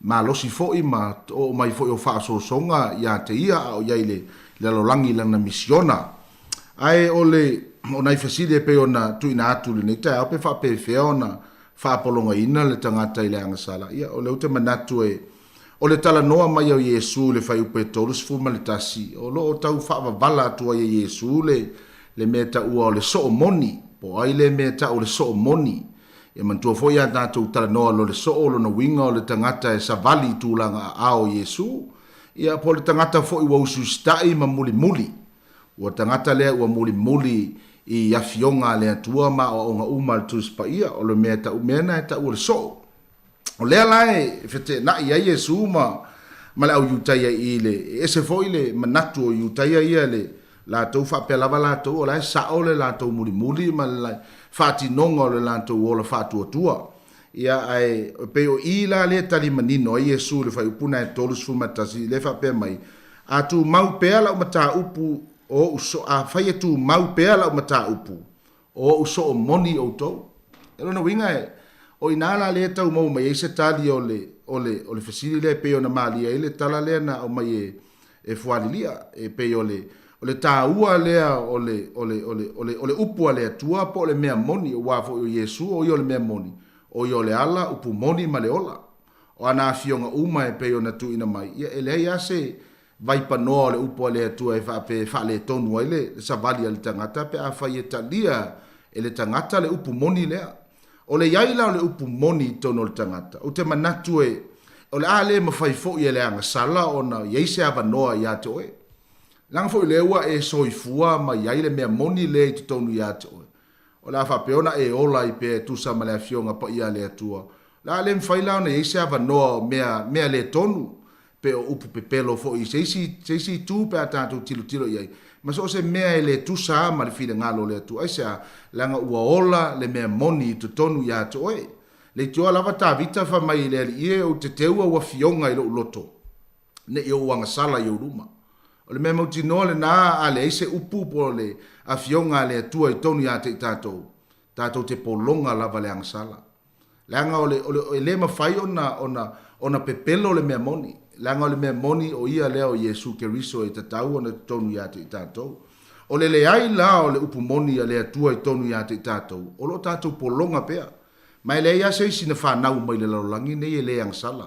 Roma e tolu lu fultolo lo manino le leia ia feta lainga fo ipo upu a Paulo fa mai uanga sala tangata malava prestene taitai o malo pale mia faife au o taitai o ekalesia uanga sala tangata umalna sa tatu ten manava o tatu matua malang sala na fa naua fo tatu malang sala le ala leo tatu mo mia o le mea moni le ala leo tatu te tau ia te tatu on tatu talia le upu moni lea o Yesu Keriso na pau lava lea o le mea e mawhai ai, o na tātou sao loto ai mai leanga sala. O lo taua mai e Yesu, whaatusa o tangata i e lua o le polonga ma le atali, e peo na iai le mta upulen tātou whaitauina, a tātou wa aila i le polonga le tino le nei. I o tātou malama, ele o se tangata e nofo le lei, ele o se tangata e mautu se mea e wha mautu ai tuafale, a moe ai le palapala, pele aifo. Ele ai ama se a whaina, ele aifo ima se popole o se isi e tau avatu ia se fa mua o le polonga na fa laulangi mal tātou vai e sasa e fa peo na le ave e se vai e tu I fe au ma tu la uma fa pena ai o le atali e mauti no e maualo na va no I tono le fale e ai le lei e pule I mea alo na tama e so se mea e sao loto e pule ana ia pe moe pe ala pe fai foi se fe au pe le ai langa foi lana te lo o io le atali o lo ia te ia le sao tonga o io le atali al tangata e polonga ele ai se sa o tonga le ala o tātou mafau faulo la le loto le ang sala I peo ne tātou ulo e mfaiana o furo pe laue ala o te polonga le ang sala pe a fai lo ia le me moni atia mfaiana polonga o tātou mafau fau e peo na o mai fo inisi o fasoa le ai o se file mu e te fea rua I lava ke fa longo kua ia le mea la e pe e leo tele mai te tono lo mafau fau ma lo loto inisi o teimi e te tau ai la ona mana o mia le upu monia le atua ina ia whapea ona e sa loto ma e o lai. Al fisilo na lua la fe whapea fea ona I loa o tātou sa loto mai leang sala. Angai manino ale upu mai le upu na Yesu ona tali atu leo Yesu e moni o te whai atu atu. O se whaia leang sala o le polonga ia leang sala. Ona sau lola ia lolo winga o se whaia leang sala o le polonga ia leang sala. O lona winga e whapea na I loa e sa loto. O le aua toi ang sala. Aua ne toi ang sala. Aua e ang sala pea. Ona e polonga ai pea lea. A o le tā ua le aua ne toi ang sala. E mafua mai le aua ne toi ang sala.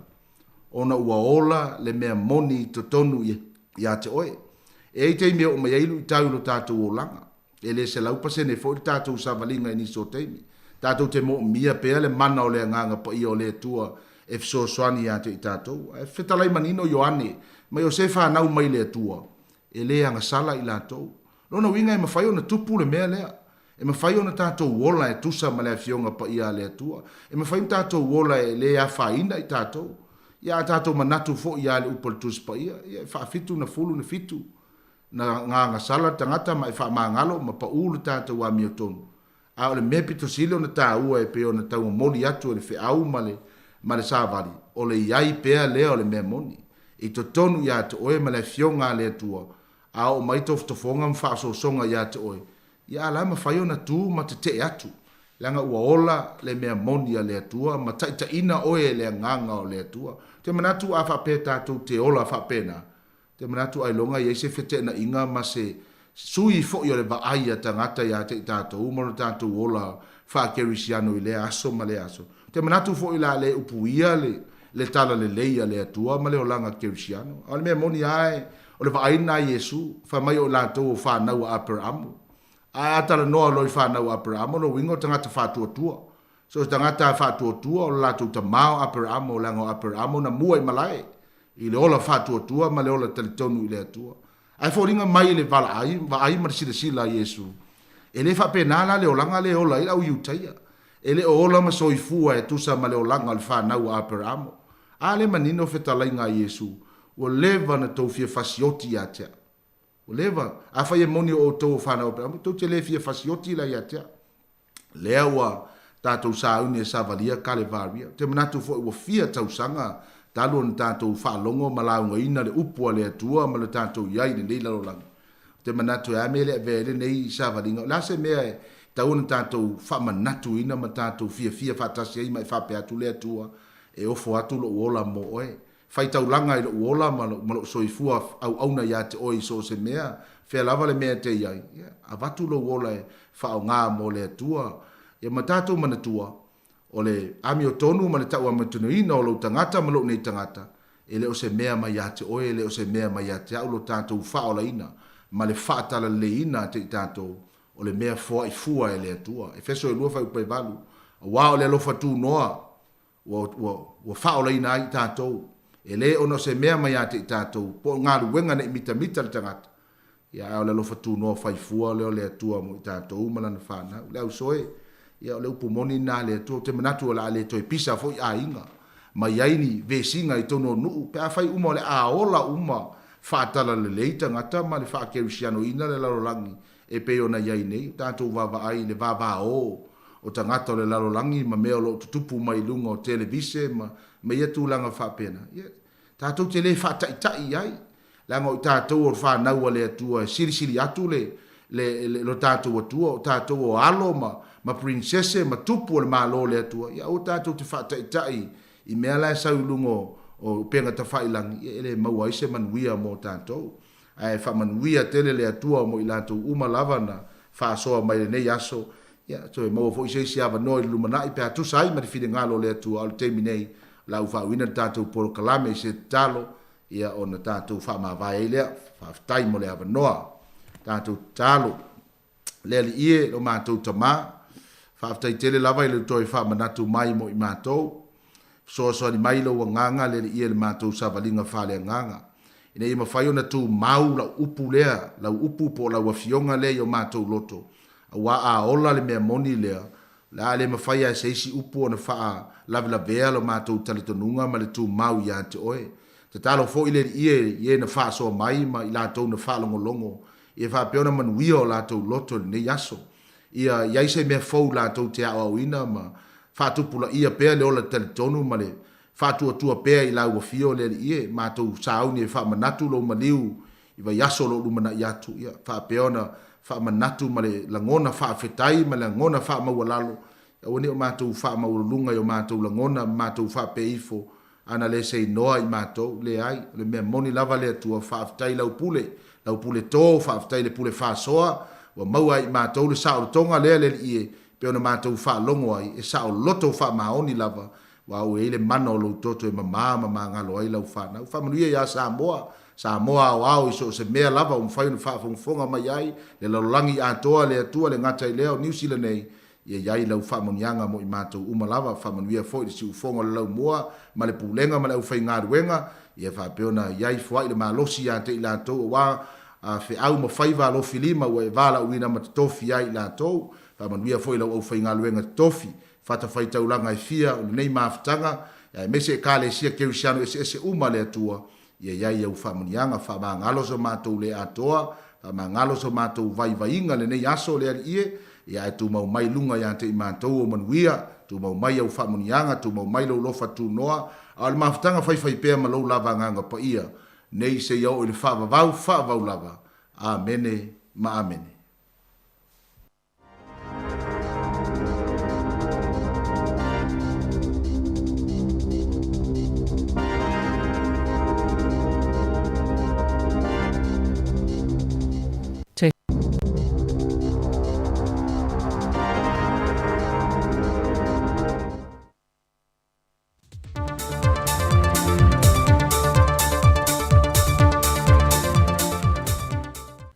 Toi whaatala whātul tātua tunu nei fo ia sa fau e ala maia o se whaopopongo le tautua masani a se fongo le lau mua a wala i telefon me Samoa.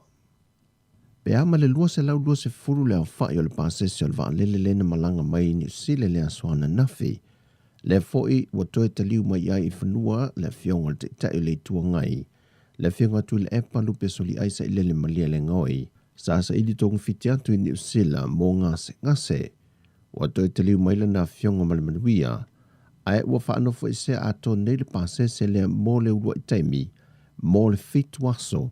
E se mai malanga i tua atu pe malanga mai fiti. Le anu whaanofo i se mō le se furu mal wha aso. Na o fisilingia le te fono o komite o whaalawelawe tupu whaafose i le aso nafi le fionga fili tō mai manosia mleo. E le tu ititia le waso whaanofo e sea ai tangata malanga mai whafo a o leo o lo malosi le pepesi o whaamai. Aina saunoa ngā fili, o lo whetutu na e lava le kāpeneta ma sila e awala tāla whengai. Mai i lea taimi ma lea taimi, mai o lo fuafua lava foe i le manui o tamo whainga le whaasolonga o tuipuipui le atanoo.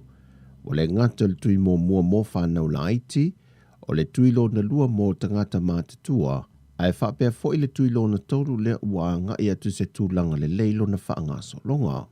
E le imalue lue le fina ngalo le te fono le komiti o whaavilavi whaafosei.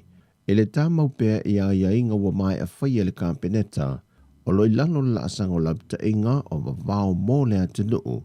E ala le whemalanga inga waa mai savai i upolu, lea e ui lava le soifuanga o siosi a ingo tātu tangata Samoa i teimi o whaavilavi taumaliu. Ai o lo tā mau pēr le atunuu. I na ia na o le se fulu tangata e whaatasi se maliu lunga le tuunga mau, pau fo i leo le sauninga, ai o le se fulu lea ua na o tangata lava le ainga o loo nano whai, ma le whailotu e tua tasi. Mai pau fo i aso le a te tala ai ia whemalanga inga mō se tangata e mana o mie se maliu i upolu po savai, e na o aso ia whemalanga i ei waa, mai leono le tae au i le whai le a fiafi, i le aso lua, aso tofi, aso to nai, ma le aso lua le vai aso fau. E tolu matati ua ausia nei le tamaita i Samoa si ua mea mamafa le tamaita i a whiangainga Star Wars. E tauwanga le Oceania o lo whaatino i ninga lunga o penga ta whaailangi. Le o lo tau wā mai yaisui o atu nuu mai au panga te itasi mai o la toula wā atu nuu. Ai whaonga ina mea poeata. O whiangainga na ia pui a foilo na manu malo le au pango le iwa 10 kilo kalama. Le na ia manu malo ai le Gold Coast de Australia i le tauwanga le lua fese fulmal valu. Whaalia le nganga fia o le whaia ongo le au sisi o mea mafa le atunuu le whianga tua au pepe Jerry Rawalk. E le tūlanga maua e o lo o anga i pe iai alo ma whanau o le atunuu. O lo avea masui e tau avea le tanga vai o Samoa. E tau wanga whaavao mā loa le lolangi si ua mea mamafa.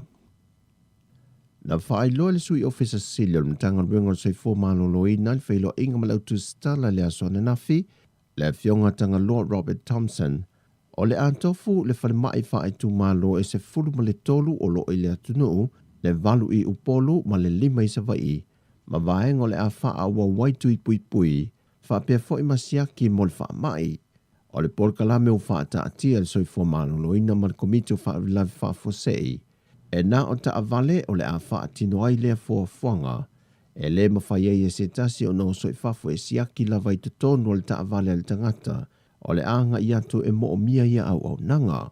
Peitai e nā o le toru lava no fuanga i upolu, e mawhai o na whaiei whaatinonga o mai lua o le siaki le ta avale, ma le anga i eipe o le vainga sa iei mua. O le no fuanga lea le soifo maloloina il matangi ala lua, o le vaenga o le aonga whaafo mai mato atua o lo whaafsanga i malifale wha mama toto, ma le vaenga o le fale mai o lo whaafsanga i malifale o loa Seppen Rennies mato atua. Peitai o le so o le a matau na iai le tuipui mo whanau lai te whaonga i nei fale a ongo i tu malo. Le o le a matatu lo tua nuu ma fale a lili, le atu vai maunga ma fale ata. O ino whanga ia lo to tele malo le atu nu o loe e mapapa awai. Ma lo i eil wha moe le aso atai au.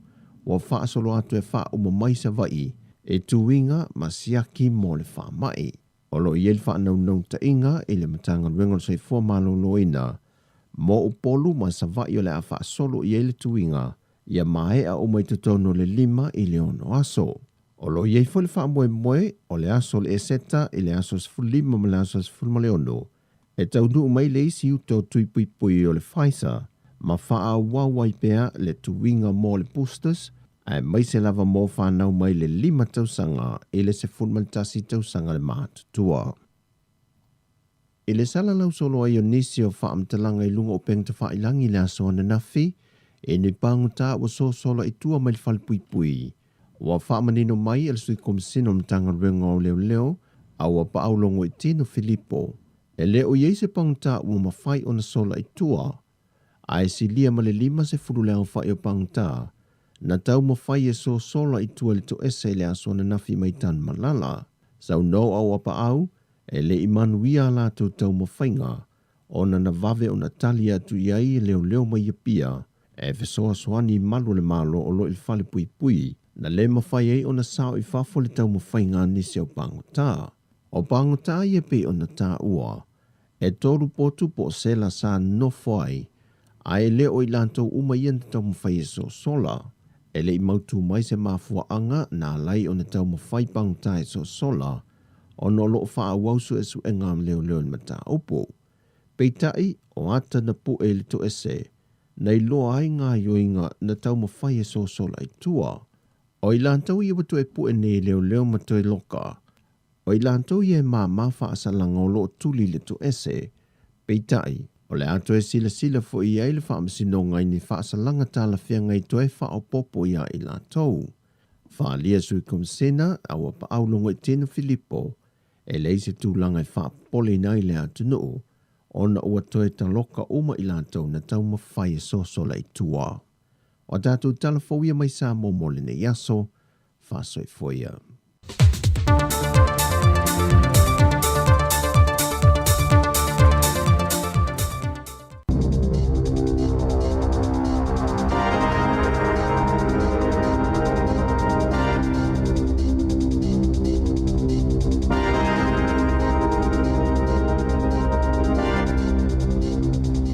Toi whaatalo whaatol whaapoponga o talafo ma le si ufonga le lau mua mo le nei vaenga o le awa uli. O le tai awana le lana tatala ina aloa i ele awala le transmission kali na amata i se pōwhiri e whaapa iai le ngā luenga e 2 kilomita le umi po le mamao le awala mai fisota i Kapiti Coast ma Wellingtone na saunoa le Palemia Jacinda Ardern wa ye nei se awala o le afa o ngai na au ngā tupulanga whai mai e le tali tonunga o le afa iti tele umi o whai ngā malanga a le tusama le 25 afe o ta avale uia ia mga ala ya sota itasi mai tusama le fitu i le 15 minute wha iti tia i whai ngā malanga ta itasi pe ona sauno a Dern. O titono le isi 25 tu la o lumana i o le atatala ina i le atunu ulau tele mo feo inga mai le taimi na tatala ina alo i ai sa amatala ngā luenga le tau sanga i lua fes fulfa. Ma uasilia ma le se lau aso talo na tolo polo na tatalanga mai aso sa wha atu langa ina ai e tele wha afi tauli sa afiele ngā luenga e au fiele tele ni vaenga le awala na toe langa i lunga lea nā lai o nā la ngāni fina ngalo ina ia whaia sesu e su enga. Peitai, e ele taltonunga le minister fila wa inga Michael Wood, o nisi whaafi tauli o le ama whailawa na fo ia ma whaale leia. O le titele o le puao na whaawa waipea na polo kafe o inga waalele mlai waalele Wellingtone, i le tai awa na leila, ma o le tele o malanga na toi liliu maanga i atu i Palmerston North, e o ane le sefulu le tai awa na leila, o atu i le sefulu lua leo wha inga o malanga le New Zealand, na fuafua tu lau ele mlai waalele Wellingtone, na toi liliu ma le sefulu ono, sa le i wha ataunu wina. Sa mawhaiona tu lau ele ni wha inga malanga le Sounds Air i se taimi momo atu. Pe ona ta ua tu sai maripoti ale malai waalele, sa i fo ini whai ngā malanga sa afia, ona o le pua oa o le asolua, o le valo angalo fisa o le tau e o atu le awauli o le so, watu i titia le titele o le puao.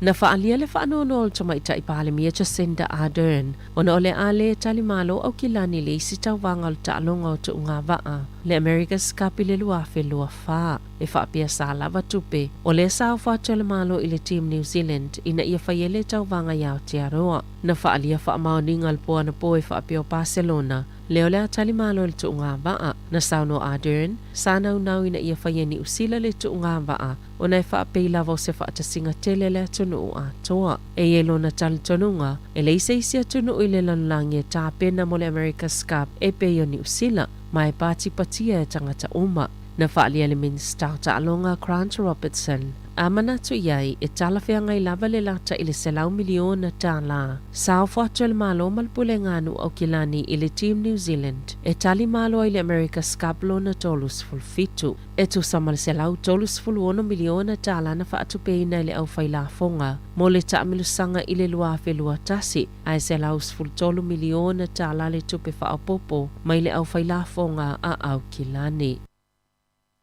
Ua whaatuputup la ia le whai numero ta avale ngau ia i tutonoro torua peona ta uai leo leo. O le masina talua i se lau ono sfulu leo wha ingo ta avale sali potia. Na ngau ia i peona ta ual ta ita i leo leo wha itumalo oro torua. O le te leo taimi o ta avale ia e ngau ia tangata mana na oifio e te mata whawai. A oisi. E whaongai whaatino ini sol tulafono peona ta ue Philip Taikato na whaalia le ta ita i leo leo. E ui ole te leo ta avale na ngau ia le masina taluai, ua toe maua, ai ole whaanau nau ta inga, ia whaatino pea e tangata ta itasi vaenga umai mawhaiona pui pui ai a lātou ta avale, mai le ngau ia i lātou o whaia ia mionga, ia iaini polkala me le mawhaiona ngau ia lātou ta avale pe ole loka o foe uli, o se whaailo, le alarm system, ia iaini fo ini whaailo e ta ua tuai tangata ole ta avale olo o iai le alarm system, ma ia loka tu mau ta avale i taimi uma, tu salava pe pakai awala ta avale a inga, a wafo ina itu uani mea to tina o ngā itutono ta avale, e pe o telefoni, laptops maisi, ma ia paka ini no fuanga mala malama. Wa ia se popole nga tele o le soifua maloloina, i le pa ua le numero o tamaiti ua whai tui pui pui o le misela, mami ma le rupela, a o lumana i le tatalanga o tua oio le atunuu, po o feo inga mai fafo e au noa malfaanu no fo e sea, maono au mai ai nisi wha ama i fou e au fiai le fulu. Sa wha sol mali e le pa uol whai numero tamaiti e whai o lātou tui pui pui ma sani o wha mai. Peita ai sa mata wina le te leo le pa ui le taimi o le wha mai o le covitis fulwiva. O le tau sanga taluai e to samale lua sa lau limas fulu afe ni tui pui pui o le misela. Sa la fwa i peti ai a o le i wha o ngā ina. Mai le polo kalamele na whai o tui pui pui le lua afe sfulwiva ina ua pepesi le misela. Na ta ua Dr. Caroline McElney na matua popole lava le matanga luenga o soifua maloloina i le pa uol whai numero whanau iti o whai tui pui pui. Ai mai se lava mo le misela, mami, ma le rupela i pepe matamaiti mātutua. Sa whaanatina tia na whai ese ngā luenga ina ia si itia le whai numero tamaiti e whai tui pui pui o ia wha mai pe ona sano ai Dr. McElney. O le toi o fia mai o nisi vairusi o le fulu ma le misela mai fafo. O le ātili wha upopoi wha awhitau li te tele le pol kalame o soifua malolo ina le atunuu. Ile nei vai tau. Sa le i whaatanga ina i le lotoa al parlemene le to samal to o se lau ni tangata sa vavali mai le Civic Square mo moli se saininga o ni suafa i whaatitau i popo lenga e whaasanga i tui pui pui i le asoana nafi. Na poloka le pa al parlemene i lato e leo ina le lotoa masai e fo ini leo leo. E poloka le anga i atu i lunga o si tepo, e tau fia i le ulfale atu i a tangata. Na ta uai whaapea na tau fia o nei le itu ina atu sa lātou tāra sangalo i le official fonga fitalai e mawhai e ona whaatino lo lātou mana onga. Sai lo lātou whaanau naungai momoli atu le saininga o suafa isfululu afe. I le whaipula le National Chris Bank i lumama o tau parlemene na o anei whafulele i whaipule talia le Sāvali ma na whaiei sana saunoanga pu'u. O ana na whina whaalauloa e le tamaita i whaipule Louisa Wall, lana whaamāwaenga o se whaipule le leipaina o atoa sfulwhātau sanga o tautua i le vaenga whaupwhai.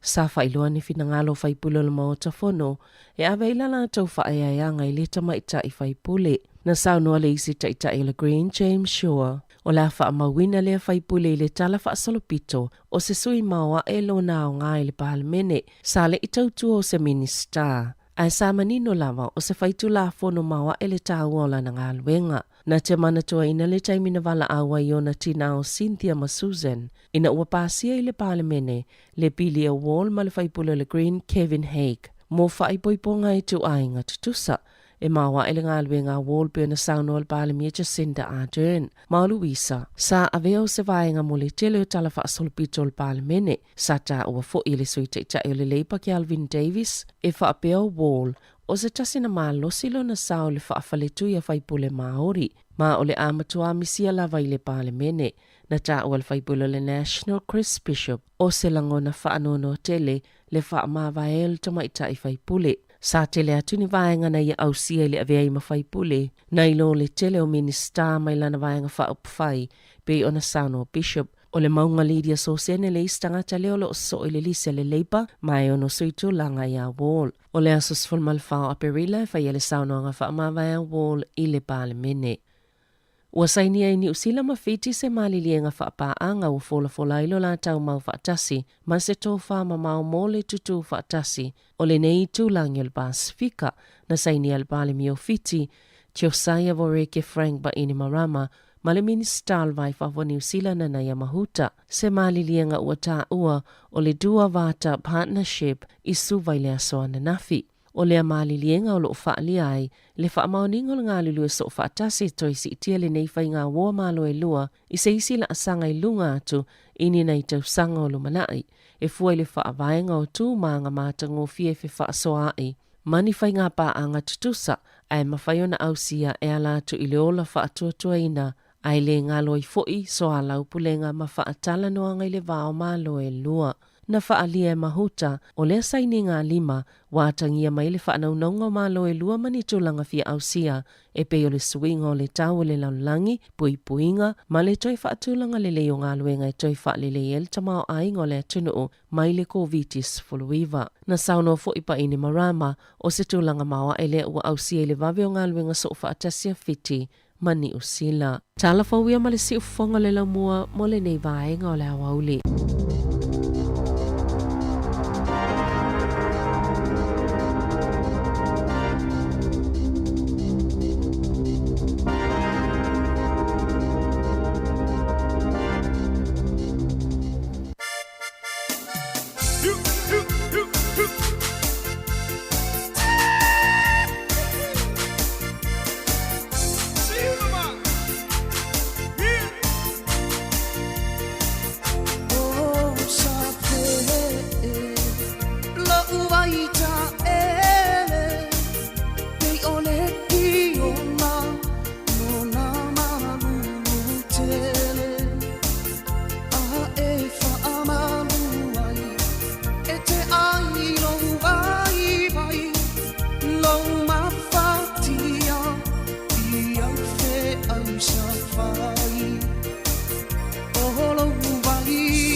ua mana nangi a tere o na whare sa. Ua whaafua tonu mai mauna, sa sa e isi sifo, le me po isi la mosa, ma le ka koriko.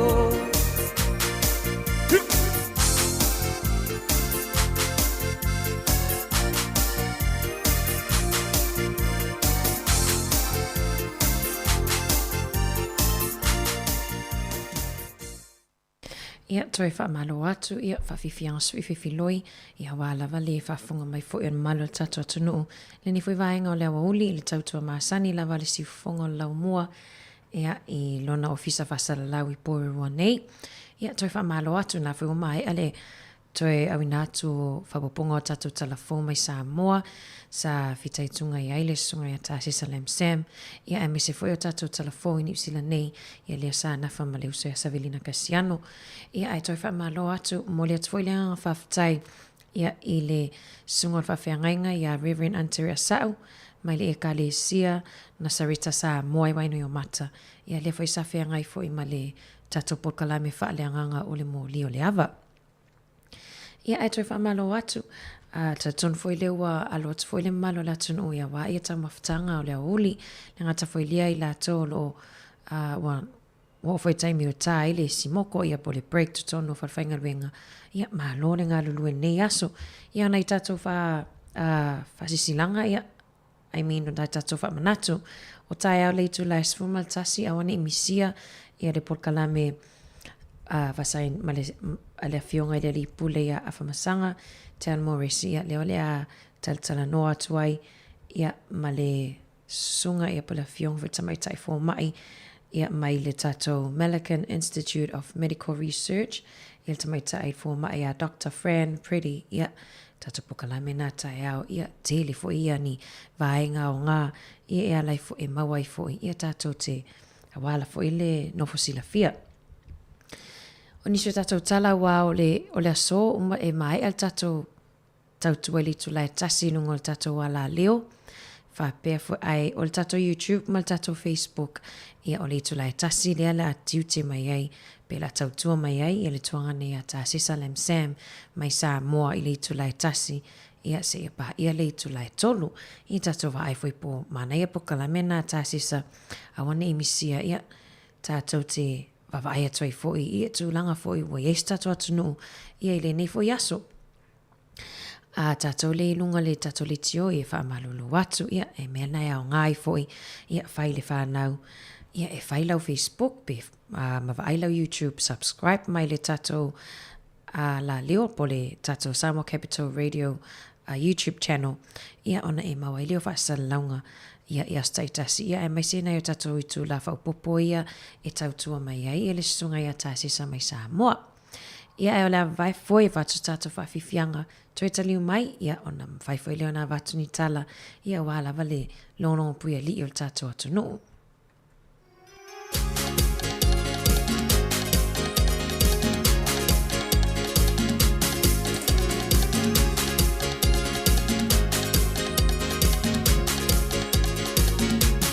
Samoa lo ua tunu o te peserei ma whaamatala.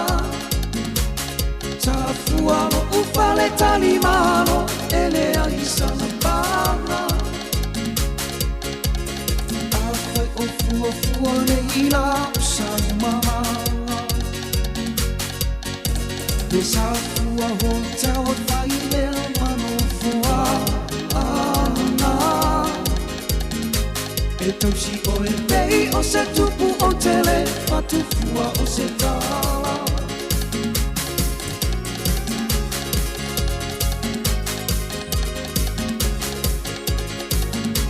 Le safua walau iloa o e ile alola atoa. Ia polo kalama mo tulisi pai mai Samoa. Lea ola o ina o tumanga wha Samoa. Te olanga i te tonu o se luku ia ilo. Te ua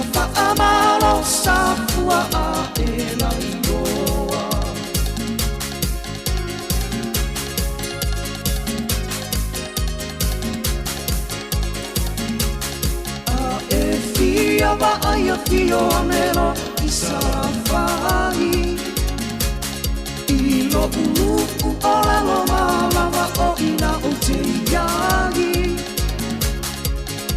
Me siri I le tofawa a siri fiti moherani So o se vaenga e te fia mawai o se taari Le safua lo ufale talimaro ua numero tasi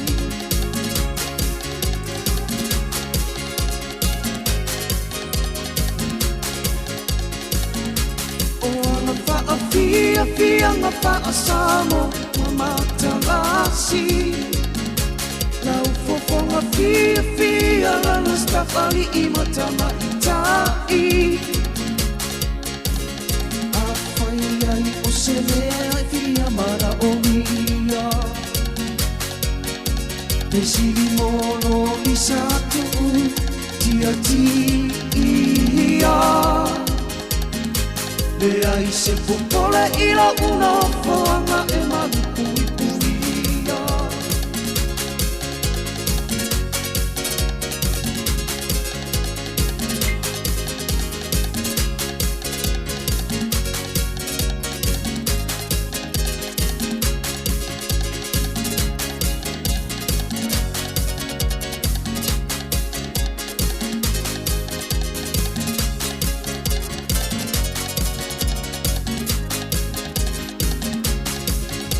E siri I le tofa siri fiti moherani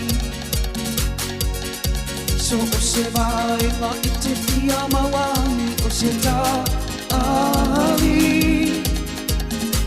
E safua lo ufale talimaro ua numero tasi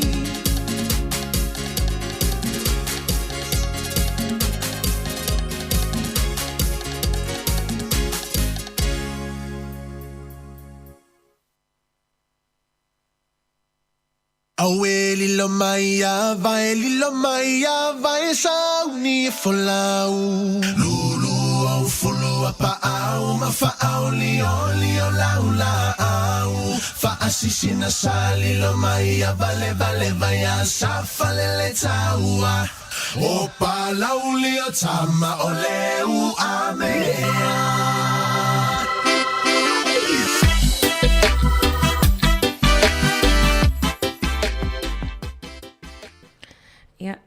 Whamalo atu lau whafonga ia mana ia foi nei tala ia long pueli foi tato atu no ia moni no fosila fia foi lenga tailia e nga fa mai na tato walom whanau ia e mafuta mai I ainga e hao nga I le mata upu foi le o history e potala anga foi o New Zealand ia o le vavai atu o le aso le nei I le tausanga e tasi iwa fase fulu le asa O le aso los fulfitu mati, ta si fasfulu le asa maliwai le palemia o le Labour Prime Minister, palemia mua la valvainga fa upfai le Labour, ia e soafa ia Michael Joseph Savage.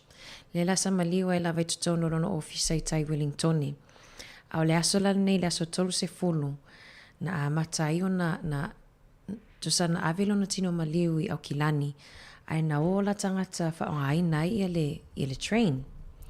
Vai atu foi feita atu foi e luas fulu valu I tu la ia na alu le umi na alu le train le na ave tangata ave ma le tino ma liu se tu lo o le palemia le a New Zealand ia foi tau sanga si e luas fulu valu I tu la na alu ia fa alua se fulu na tu le train ia ai pesilia tu ma le se fulu lua afe ia tangata ia na ave whapitoa lava le train lea. Ia o tangata Wellington e fia e oi au kilani. Ia ona foi, taua foi lea foi palemia o New Zealand. Ia foi aso. I ona po. O lea lana, o lana te ulona tino maliu I Bastion Point. Ia I ora ke ia se vaenga o kilani. Ia pesilia ma le lua se lau a whetangata. Ia na tutu whaala lua mana o I le posesio. Ia le foi whamawina foi I le tala whaasaro pito o New Zealand lava ia. O se maliu winga ese lea le pose si o foi leo taavale ia o tangata foi i le oe mana o foi lea au waia i toe sauninga ia o lea foi palemia New Zealand ia mana ia o tala nei foi lea au ngā ia mona i o tatou tupulanga tala vou ia wai le loa lava le sau o se fesiri suenga ia po ai le palemia lea sa whapea ona le olo ia i le tala whasoro pito o New Zealand ia lena matua ai winga ise le umi o le laina ia o le posesio foi leo tangata e o atu e fia awai on toi sauninga ia las foi nei lea whamanatu ai whamalu ai i nisi o atu o lalulangi ia le Doctor's Day ia po o le aso lea mona i whamanatu ina whamalu ina i le tā ua ia ona i o tātou a lii matamai tai fō mai le ngatai lea so ostua i ngā fō mai lava ia po le physio ia po le fō mai o le mawhauwhau o te a lii matamai tai tau soifua ia le e whamaluina i le aso nei mana ia fo i a whapea foi o e whaafonga mai ia oe le tamā politina lea o le fō mai ia manuia lava le whaataua ina ia o le tō waso le nei fo i aso ia te iloa a whapea o whaafonga mai nei o tātou a inga ia mana ia avese se special treatment pe avese te ufunga la au ia pe whaifa leise se tena ia po se me tau samina nei ia e tātou te celebrate pe tātou te whamanatu ai fo ia le tā uonga luenga nei tangata maa nei fo ia tunu nei atunu e te leonga luenga i whataua e fo i le aso i whataua i fo ia le au kilini ia po nei tātou tangata i e nafa ma le ngā luenga leo le whamamaina ia o maota malawa i o whaliwhainga luenga whalitali malo ia wai ese fo le tā ua ia o le matafa ioi ia po ngā luenga fo ia nei tangata. Ia ai wa toe 2 minute ona tāleo le tulai tasi.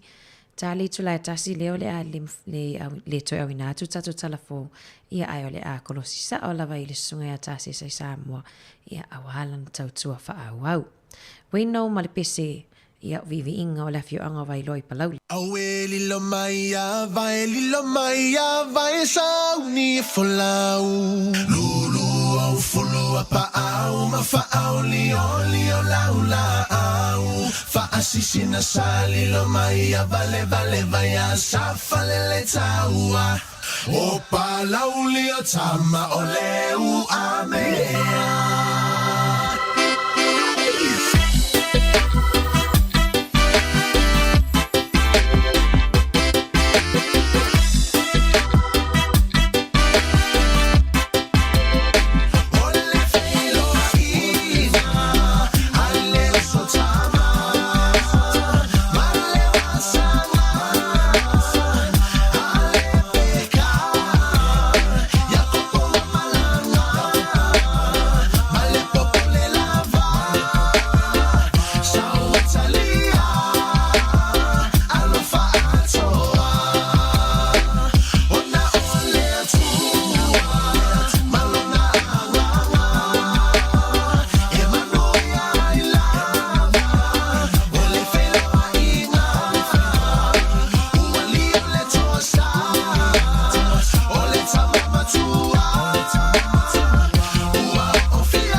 tama e o mai lava ia na pone lo o vaia o le tala atoa lena i le faavavau le nei vailoa.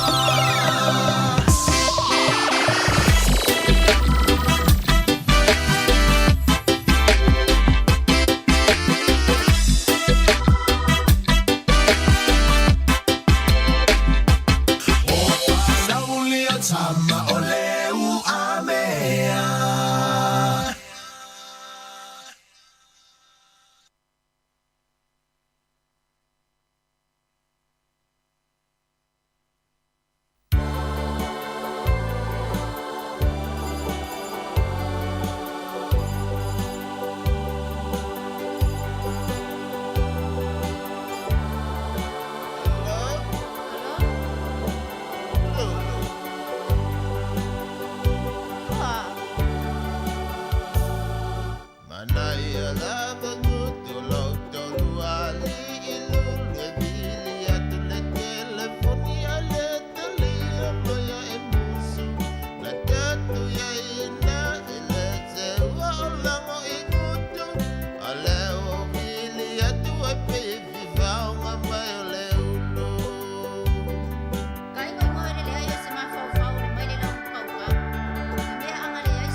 Ia whawhiwhianga, ia mai le tu alofa, ia lulu malona tama, ia whatalofa toi whamalo atu foi. Ia i le ni vaenga o tatou pukalame o toi sfurfitu minute, ia ona whaamuta foi leo tātou tautua ia i lunga o tātou wala leo.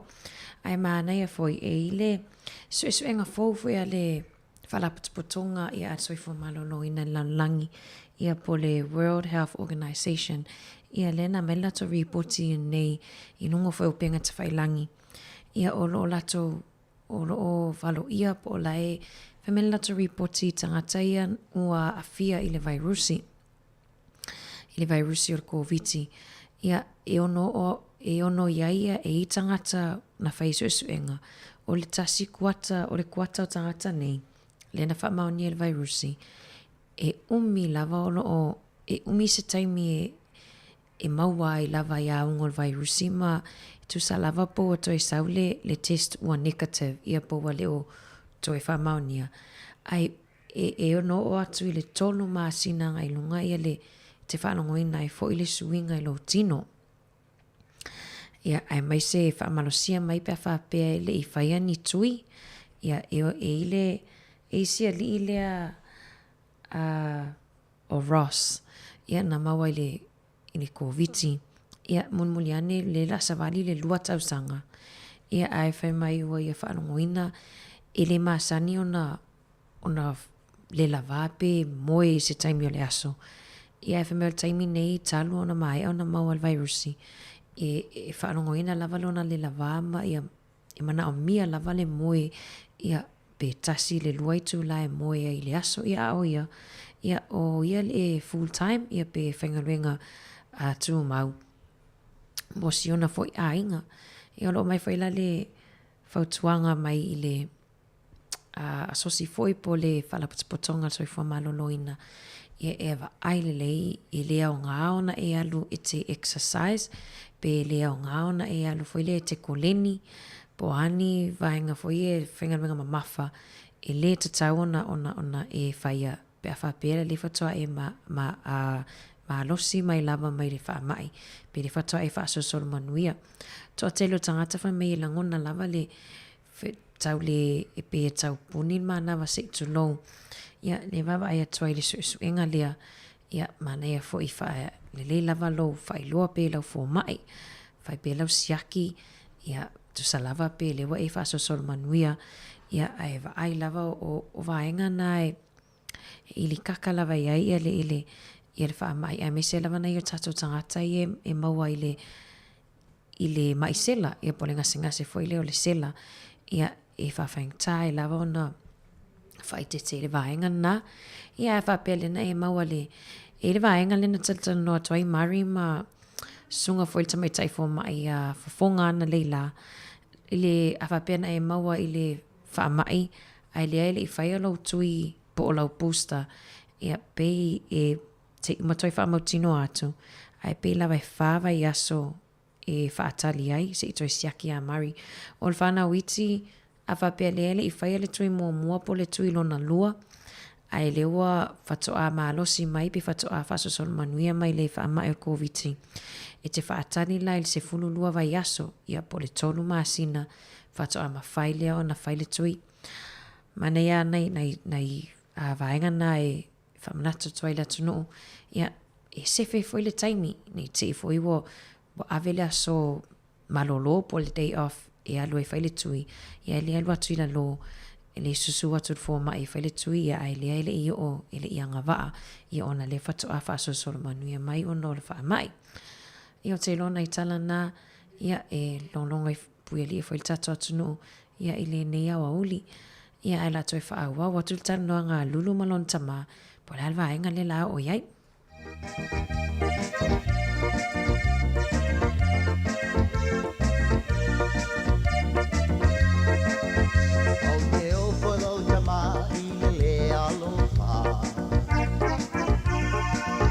Tu si mai e tu pe vai a so uma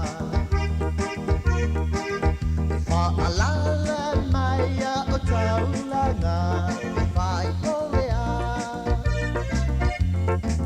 na la ko ile tu pe le vai a so lea isa nga tu peta ia pe ole palesa pela e tua e tu pela a oni usila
so mai e au matua.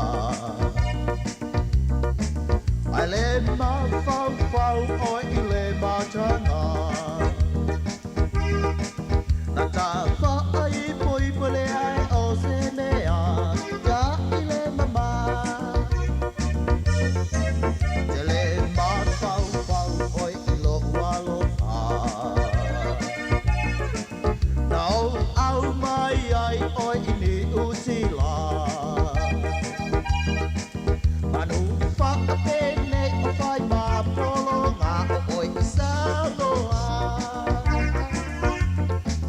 Na e sila pia lava olo umativa. E te lehi alu atu lava i se pongisa. Na e au solo solo atu lava i tua i lau ke whaiawa. O pea po i lau au ngani i lau tama. Si au lea whaapu si tau le langana. Ma lau whaasa mo e tau le whaasala lou ai whapasa. Se mea ina whaingata, o mea whaapena. Se ia lolo whaia, ma se isaia. O mea whaia salino, ua whalasia. Ei puai i masua, ele toe maua. Ei puai i masua, ele toe maua.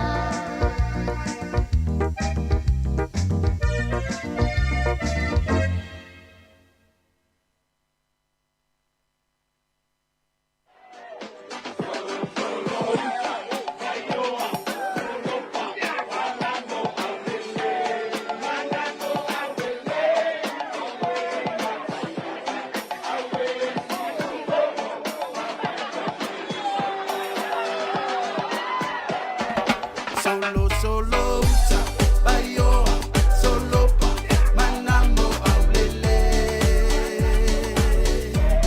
Awe latayala, awe si umbo, fapema si upapa. Solo, solo, uta, baioa, solo pa, manamo aulele. Awe latayala, awe si umbo, fapema si upapa. Hae fia i loa ngai yo piko ngu asi asi mai si o mako ngu a fio ai le kau fia mali e koa kaula papa a fio ai le lako kama le alo ali i kupo le sava uso ali i ka ua mai ngau i au alala kai sa le ukongi o le lima makua fale upo e vau ko finga luko style wa pe pesa masiva solo solo uta baioa solo pa manamo aulele. Awe latayala, awe si umbo, fapema si upapa. Solo, solo, uta, baioa, solo pa, manamo aulele. Awe latayala, awe si umbo, fapema si upapa. Pai pai ke le kua ma akua fale loa le uka fe ua fale limula loa si Fuki vangu male pa ia lasi o tama fina male awa luma a Io e o nganga ai malo si la fia so le fiku fale sa Welcome to mangu ai le loa eva e sidi ai le ku ia he This is still sila Samoa aku ai le sao o Aotearoa sau Sauna e anu He ua umata maua taita si maleno fuanga Solo solo uta baioa solo pa manamo aulele Awe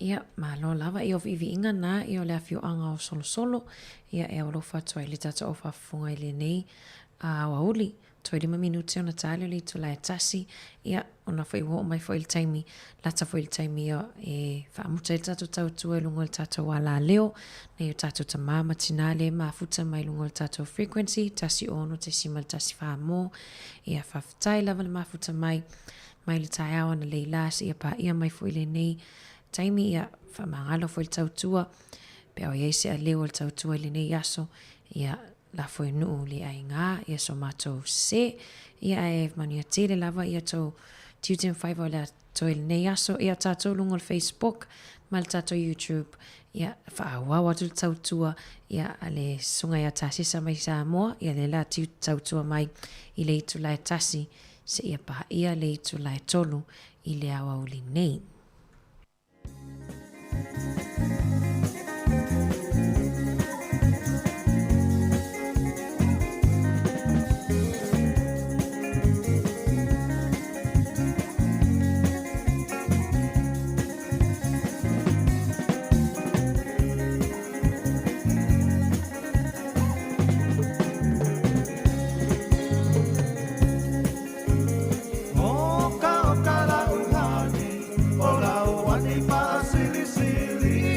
Patu saina ise apahela pi pose pisu pasili pose masike ke mai piti pasina sapasui onita mato bali pi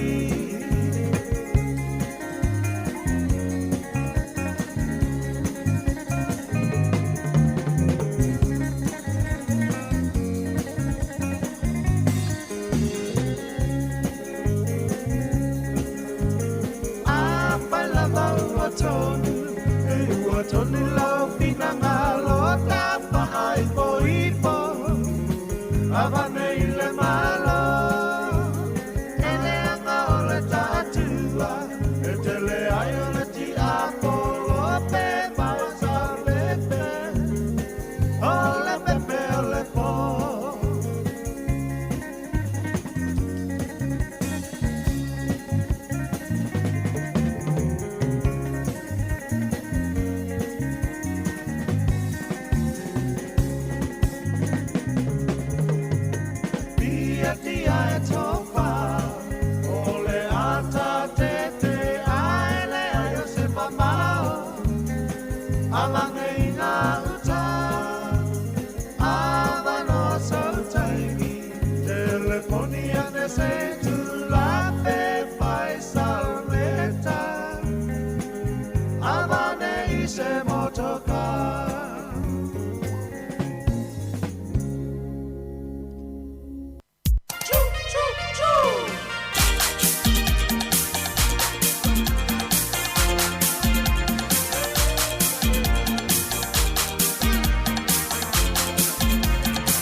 Be o te